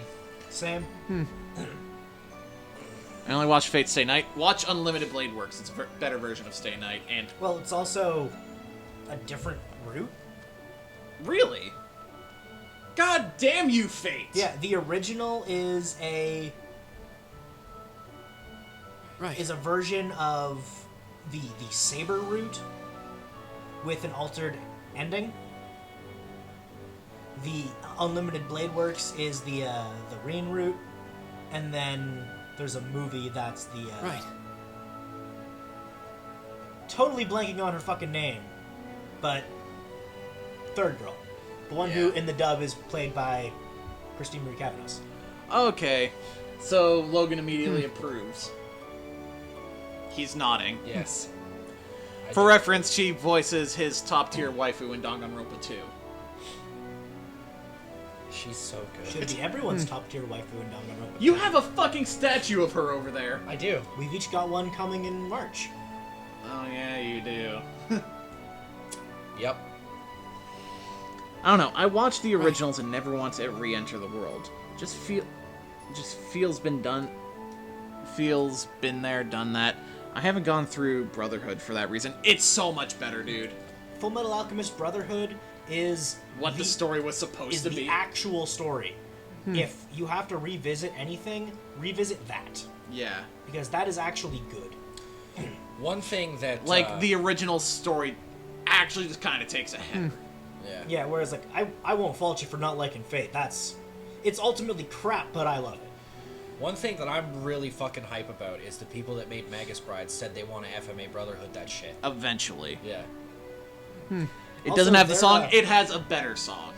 Yeah. Also, they're the ones making Vinland Saga. You know the Russian choir song Brothers? Yeah, that's cool. But it's got a better soundtrack, in my opinion. It's got a much better soundtrack. I think everything about Brotherhood is better, except the fact that they compressed Nina Tucker into a single episode. That is the only downside to it I can think of. Yeah. But in the long run... But then again, that's just so they could actually get to the stories that we didn't know. Also, you want more Alex Louis Armstrong in your life? You watch Brotherhood. You want Mustang's story to go somewhere? You watch Brotherhood. You want Scar's story to actually be better? You know what's interesting? What? We know someone who's seen both, and he prefers the original FMA. Yep. I don't really. You have Scar's tattoo on your arm? Dude, I've actually considered that. So have I. But then again, with how white I am, tattoos really show. Yeah. That and I'm broke. Yeah. I would have a tattoo by now. I just have trust issues. That they give you what you ask for? Well, the person in the studio is going to give me what I ask for. Like the artist is going to give me what I ask for because that's their job. Yeah. What I have trust issues with is all you motherfuckers who I know who I would bring in to make sure the art looks good beforehand.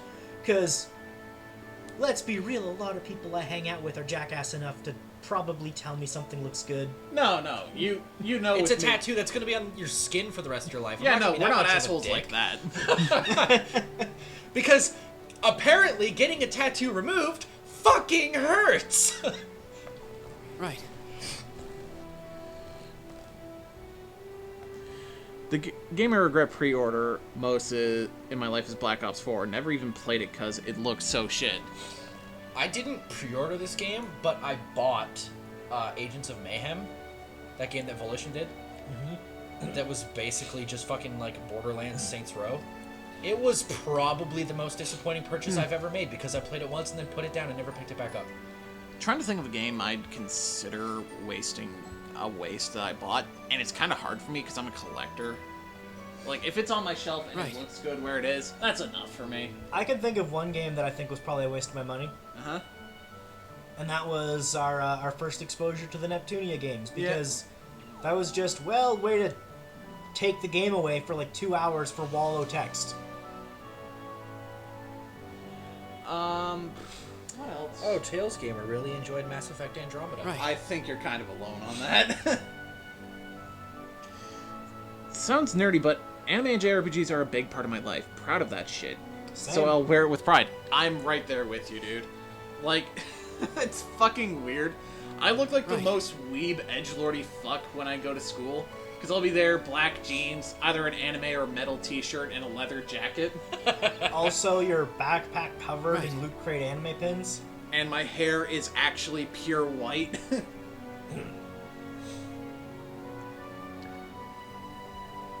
I'm a weeb. I'll own that shit. Yeah, dude, same. that shelf! Yeah, For Logan and I reference- have spent a lot of money on fucking anime statues. Like, if you want, we might take a picture of that to make a point of what we're saying on Twitter later. But we just have a shelf covered in anime figures. Oh, and let's not forget all the music I have that's 99% Japan. Yep. Waifu shirt. I don't have a waifu shirt. Let's not forget the fact that I have hold up. purchased more than a couple fucking Japanese artist albums. I have a couple Yui albums. I have a Stereo Pony album. I really want to buy some Love Bites albums. Yeah, same. For reference, everyone, look into this band. If you like shredding fucking guitar solos and incredibly catchy choruses, there's a Japanese power metal band called Love Bites, all one word. It's fucking awesome. Okay, yeah. I fucking lied. There's not a single soundtrack on that shelf that isn't from Japan. Oh my god. Yeah. Every single one. It's weird. If you saw me, I'm a businessman with a family, but held on to my anime RPG love. You wouldn't expect me to like this stuff at a glance. It's Bad Tales Gamer. Few planets are big that are big for the sake of big. Yeah. Oh, there's talk about Andromeda still. Yeah. One of the fucking developers of Andromeda was like, asked, hey, why do you think this failed? Because it came out the same month as Breath of the Wild. Not for your poor animations. Not for the fact that there's not a whole lot to actually do. Also, let's be real, Breath of the Wild wouldn't have killed Mass Effect in any way, shape, or form if Breath of the Wild didn't kill Horizon Zero Dawn. Exactly. Yeah. When everyone were comparing the two before launch. And they came out around the same time. Yeah. Oh, you would automatically assume I like that stuff at a glance. I'm sitting there with the fucking shirts and shit, the pins, and a skull ring on my one hand.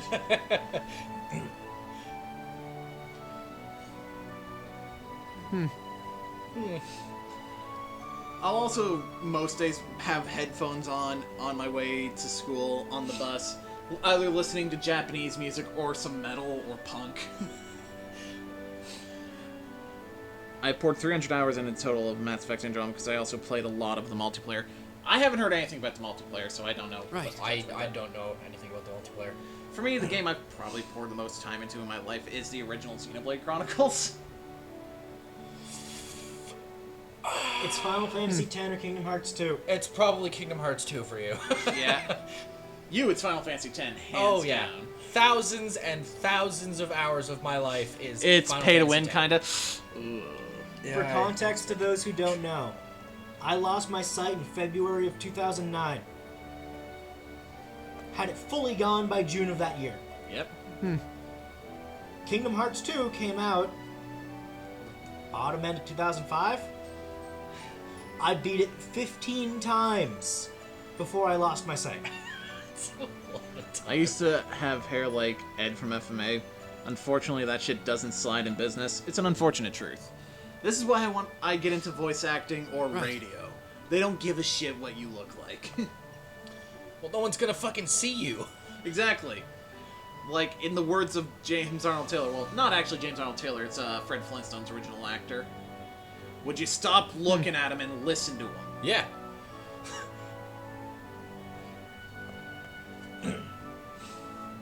I enjoyed Mass Effect 3's multiplayer. You know what was surprisingly fun? Uncharted's multiplayer. Oh, that shit was dumb Yeah, bollocks. that was dumb bollocks. That was entertaining. Then again, our Uncharted 4 stream was just dumb bollocks, because we had infinite ammo, RPG, and revolver. Yeah, the fucking super gun. Yep. That was a fantastic time.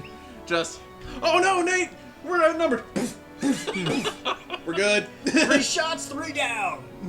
This fucking sniper pistol, man. That thing was great. Oh, it's not as bad as what happened in Metal Gear Solid 4, where if you get the automatic shotgun, you win. You just win. Nothing survives the automatic shotgun. You didn't have to stealth anymore. You can snipe with it. Like, hey, guys, there's a sniper over there. Poof! He's down.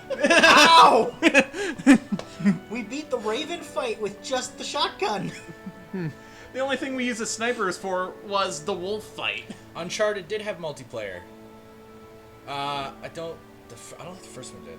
Uncharted 4 definitely It started at 2. Yeah, Uncharted 4 had it. I know that for a fact. 2 and 3 It's had the it only as one well. I actually experienced to any degree. Yeah. Because Uncharted 4 came out when I had a couch bump. You know what fucking multiplayer used to be fantastic, then it got shit? Assassin's Creed. Yeah, yeah. That shit used to be so fun. Then it got crap. Then again, multiplayer growing up for me was always couch co-op stuff like Halo. Yeah. You know what's a game I would legitimately enjoy going through on stream because it's great co-op fun? Dark Alliance. It's actually a really fun co-op dungeon crawler. We also have Ultimate Alliance over there that we do hope to go through on stream at some point. Yeah. Because it's another excuse for us to gush about comic book bullshit. Yeah. That being said, that one we're just gonna do once. Brotherhood multiplayer was insane. Yeah, I love that shit. Oh my god, Assassin's Creed Once Brotherhood somebody of ours multiplayer finishes his copy. was fucking fantastic. Then again, multiplayer I think I've spent probably too much time in when it first came out was Battlefront 2, way back in the day. Original Battlefront 2. Not the shit one. EA's travesty. Which is a shame, because the graphics in it look great, the gameplay that they were showing at E3 looked great, and apparently the game now, if you actually buy it, it's fine. They actually, after all this time, finally did something about the whole pay-to-win bullshit. I still don't care to pick it up. I don't want to give EA money. Yeah. You know it's bad enough when I'm more tempted to buy Konami properties lately than I am buying EA. Yeah. Well, I mean, given all the Castlevania re-releases and their new stance on we need to make games... Yep. Because Pachinko's going down? Yeah. It's like... Konami is going to be trying to re-endear themselves to their fans. After we revolted. Yeah. I fucking still have a hate for Konami for what happened with Kojima. Oh, same. But if they are actually going to try to turn it around, get away from pachinko bullshit, and don't just make their games pay-to-win nonsense. And make their games more competent than Metal Gear Survive. Yeah, that's... I mean, they could do it, because Ubisoft did it, even though they're kind of going downhill again. But whatever. You want an example of a company who did it and went back to being good? Capcom. Yeah. Capcom has pulled themselves from the ashes over the past couple of years. Fuck Street Fighter V, though. Berserk Bandahawk is good in my opinion. That was the Berserk Musou game. I wanted to pick that up. I love Mies from Berserk. And a Musou game with that fucking sword? Yes! Yeah. Also, speaking of Capcom, that Project Resistance or whatever the fuck it is. Silent Hill is my favorite franchise. What they did to that was last round. I love Silent Hill. I get where you're coming from, dude. Man, that fucking PT demo was, like, fantastic. The best horror game that came out in the last decade. Yeah. Fucking, like... Oh, Silent Hills could have been so good if it was just that demo, but... Now we're getting Death Stranding. Right. Yeah. Let that sink in for a moment. Also, did you see that funny thing that came out? You know, a lot of people's hype for that game is actually probably just tied to the fact that it's Kojima. It's Kojima's name and it's PT. Well, it's Norman Reedus. It's Norman Reedus. That's it. It's just because he's using Norman Reedus again. But speaking also Del Toro's. He'll be good, I guarantee. Yeah. I hope, I hope I'm wrong about Death Stranding. I do. But I have very zero little faith. hope. They showed an hour of gameplay and it pushed me away. I want to be wrong, but I don't have hope that I'm wrong. I just don't think anybody was there to rein wrong. Kojima in at all. Like, yeah. When every game mechanic looks like it's there to hinder you, all that says to me is it's a full game of the last half hour, the garbage half hour of Metal Gear Solid 3. Here's the thing, the boss fight probably could have been a lot better if I actually cared enough to learn CQC earlier in the game, and wasn't colorblind enough that the boss was invisible to me. Yeah. If that wasn't a problem, that fight probably would have been fine. But the segment before it is... bullshit. Is asinine. Yeah. I'll admit that Kojima's a fucking genius, but someone has to rein that fucking guy in. He wanted to make the end an actual week of gameplay. Yeah. There are two people in the games industry, I think, absolutely, without exception, require someone to rein them in, or they will make dumb decisions. And those are Hideo Kojima and fucking Hajime Tabata. Yeah! Yeah, he's making a Paralympics game right now. A superpowered Paralympics game. Like an anime as fuck Paralympics game. Yeah. He's also the man who said the fact that people aren't cosplaying Final Fantasy 15 and LARPing it is a problem. And he wants to make AI so good that they have a souls. soul. And are people and blur the lines between fiction and reality. Another director I think people need to stop praising as much as they do. And this hurts as a Kingdom Hearts fan. Oh, Nomura's terrible. He's not a fucking good director. Get that out of your No. goddamn head. No, he's an excellent character designer. Unmatched. He's really good. But by fucking God, dude is so far up his own ass and made Final Fantasy 15 kind of what it is. Yeah.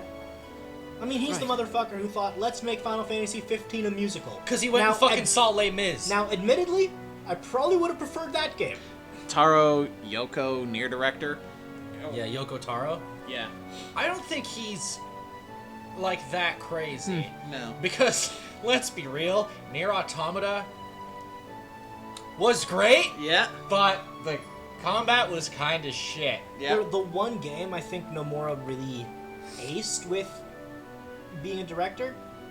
Kingdom Hearts 2? No, God fucking no. World Half Ends? that game is garbage. Fair enough. World Ends With You? Yes. Twooey. Right. Because The World Ends With You has really unique gameplay, an intriguing narrative, good character writing that has a decent amount of subtext there, and overall was just a solid package for a handheld game. Yeah. Don't play the Switch version, but... Well, if you're playing... Well, play the Switch version in handheld mode. Yeah. Don't fair play it docked, because then you have to use gesture-based gyro controls as pointer controls to use touchscreen controls. I have some news for you. He wasn't director on that, he was producer. Oh, of course he was! Well then. My nice thing to say about Nomura no longer exists. Well... Hey Nomura, this is for you. For those who can't see, I'm flipping off the TV. We don't have a camera. Yeah, we don't do visual jokes. That's why we took it away. That's why I said what I was doing. Yep. The dude who made Deadly Premonition, he melts my head. Fuck Deadly Premonition. I don't understand the appeal of Deadly Premonition. And everyone's like, oh, it's a beautiful clunky mess. I'm like, it's a clunky mess! The controls are terrible, the writing is terrible. It's terrible. Mm-hmm. We're getting a sequel on the Switch that involves time travel. Cool. You don't know it? Far From Subtle played through it a while back. It's not great. On the topic of games that have some serious directorial problems, I love this franchise that I'm about to start talking about. I really do. So, understand this is coming from a place of appreciation. But the Dragon Quest series can go fuck itself. Yeah. They are games that never moved on with the rest of the world. They are games that are old school to a fucking fault. And their soundtracks are always garbage. Their soundtracks are never good. I'm gonna tell you right now, I won't be the one who plays Dragon Quest with you, because I played that demo for an hour and couldn't give two shits. Oh yeah, no, that game honestly doesn't get good until after what that demo will let you do. No! I need to take a walk. Like, 11 was my first exposure to Dragon Quest, and it left me a little unimpressed. A director I think needs more recognition than he gets is Tetsuya Takahashi. Yes. Easily. Definitely. That studio made the best fucking DLC in existence. Fucking fight me. We're talking about Xenoblade, right? Yes. Yeah. Torn of the Golden Country. Literally the best DLC that's ever been made. Yep. Play 8. It's incredible. I don't doubt that. 8 is very good. Don't get me wrong, I love Dragon Quest games, but they are seriously flawed as a whole. And for you, the sake of you being underwhelmed by 11, Drew, you didn't even finish the prologue. Yeah. And here's the thing, you could honestly throw the same complaints at Pokemon. They don't really do much outside their comfort zone. I don't mind it. Yeah, but and at I can least- understand how Dragon Quest fans feel. At least they're trying to add new things to each game. Are they, though? I mean, at least they're making new mechanics with each game, to some degree. Gigantamaxing's just a combination of Z moves and Mega Evolutions. I'm not saying that they're, without fault. I'm saying, like, if you look at the past couple generations, there have been steady improvements to some degrees. Mm-hmm. Honestly, I don't give a shit about National Dex. I don't care. I don't care. I don't know why people It doesn't want bother me in the slightest. They weren't going to be able to make over 1,000 Pokemon in every game every time. It was going to happen eventually. Yeah. Everyone blames Game Freak for it, but it's like the it's Pokemon. not their fault. It's the Pokemon Company entirely. And people are like, oh, Game Freak could hire more people. Not without the Pokemon companies. Go ahead. And not without more money to pay them. Like, people think, oh, they should have unlimited budget. You think they should have a higher budget than they do, but they're not the ones who decide the budget. In Japan, Dragon Quest is bigger than Final Fantasy. If it ain't broke, don't fix it. Yeah, like, here's the thing. The mentality of if it ain't broke, don't fix it. I see the argument. I completely disagree. I respect the shit out of Dragon Quest for being able to stay what it is as long as it has without really doing all that much. People love it. People still buy it. It's still very successful. It's obviously doing something right. Yeah. I haven't played enough of the games to actually make a judgment on this. It's all you. But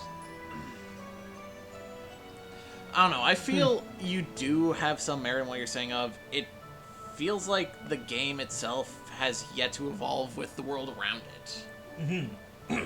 Like, they could still be doing the same basic things, but there are certain little things that they really should have done ages ago.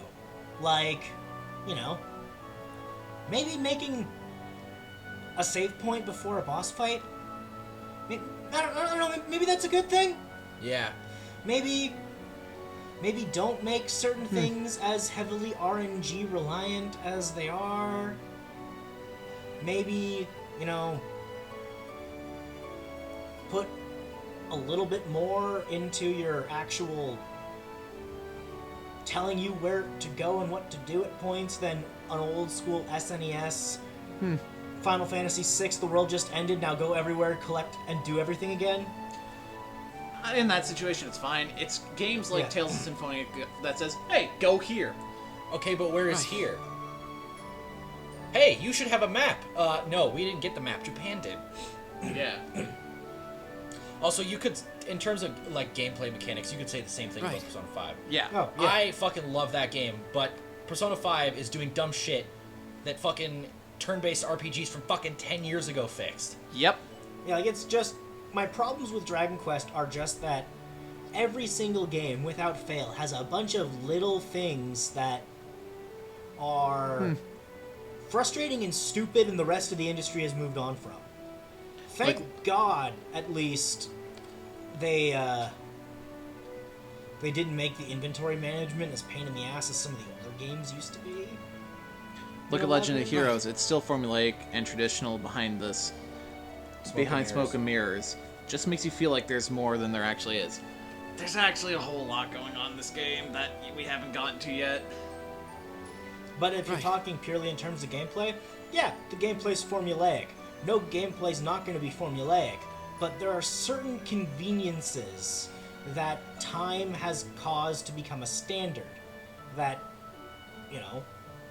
some games just neglect to adopt, and that then becomes a problem. Falcom also pumps games out yearly because they have to keep existing. Yeah. This game just sort of happened. Like when, for example... you get to the end of a dungeon in Dragon Quest, you have to leave the entire fucking dungeon to save. So, that boss you just defeated, yeah, if you die, you have to start this dungeon over again, go kill it again, and walk your way out again. And there's also typically a need to grind, so you then have to leave the entire dungeon, save, and then run back through the dungeon avoiding encounters to do the boss. Mm-hmm. It's little things like that simple things like, let's put a save point at the end of the dungeon. Even if you make it something simple, like a save point that doesn't restore your resources, at least then you have, if I die, I can respawn here. This is shit Tales of Symphonia got right. But that's to add to the pressure, to make dungeons feel like a danger. It's less hand-holding. Of course you can make that argument. Anything can be considered less hand-holding. But it also makes the game very kind of skewed. Here's a really, really good example, okay? Draken, or whatever the fuck it was called. That game we tried to play. Drakengard. Yeah. No, Drakengard's Drakengard a better is later on right. game. Okay. Yeah. Draken, the Ancient Gate. Yeah, when you die, you go back to the last time you saved, which could be half the fucking game if you're stupid. That is not a good game design anymore. It worked back then because we could fucking put up with it because that's all we had. In this case, with this game, if you lose to a boss, you retry. If you lose to a boss, you can retry the fight. You can retry on a lower difficulty, or you can load. Persona 5.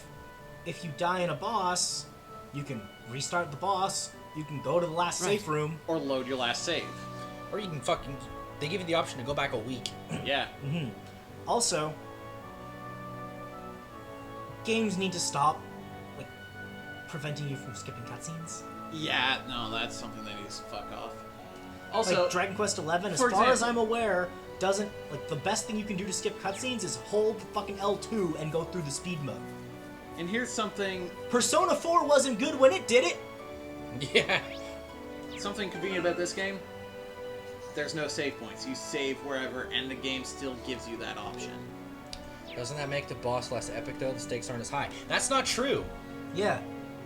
That's why you give narrative stakes. And you make the battle difficult, because you can still lose, you can still have to redo it. That's still stakes. Making me have to redo a bunch of things I've already done that aren't difficult to me is not raising my stakes, it's pissing me off because it's just tedious, busy work. Making me review it, making me have to skim through a cutscene because I don't have a press start skip scene button on a retry is fucking asinine. There are just certain conveniences that the video games industry has adopted over the years that certain games like Dragon Quest, who neglect to, are frustrating as a result of. That's one of the aspects I hate, fucking hate, about the Final Fantasy X HD remaster. Right. You still, after fucking 15 goddamn years, can't skip those fucking cutscenes. And another problem I found with I know about Dragon Quest IV is some of those bosses can actually just insta-kill you. So all that work you just said, fuck you, go back. Because RNG said so. The anger is used to make sure you don't lose. It's punishment. I kind of like it. I disagree on a fundamental level. Yeah, that's not game design. That's not punishment for failure. That's RNG can fuck you in a battle in Dragon Quest, and through no fault of your own, you now have to redo a bunch of shit and review a bunch of text because fuck you, deal with the busy work. It's not a gameplay element, it's just an inconvenience. It's not a punishment, it's not rewarding in any way, shape, or form. It's just making you have to wait. Dark Souls, look at them, they continuously do that. Yeah, but here's the thing with Dark Souls. Anything in that game can kill you. And there are frequent fire pits. Another example I thought of, it happened to us in Baten Kaitos, right? Yep. Yeah. We lost to a boss, had to watch those cutscenes over again because we couldn't skip them, and then still lost again because RNG was stupid. Yeah. Because that game, RNG can just straight murder you. Like every fucking mechanic in that game is RNG. If you get a bad roll, a boss can just be beyond you. Yeah. And with Dragon Quest XI, your difficulty options are baby time easy, Right. or let's go play some fucking Shin Megami Tensei 2 and 3. That's the point. Yes, but in the case of Dragon Quest, usually those bosses will be a step above everything in there. You can one-shot everything on the way to that boss and still die to the boss because your strategy wasn't good enough. I still don't think RNG fucking you is the point, because that's something you cannot influence. Yeah, taking control away, taking agency away from the player is never a good thing, full stop. If I lost a boss fight because RNG has decided you don't get these items, so you can't heal yourself, well, great. Just take away a fucking mechanic from me, so I can't even survive this fight and have to do it over again. Or let's look at Persona 3, for example, a game we have praised many a time. If you don't save and you die, you go back to the title screen, and all the progress you got is lost. That's not even what I'm getting at. I'm just getting at the RNG Right. result of, in that final boss, if a status happens to, charm or a status that takes away control from the protagonist hits the protagonist, guess what? Put your controller down, you can do nothing. That being said, in Persona 3, what we ended up doing is, if you're not playing it on stream, like we were, you can actually just go and easily get yourself some stuff that nullifies charm. Sure, you can absolutely do that. But first time going in there, You're not you gonna have know. no idea that's coming. Yeah. And you're just fucked if it happens. Like there's a boss in Dragon Quest XI who, if you're fighting her on the harder difficulty, will basically get to go 3 times in a row. One of her moves can charm people, which is just as much of a cocksucker as it is in Persona. One of her moves is basically just going to hit you regardless because bounce doesn't do anything against it. And one of her moves is an actual spell you can cope with. Alright then. And your options are that level of fuck you difficulty where RNG can just slaughter you, or baby's first RPG. Those are your fucking options. Did we even mention the fact that Xenoblade is a whore Right. for its final boss? No, we didn't. But that's a design flaw, not Yeah. It's not still antiquated game design. It's still a design flaw. Yeah. Add to the experience, learning frustration using other parts of the game. Also, Persona uses subtle clues for boss fights. You can usually guess what's coming. This is true.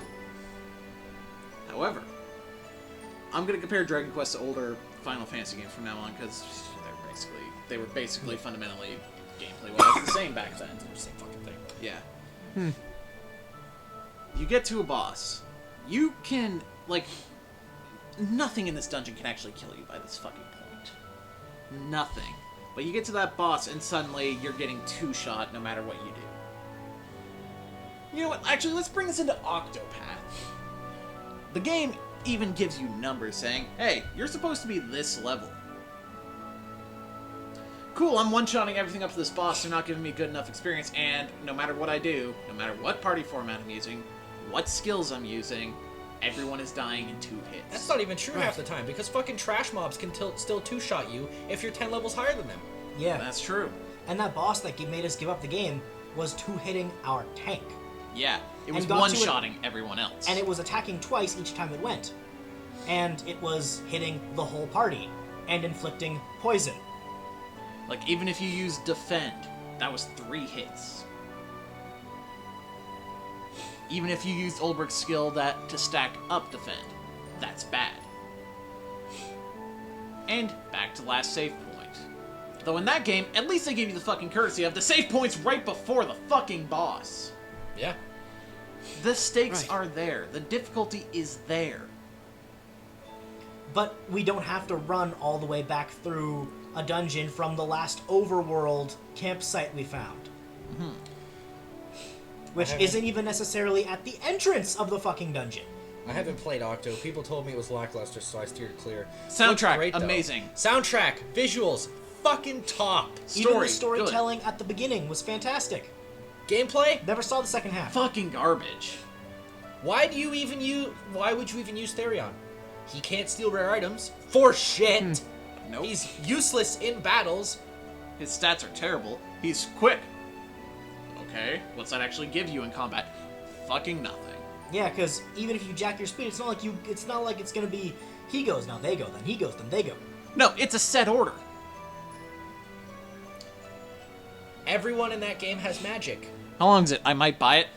Fuck, we got to like 30 hours before we gave up, and that was like on someone's chapter 3. Yeah. The beginning was fine. Middle, huge grind. I was not up for that. No.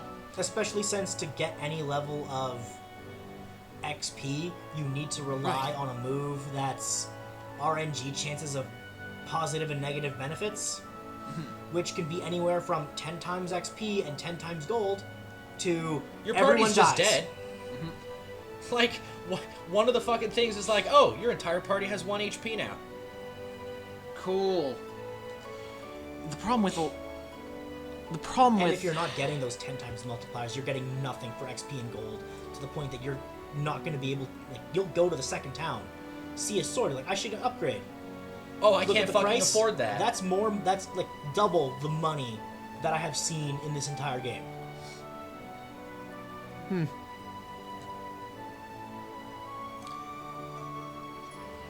see, the average player, if they die after a long dungeon with no save points to a boss because of an RNG move, they're just gonna put the game down. Their reaction isn't gonna be, oh, well, I feel incentive to go back. Most people's reaction is gonna be, fuck this shit, I'm done. Yeah. This is the third time this has fucking happened to me, I'm done. I understand the argument that you're making, but I do. Times have changed. Nobody wants to put up with that anymore, because nobody has the time for that. Unless you're a younger kid. Right. And as a result, not moving on to the basic conveniences that the rest of the industry has adopted is why I say the director of those games can fuck off.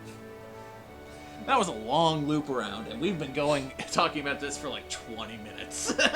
Well, I guess we'll see you on Wednesday for more of this game. Yeah, holy shit. If you want to keep this conversation going, you can DM me on Twitter or whatever. Yeah.